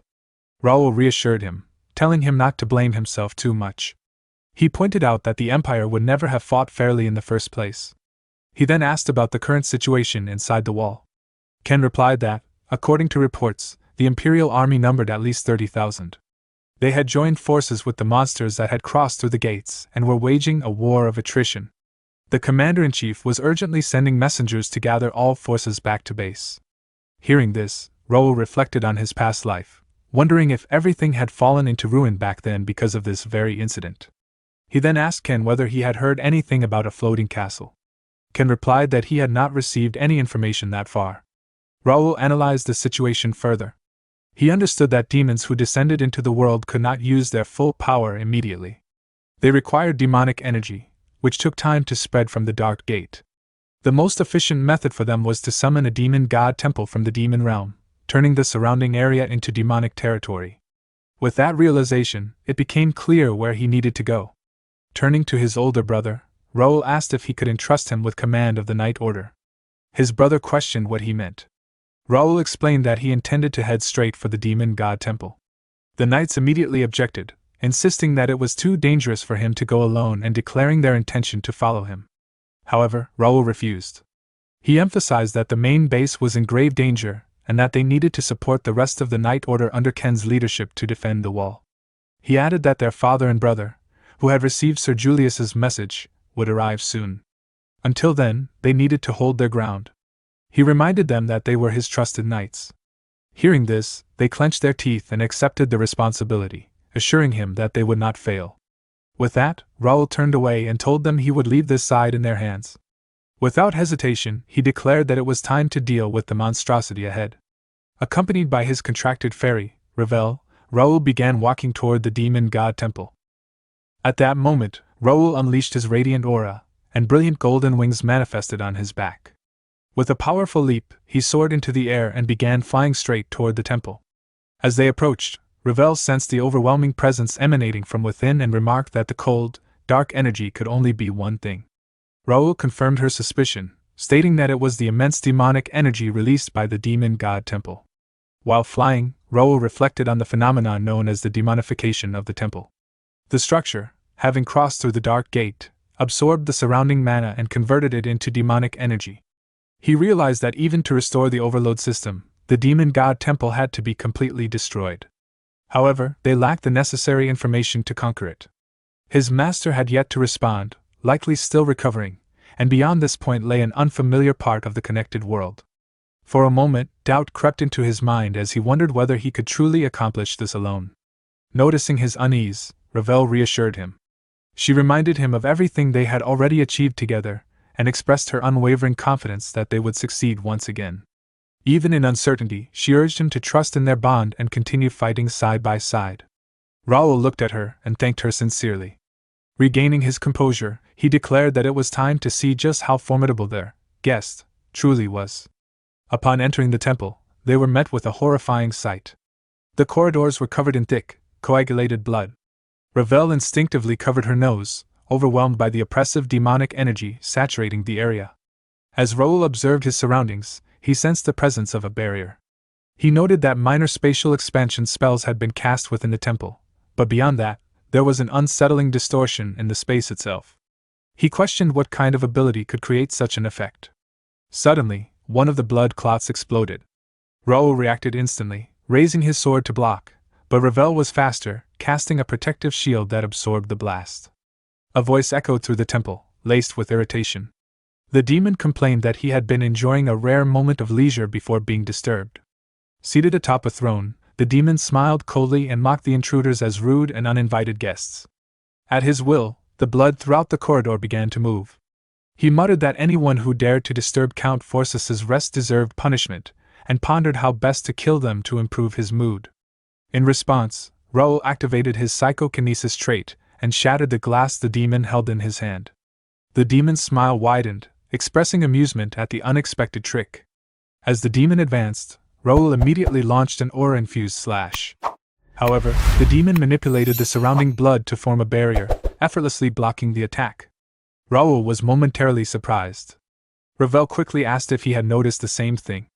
Raoul confirmed that he had and stated that he believed he understood the source of the demon's power. He concluded that the strange distortion they had sensed earlier came from the blood itself. The entire space was saturated with demonic energy, and the demon was using the blood as a medium to neutralize incoming attacks.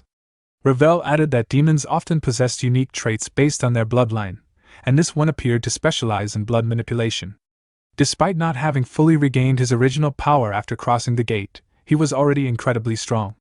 The demon chuckled, acknowledging that Raoul was far more troublesome than he had expected, especially given the unfavorable environment.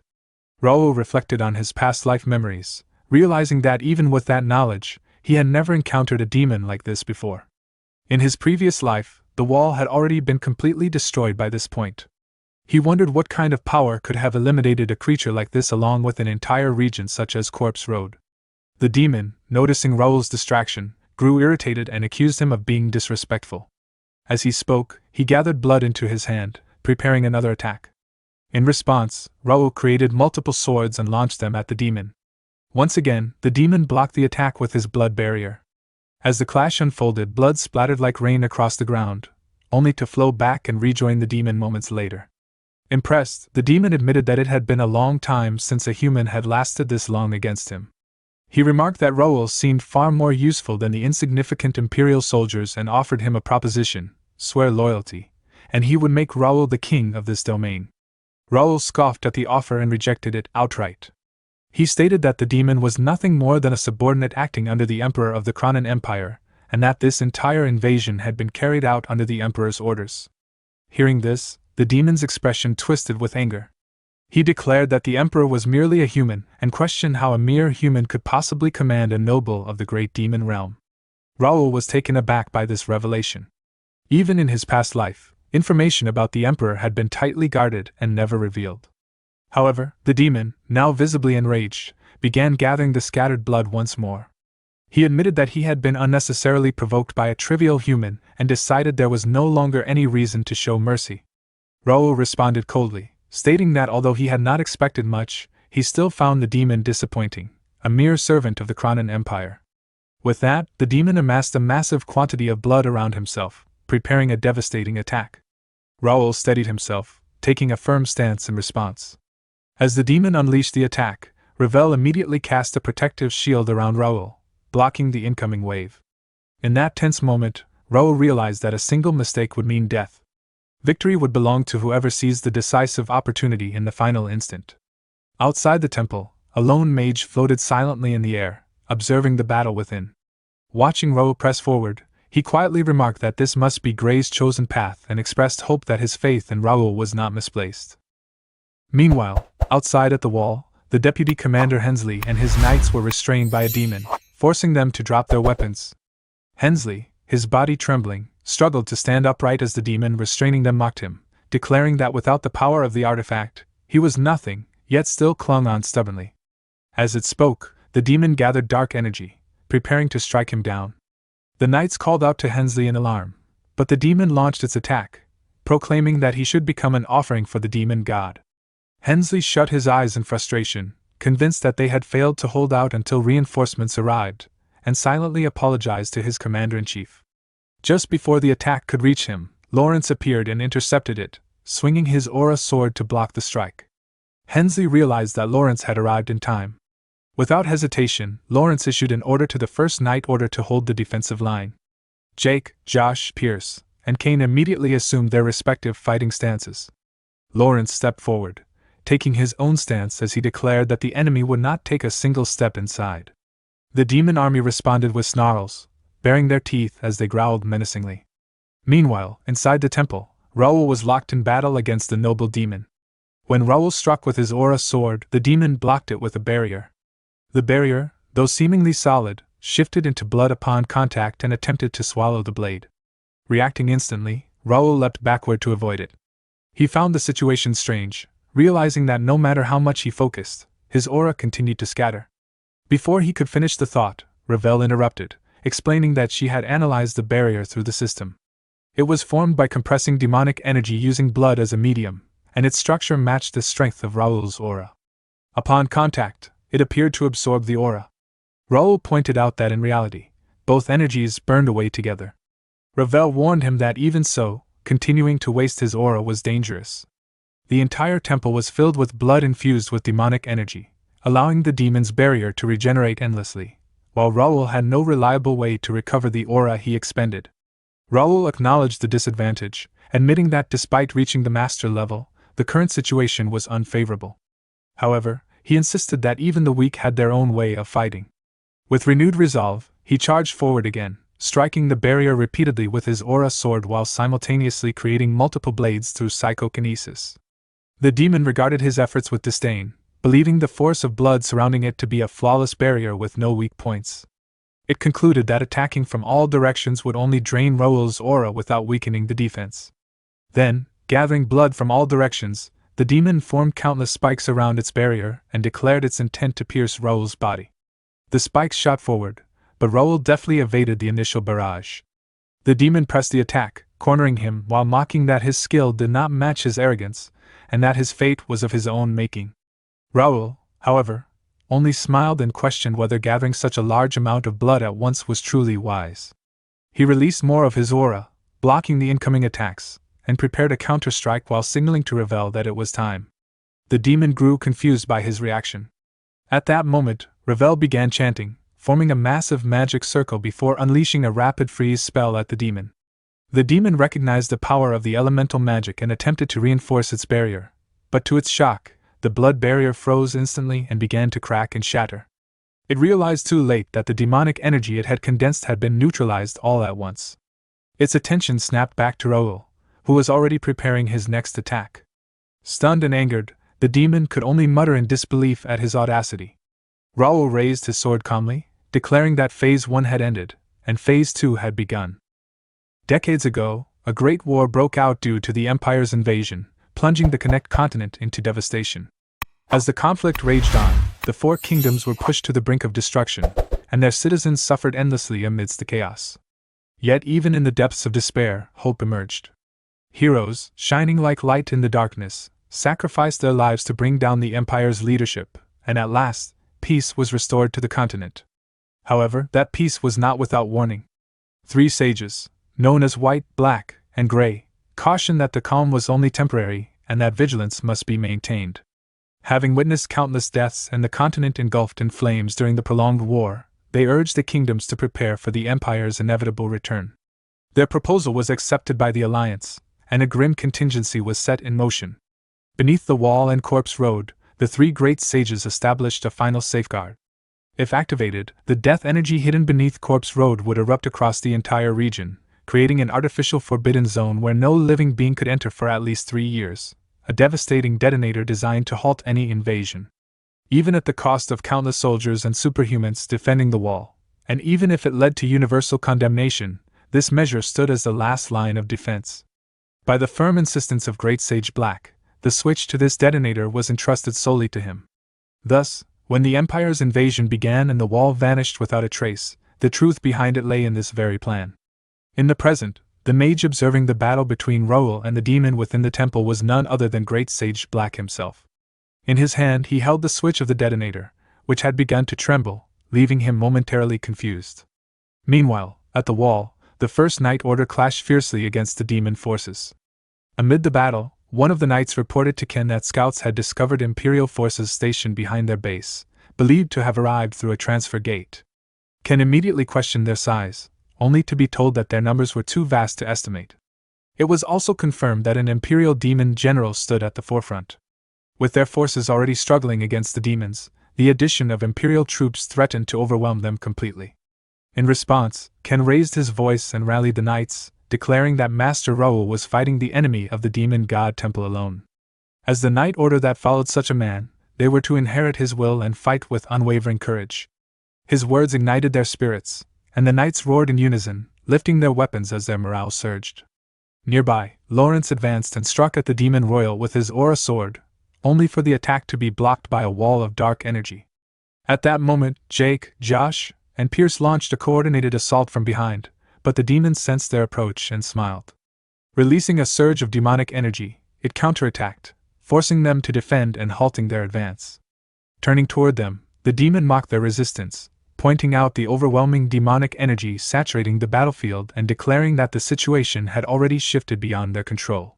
As its power intensified, the surroundings warped into a dark domain formed by its energy. From within that darkness, a demon suddenly emerged behind Josh, but Pierce reacted instantly, firing an arrow that destroyed it before it could strike. He warned the others to remain vigilant, as enemies could appear from anywhere. Observing the situation, Lawrence realized that their opponents had grown significantly stronger, likely due to the influence of the demon god temple. The shadowy barrier surrounding them was not only grotesque but also a calculated method of restraint. He understood that reckless attacks would only endanger their allies, and that the key to turning the tide lay in recognizing shifts on the battlefield faster than their enemy. The scene then shifted back to the temple. There, Raoul's sword had pierced the demon's chest, yet the creature forced the blade back as it gathered blood to restore its strength. Raoul gritted his teeth, realizing that the demon still had reserves. However, the nature of the energy had changed. It was now drawing upon its own blood, increasing its purity and control. The demon laughed maniacally, mocking Raoul for revealing his trump card and questioning what he could possibly do next. Raoul retreated, creating distance between them, and calmly pointed out that the demon no longer seemed capable of using the barrier it had once boasted about. The demon dismissed the concern, claiming it no longer needed such a defense to tear him apart. Raoul, however, understood the implications. A demon using its own blood would possess far greater control, rendering conventional aura blades ineffective. His gaze briefly shifted to the Regnitor armor, and he felt a flicker of unease, knowing that with just a little more time to recover his holy power, the battle could have ended differently with his master's aid. Ravel called out to him, snapping him back to the present. Raoul steeled himself, abandoning any lingering regret, and resolving to overcome the situation with everything he had. Acknowledging that he had grown complacent, he reminded himself that real battles were inherently brutal. With renewed determination, he declared that it was time to go all out and confront the enemy head-on. The demon showed a hint of surprise as Raoul unleashed his power, forming a multitude of weapons in the air, each one ready to strike at his command in an instant. The scene shifted to the Imperial Army camp inside the Forbidden Zone, where Imperial Army monsters and knights stood in disciplined lines. Demon General Aelbed sat atop a nearby rock, letting out a chuckle as he remarked that capturing the wall within 3 days seemed quite impatient. Standing beside him, Demon General Bershow agreed, noting that the defenders would not last long even if left alone, judging by the chaos on their side. Aelbed responded that it simply meant they should wipe them out thoroughly. He added that the demons who had boasted about handling things alone were unimpressive, and waiting any longer would only waste time. He then asked his subordinate whether the damaged communication network had been restored. The subordinate confirmed that contact with the main force had been re-established, and that orders had come to push forward and take down the wall. Upon hearing this, Aelbed smiled and ordered everyone to rise, declaring that the long-awaited command to advance had finally arrived. The subordinate immediately beat the drum, and Aelbed shouted for his forces to teach the ignorant kingdom fools the fear of death, all for the Emperor. Soon after, the army began marching toward the wall. Some time later, a soldier hurriedly approached Ken and informed him that there had been a change in the Imperial Army's movement. 2 Imperial Masters and a Knight Order had appeared on the front lines. After a brief silence, Ken grew tense and ordered the reserve forces to stand by, instructing everyone to remain alert and hold the front line at all costs. At that moment, a shadowy figure leapt onto the wall. Ken quickly noticed and turned his attention toward it. The figure revealed himself to be Demon General Aelbed, who descended and landed directly in front of Ken. With a smile, Aelbed casually remarked that the wall was about 30 meters high and that he could likely leap over it without difficulty. Ken immediately took a fighting stance with his spear, realizing he was facing an Imperial Master alone, and wondered where the other one was.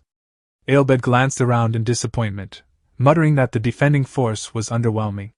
He questioned the whereabouts of the so-called Iron Wall Knight of the Kingdom, Sir Julius. Ken responded by declaring that Aelbed would have to face him first, then rushed forward and unleashed his technique, Fury Wave. Aelbed dismissed the attack, stating that Ken was asking to die. He unsheathed his sword and swung it, releasing an aura slash toward the incoming attack. The slash cut through the fury wave effortlessly and continued toward Ken. Ken spun his spear and managed to block it, though with visible strain. Aelbed commented that he understood the desire to die together and promised to grant that wish soon, assuring him that the Emperor's loyal hounds would arrive shortly. Ken grew uneasy, realizing that the other Imperial Master might have headed toward the entrance. Meanwhile, at the entrance, Demon General Bersho arrived with his forces and observed the battlefield with displeasure, remarking on the mess.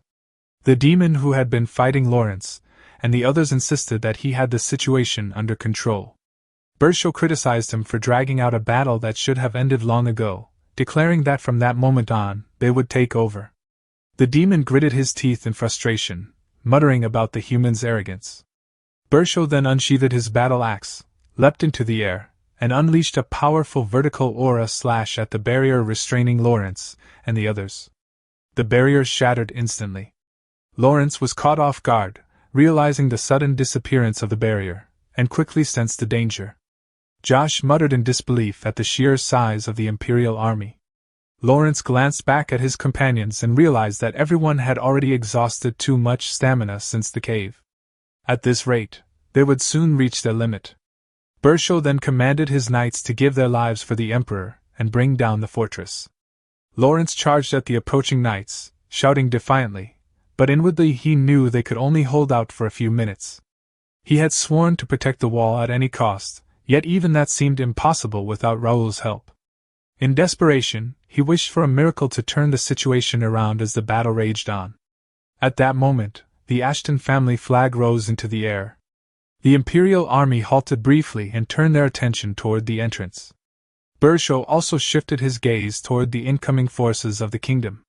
The reinforcements were led by Count Melvin Ashton, with his Golden Bear Knights following behind. Lawrence was visibly surprised by their arrival. Jack, witnessing the scene, exclaimed that the timing was perfect and declared that the Imperial forces were as good as dead. Meanwhile, on the other side, Ken stood with a trembling and exhausted body, surrounded by the fallen corpses of his subordinates.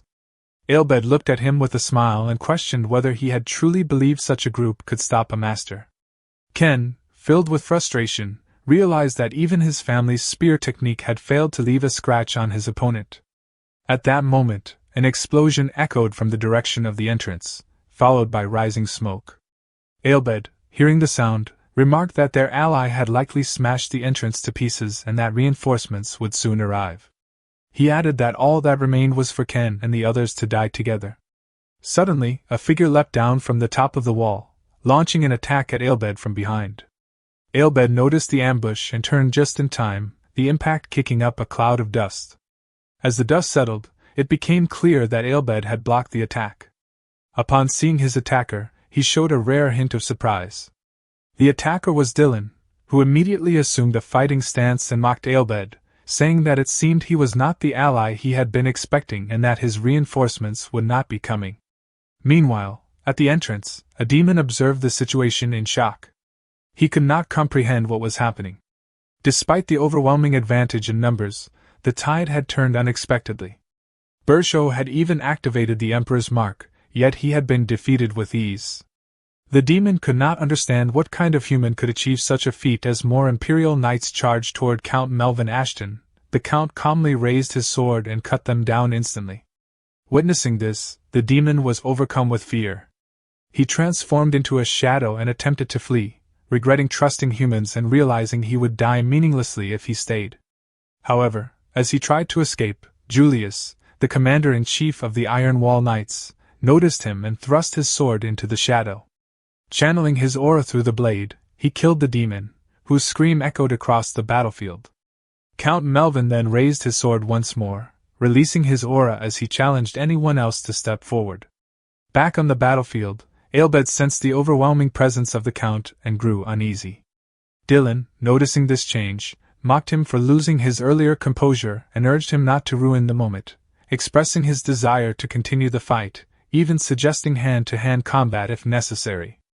Aelbed, angered and flustered, insulted him before pulling out a scroll and activating it. He declared that this humiliation would be repaid someday, and warned that the outcome would not always favor them. Seeing this, Ken raised his spear and attempted to strike, but Dylan stopped him, explaining that it was a teleportation-type magic scroll and that in such an unstable environment, tracking its destination would be impossible. He advised Ken to restrain himself and postpone any pursuit. Shortly after, one of Dylan's subordinates arrived and asked if everyone was all right. Dylan, slightly annoyed, questioned his delayed arrival and asked about the situation at the entrance. The subordinate supported the weakened Ken and reported that Commander Julius and Count Melvin were clearing out the remaining enemy forces. Many enemies had deserted, and others were surrendering after losing morale, making the situation progress smoothly. Dylan let out a sigh and remarked that the Imperial forces were pathetic. Ken then asked if there was any news about his master, Baron Roel. The subordinate replied that Roel was still fighting alone at the demon god temple. Upon hearing this, Dylan suggested that they should go and assist him. However, the subordinate explained that the temple was floating in the air and surrounded by intense demonic energy, making it difficult for reinforcements to approach. Ken, growing anxious, silently worried about his master's safety. Meanwhile, inside the demon god temple, a noble demon spoke with a twisted sense of amusement, stating that the battle had reminded him of something long forgotten. It had been ages since he had been pushed so far, and he clearly recalled now that what he once loved most was the taste of human blood torn apart, while still alive. Nearby, Raoul struggled to stand, realizing that even with telekinesis, landing a direct blow remained difficult. His contracted fairy, Ravel, called out to him, asking what they should do. She explained that the demon's blood magic was so dense with demonic energy that even her ice magic was ineffective, leaving waiting for Karl as their only apparent option. Raoul, however, rejected the idea, stating that if they delayed any longer, something terrible might happen at the wall. He insisted that they had to act immediately. Ravel paused briefly to think before calling out to him again, proposing that she had an idea and asking if he could follow her instructions, as it might be their only chance to defeat the demon. Ravel instructed Raoul to listen carefully, explaining that the entire temple was covered by a spatial barrier. She pointed out that even the demon's perfectly structured demonic energy was being affected by it. In other words, if the source of the barrier were destroyed, the demonic energy within the temple would become unstable, and the demon's tightly woven blood magic would lose its effectiveness. Raoul questioned how they were supposed to find the source of the barrier. Ravel responded that there was no need to find it, as rendering the barrier useless would be enough. Raoul was visibly shocked by her statement. Ravel then asked whether it was possible for him to do it. Raoul admitted that he could not guarantee success, but declared that he would make it possible somehow. At that moment, the demon rushed forward to attack. Raoul noticed the movement and swiftly dodged. The demon scoffed, saying that such dodging was useless, and formed chains of blood to strike Raoul. However, Raoul evaded the attack once again with ease. Seizing the moment, Ravel cast her spell, Freeze, directing it at the demon. The blood chains shattered instantly, and the demon took minor damage. Despite this, the demon laughed mockingly, claiming that they still did not know their place and that such petty tricks would no longer work. The demon then surged forward at high speed, giving Raoul no time to react. The attack landed, causing Raoul to cough up blood. Even in pain, Raoul extended his hand and used telekinesis to launch several weapons at the demon. Startled, the demon quickly turned and erected a barrier, blocking all incoming attacks. Confident in his advantage, the demon declared that it was over. He acknowledged Raoul's persistence despite relying on what he deemed a trivial trick and proclaimed that, as a reward, he would personally grant him eternal rest. Raoul quietly signaled to Ravel that he was ready. The demon gathered dark energy in his arm and launched a decisive strike at Raoul. At the same time, Ravel cast elemental shield at maximum output to intercept the attack. The collision between the demon's strike and Ravel's barrier sent powerful shockwaves throughout the area. Amidst the chaos, Raoul turned his focus to the spatial barrier itself and struck it, successfully destroying it. Immediately, the structure of the temple began to collapse. Raoul smiled faintly, remarking that this was why proper maintenance was important. The demon, caught off guard, looked around in shock as the barrier crumbled, realizing that it had been broken. Raoul then slammed down with full force, sending additional shockwaves through the structure. More sections of the temple shattered, leaving the demon disoriented and stunned as he struggled to comprehend the situation. Outside, the floating demon god temple began to collapse, shocking all who witnessed it. As the structure continued to fall apart, the battle between Raoul and the demon raged on within. Nakia watched the collapsing temple with anxiety, silently hoping for Raoul's safety. The demon rushed forward to attack, and Raoul met the strike, blocking it with his sword. In that moment, the demon felt his control over the blood weakening, and wondered if it was due to the collapsing barrier. While distracted by that thought, Raoul seized the opportunity and lunged forward, his attack striking the demon and drawing a scream of pain. Raoul realized that Ravel's strategy was working, as his aura was finally reaching the demon. Angered, the demon began rotating blood around his body. However, the moment Raoul released his energy, the spinning blood abruptly stopped. Confusion spread across the demon's face as he felt an overwhelming pressure. He could not move even a single drop of blood and began to grasp the vast difference in their power. Raoul advanced without hesitation and drove his sword into the demon's chest before unleashing his aura. The demon screamed as Raoul's aura surged through him. As his body began to fade, he muttered in disbelief, unable to accept his defeat. From afar, Great Sage Black observed the outcome and remarked that there had been no need to activate the detonator switch. He acknowledged that Grey had been right, and noted that the kingdom had not fallen, at least not yet. As the temple continued to collapse, Raoul, barely able to stand, staggered toward the edge and leapt down. He attempted to spread his wings, but his vision blurred, and he lost consciousness. Great Sage Black swiftly flew toward him and caught him with a spell, commenting that Raoul was still just a rookie, and that even a brief lapse in caution could lead to such outcomes. He then gently placed Raoul on the ground. Moments later, Raoul's companions arrived, calling out his name. Before they could notice him, Great Sage Black ascended back into the air, watching from above as he quietly remarked that he would remember the name Raoul de Ashton. Elsewhere, a few fleeing demons attempted to escape, only to be cut down instantly by sword slashes released by Dalton, who calmly questioned where they thought they were going.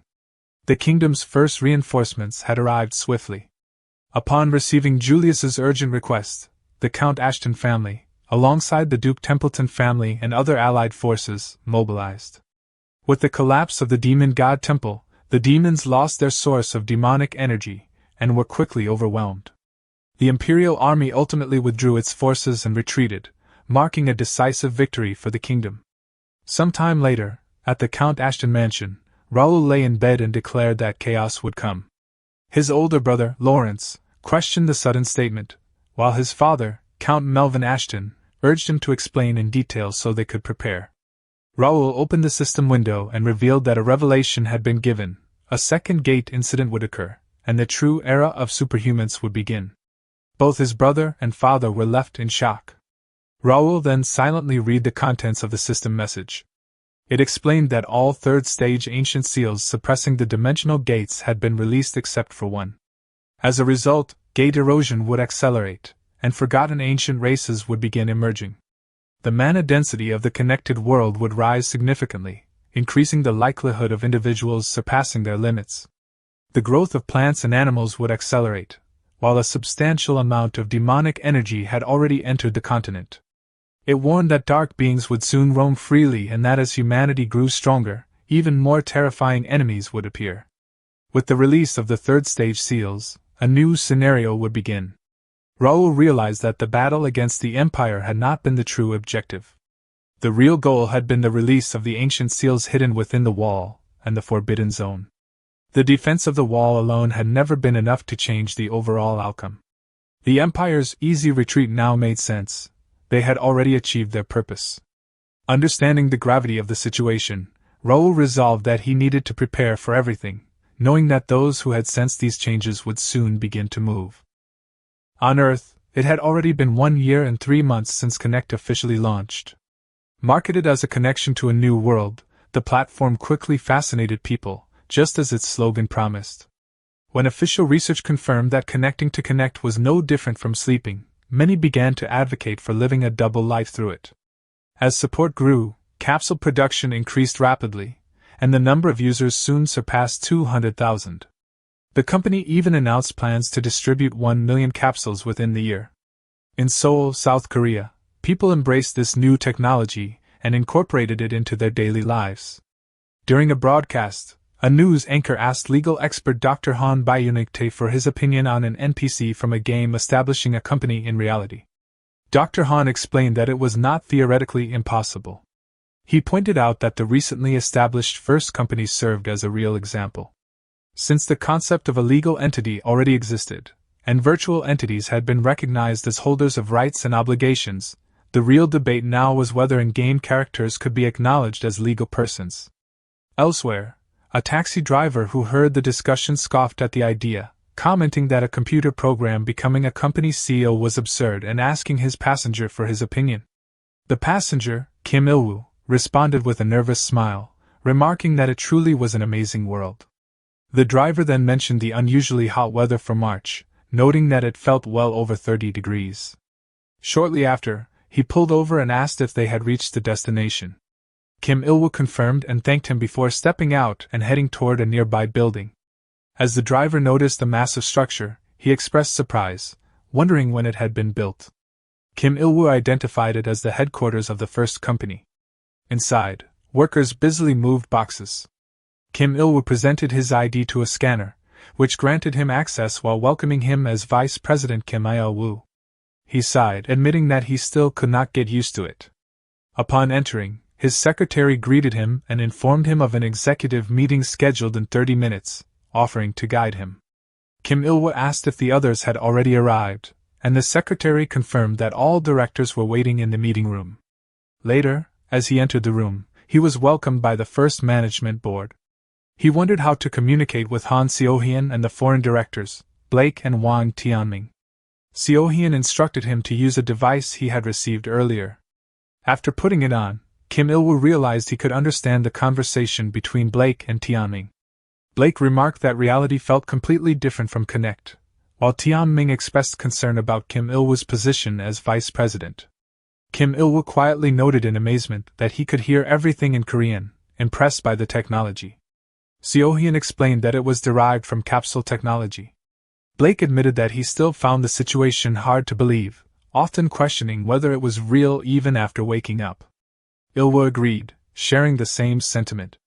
They recalled their visit to Calip's castle in the Connect continent, where they had met Raoul after joining his guild.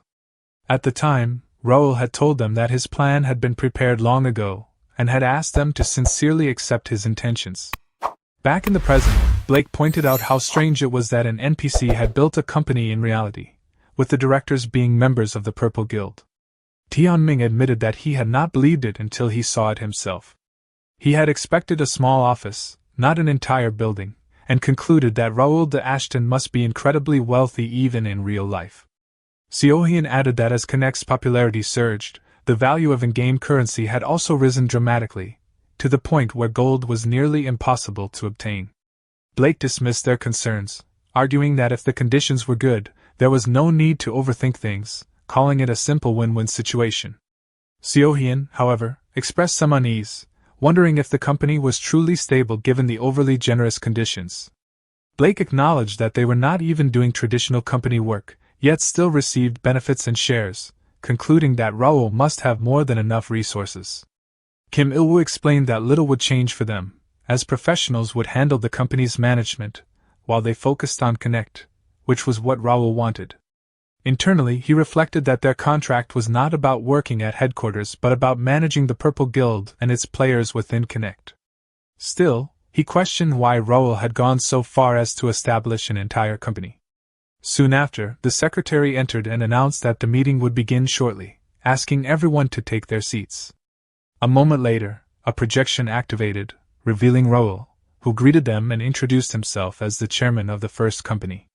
Seeing him, Kim Il-woo was stunned, struggling to comprehend how a game character could exist in reality and questioning what Raoul truly was.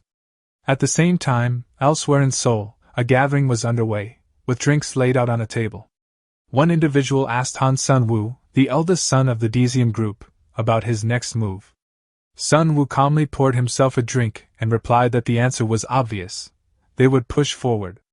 Kim I-sung, eldest son of the Sobyo group, pointed out that as long as the First Guild and Purple Guild existed, corporate guilds would struggle to grow. Kang Chong-woo, the third son of the Kron Group, agreed, noting that even throwing money at the problem had not worked. Irritated, Sun Woo slammed his glass onto the table and questioned whether they would continue being sidelined by what he called a mere program. His outburst unsettled the others. Inwardly, Sun Woo reflected that everyone present had tried and failed to establish guilds in the Ruben Kingdom, all because of that NPC. He recalled his father's words about hating defeat. Remembering this, Sun Woo clenched his teeth and declared that the next scenario would soon begin. With a cold smile, he announced that it was time to formally act as the anti-First Guild Alliance. On Earth, a person used a projector during a meeting to explain the current status of the false apocalypse. Hearing the report, President An Jin-won of the Republic of Korea became uneasy and remarked that for something called false, the prophecy was frighteningly accurate. He then asked the Deputy Prime Minister of Economy about the nation's energy supply. The Deputy Prime Minister explained that they were still managing for the moment, but at the current rate, every industrial complex could come to a halt within 5 years. The people attending the meeting muttered anxiously among themselves, worried that there was no proper solution and embarrassed that an entire government had fallen behind a private company. While listening to them, Jin-won reflected on the origins of Connect and the so-called false apocalypse. Long before the virtual reality game Connect had appeared, the leaders of every nation had been secretly visited by a mysterious individual. Jin-won himself had been one of them. Despite the presence of CCTV, advanced security systems, and guard dogs, the man had bypassed everything unnoticed. That man was Alex Song, the chairman of Connect. He had shown the world leaders extraordinary technology and dangerous information before presenting them with an irresistible proposal. No leader had dared reject it. The Connect capsules and the prophecy of the apocalypse were too significant to ignore. From that single visit, the multinational corporation Connect had been born. Jin-won then recalled the contents of a notice he had received. It warned that abnormal phenomena would occur across Earth, bringing climate change and endless natural disasters. Countless people would fail to adapt and perish. According to the notice, humanity's only hope of survival was to log into Connect and find the answer there. During the meeting, a silver-haired expert reported that the energy efficiency of every electrical device on Earth had dropped by roughly 30%. The phenomenon was permanent, and no one understood its cause. Jin-won immediately realized the timing matched the moment Connect had become accessible to humanity. The silver-haired man warned that if backup power systems were not secured soon, electricity rationing might become unavoidable. Jin-won then asked the Chief of Staff whether Connect had responded to the crisis. The Chief of Staff checked his tablet and displayed Connect's written response on the screen. The message stated that the prophecy continued to unfold exactly as predicted and that the only solution was to find the answer through Connect itself. The response angered several officials in the room, who complained about Connect's arrogance and refusal to cooperate directly with world governments. The Chief of Staff further explained that the U.S. military had attempted to track down Alex Song and raid Connect's headquarters, but they had failed to uncover either his true identity or the location of Connect's operations. Understanding the seriousness of the situation, Jin-won ordered the drafting of special legislation and instructed officials to secure Connect access capsules for both the military and major corporations. He believed the future scenarios within Connect could determine humanity's fate. The scene then shifted into the world of Connect near the border of Ashton County and Raoul's Viscounty, where monsters such as orcs and goblins surged toward the newly built Fortress Pelef. A knight captain calmly instructed the inexperienced soldiers to remain calm and follow the manual. Although the recruits were nervous, the fortress barrier quickly proved its strength when an orc uprooted a massive tree and hurled it toward the walls, only for the magical barrier to activate and block the attack completely. Seeing the barrier hold firm, the soldiers regained their confidence, readied their weapons, and charged toward the monsters with renewed determination. High above the battlefield, Bernard, alchemist Nakia, and Raoul observed the battle while riding on Bernard's wind magic.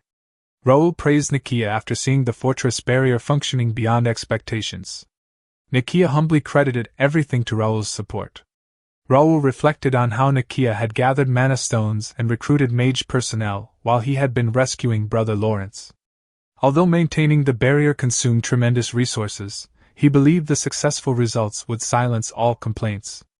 Bernard, however, became frustrated watching Raoul calmly observe the battle and demanded to know how long he intended to keep testing things when so many mana stones were being consumed to maintain the fortress barrier.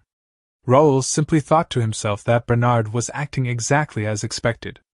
Nikia soon descended onto the battlefield and declared that they should finish the battle quickly since the outsiders were already working hard enough. She immediately created multiple magic circles and unleashed powerful attacks against the monsters. Bernard followed beside her, using wind magic while reminding her not to burn the monsters completely because intact corpses were still needed for recovery. Watching the battle unfold, Raoul concluded that the monster wave would soon be defeated. However, at that very moment, a system window suddenly appeared before him announcing a new scenario called Forbidden Zone Opening Invasion. The system explained that the Connect continent contained 4 forbidden zones: the Monster Forest to the west, the Ice Mountain Range to the north, the Elemental Jungle to the east, and the Devil's Sea to the south. Ancient seals protecting those forbidden zones had weakened over time, allowing high-level monsters to emerge in large numbers. Displaced monsters were now advancing toward human territories, threatening humanity's survival once again. A second warning window then appeared, informing players that monsters beyond their current level would soon emerge.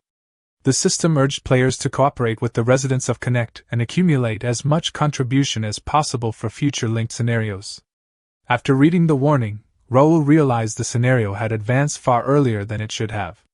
In his previous life, the Forbidden Zone opening had not begun until the 4th year, yet less than 2 years had passed this time. Because of that accelerated timeline, player numbers and levels were still far below what they should have been. He feared that powerful military-backed guild coalitions and corporations might soon dominate the situation. While Raoul was lost in thought, Nikia and Bernard approached him and reported that the monster wave had been completely cleared. Although the immediate battle had ended, Raoul quietly reflected that his true ambitions extended far beyond simply defending against monster waves. He had already prepared for something much greater. 1 month after the scenario began, the monsters continued their relentless attacks on Fortress Peleth. While standing on the fortress wall, a knight spotted an enormous monster wave approaching and nervously questioned whether the fortress barrier could withstand that many enemies. Another knight immediately realized he was a newly assigned recruit, and casually asked if he wanted to join the ongoing bet.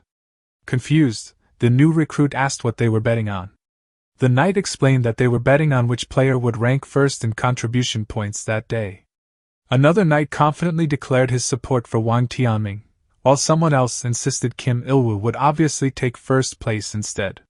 The recruit could only stare at them in bewilderment despite the terrifying monster wave drawing closer. At that moment, Purple Guild member Han Xiuhian stepped forward to intercept the monsters while riding her mythical beast summon, the White Fox Yunbaiyou. Vice Guild Master Kim Ilwu then gave the signal to attack. Hidden Purple Guild members immediately leapt down from the tall trees surrounding the battlefield and descended upon the monsters. Kim Ilwu ordered everyone to wipe them out, reminding them that every kill would increase their contribution points. Han Xiuhian and Yunbaiyou distracted the monsters while Wang Tianming, Blake, and Kim Ilwu unleashed powerful skills that rapidly slaughtered the enemy forces. Before long, the entire monster wave had been wiped out with ease.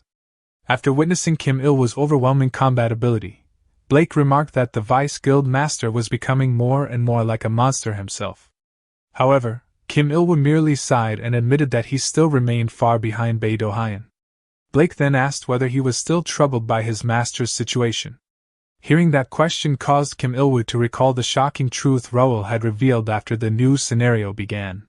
Raoul had summoned Kim Ilwu to his office and informed him that Bei Dohayan and Raoul were actually the same person, a secret already shared with the other directors. The revelation had stunned Kim Ilwu. As he reflected on everything he had heard, he realized the explanation connected countless mysteries together. According to Raoul's story, he had once been an ordinary capsule test pilot on Earth.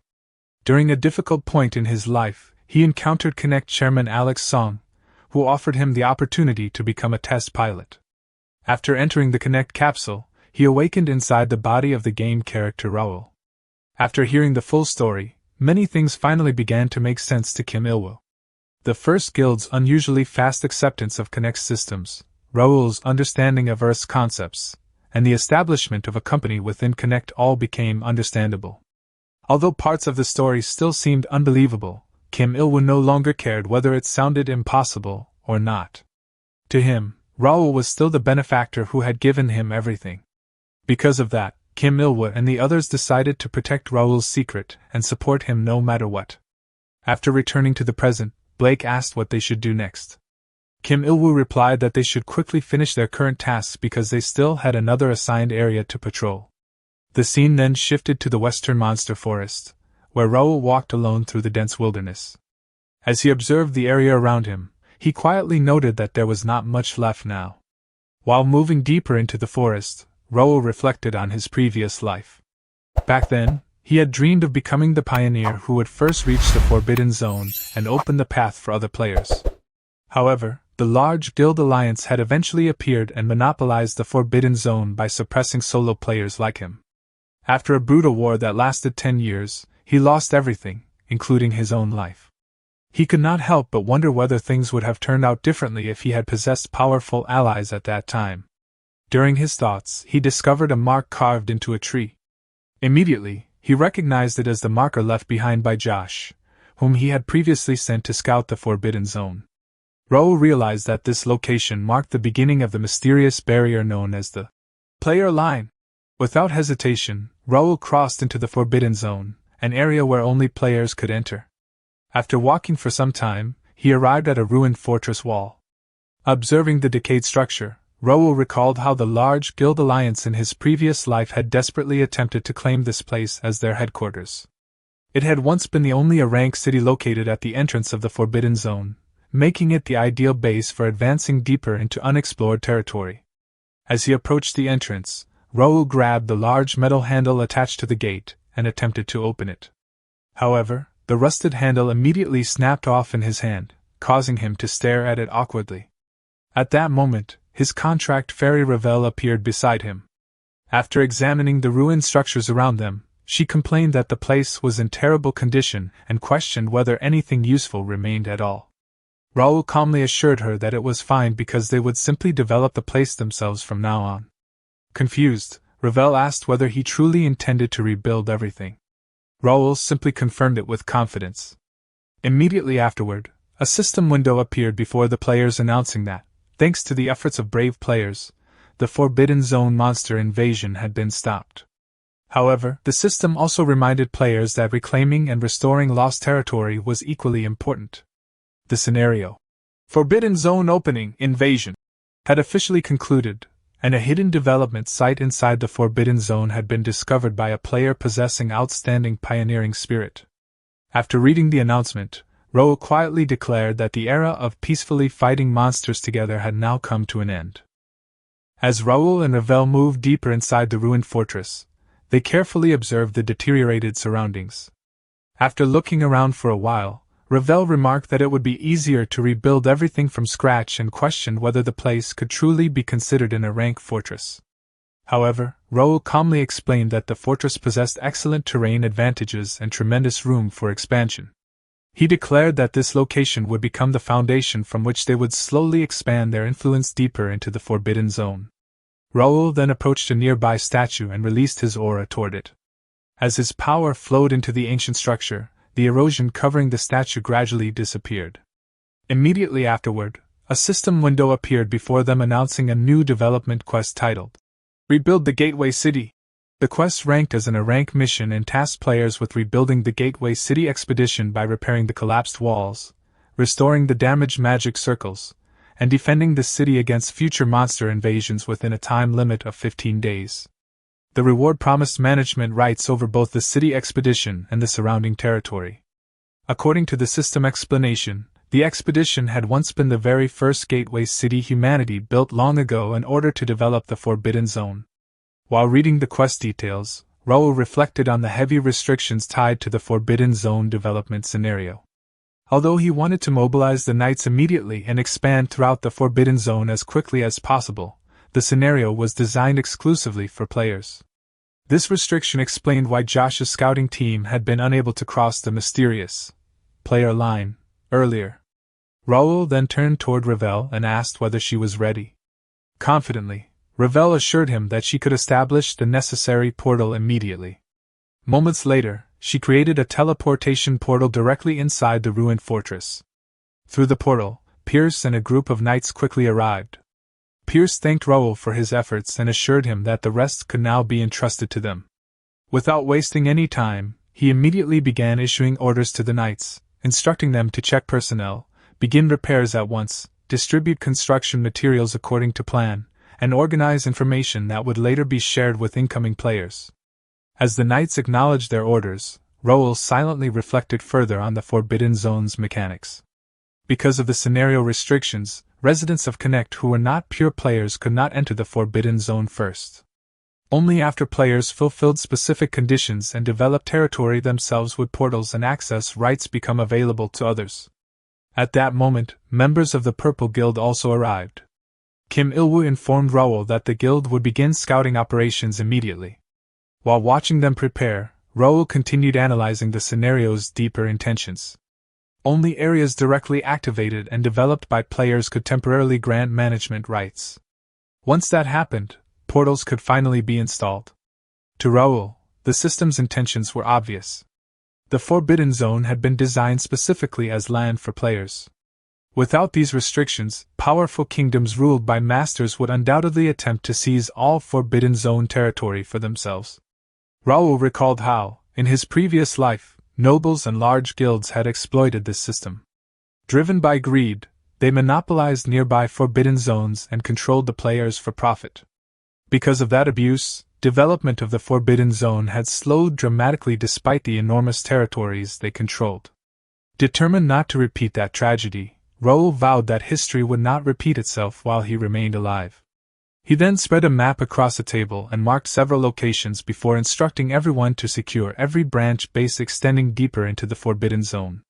He ordered them to prepare for immediate map updates once the scouting teams returned. Deep down, Raoul understood that while other guilds focused on slowly developing entrance paths, his own forces needed to move deeper and seize high-ranking developed lands before anyone else could claim them. The scene then shifted to the eastern Forbidden Zone known as the Elemental Jungle. There, the Anti-First Guild Alliance and the Sobio Guild Knights struggled to advance through the dense jungle terrain. Vice Guild Master Zhou Minchan grew increasingly frustrated as he urged the exhausted knights to move faster, demanding to know how they expected to discover developed lands while moving so slowly. The weary knights begged for time to drink elixirs and recover their stamina, explaining that the party members were already exhausted. Hearing their complaints only irritated Min Chan further.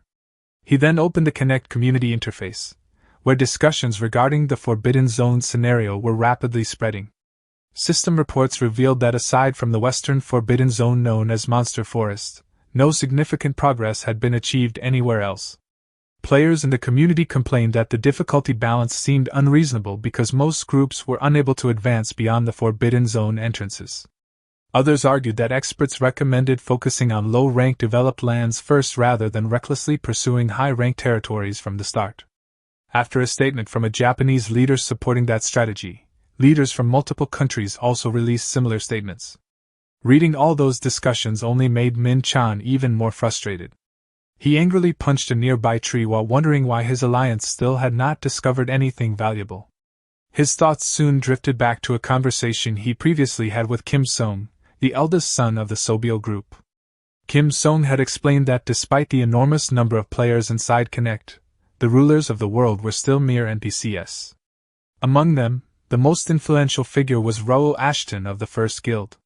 According to Kim Song, the Forbidden Zone scenario represented a perfect opportunity to establish territory controlled entirely by players and challenge the dominance of Connect's existing powers.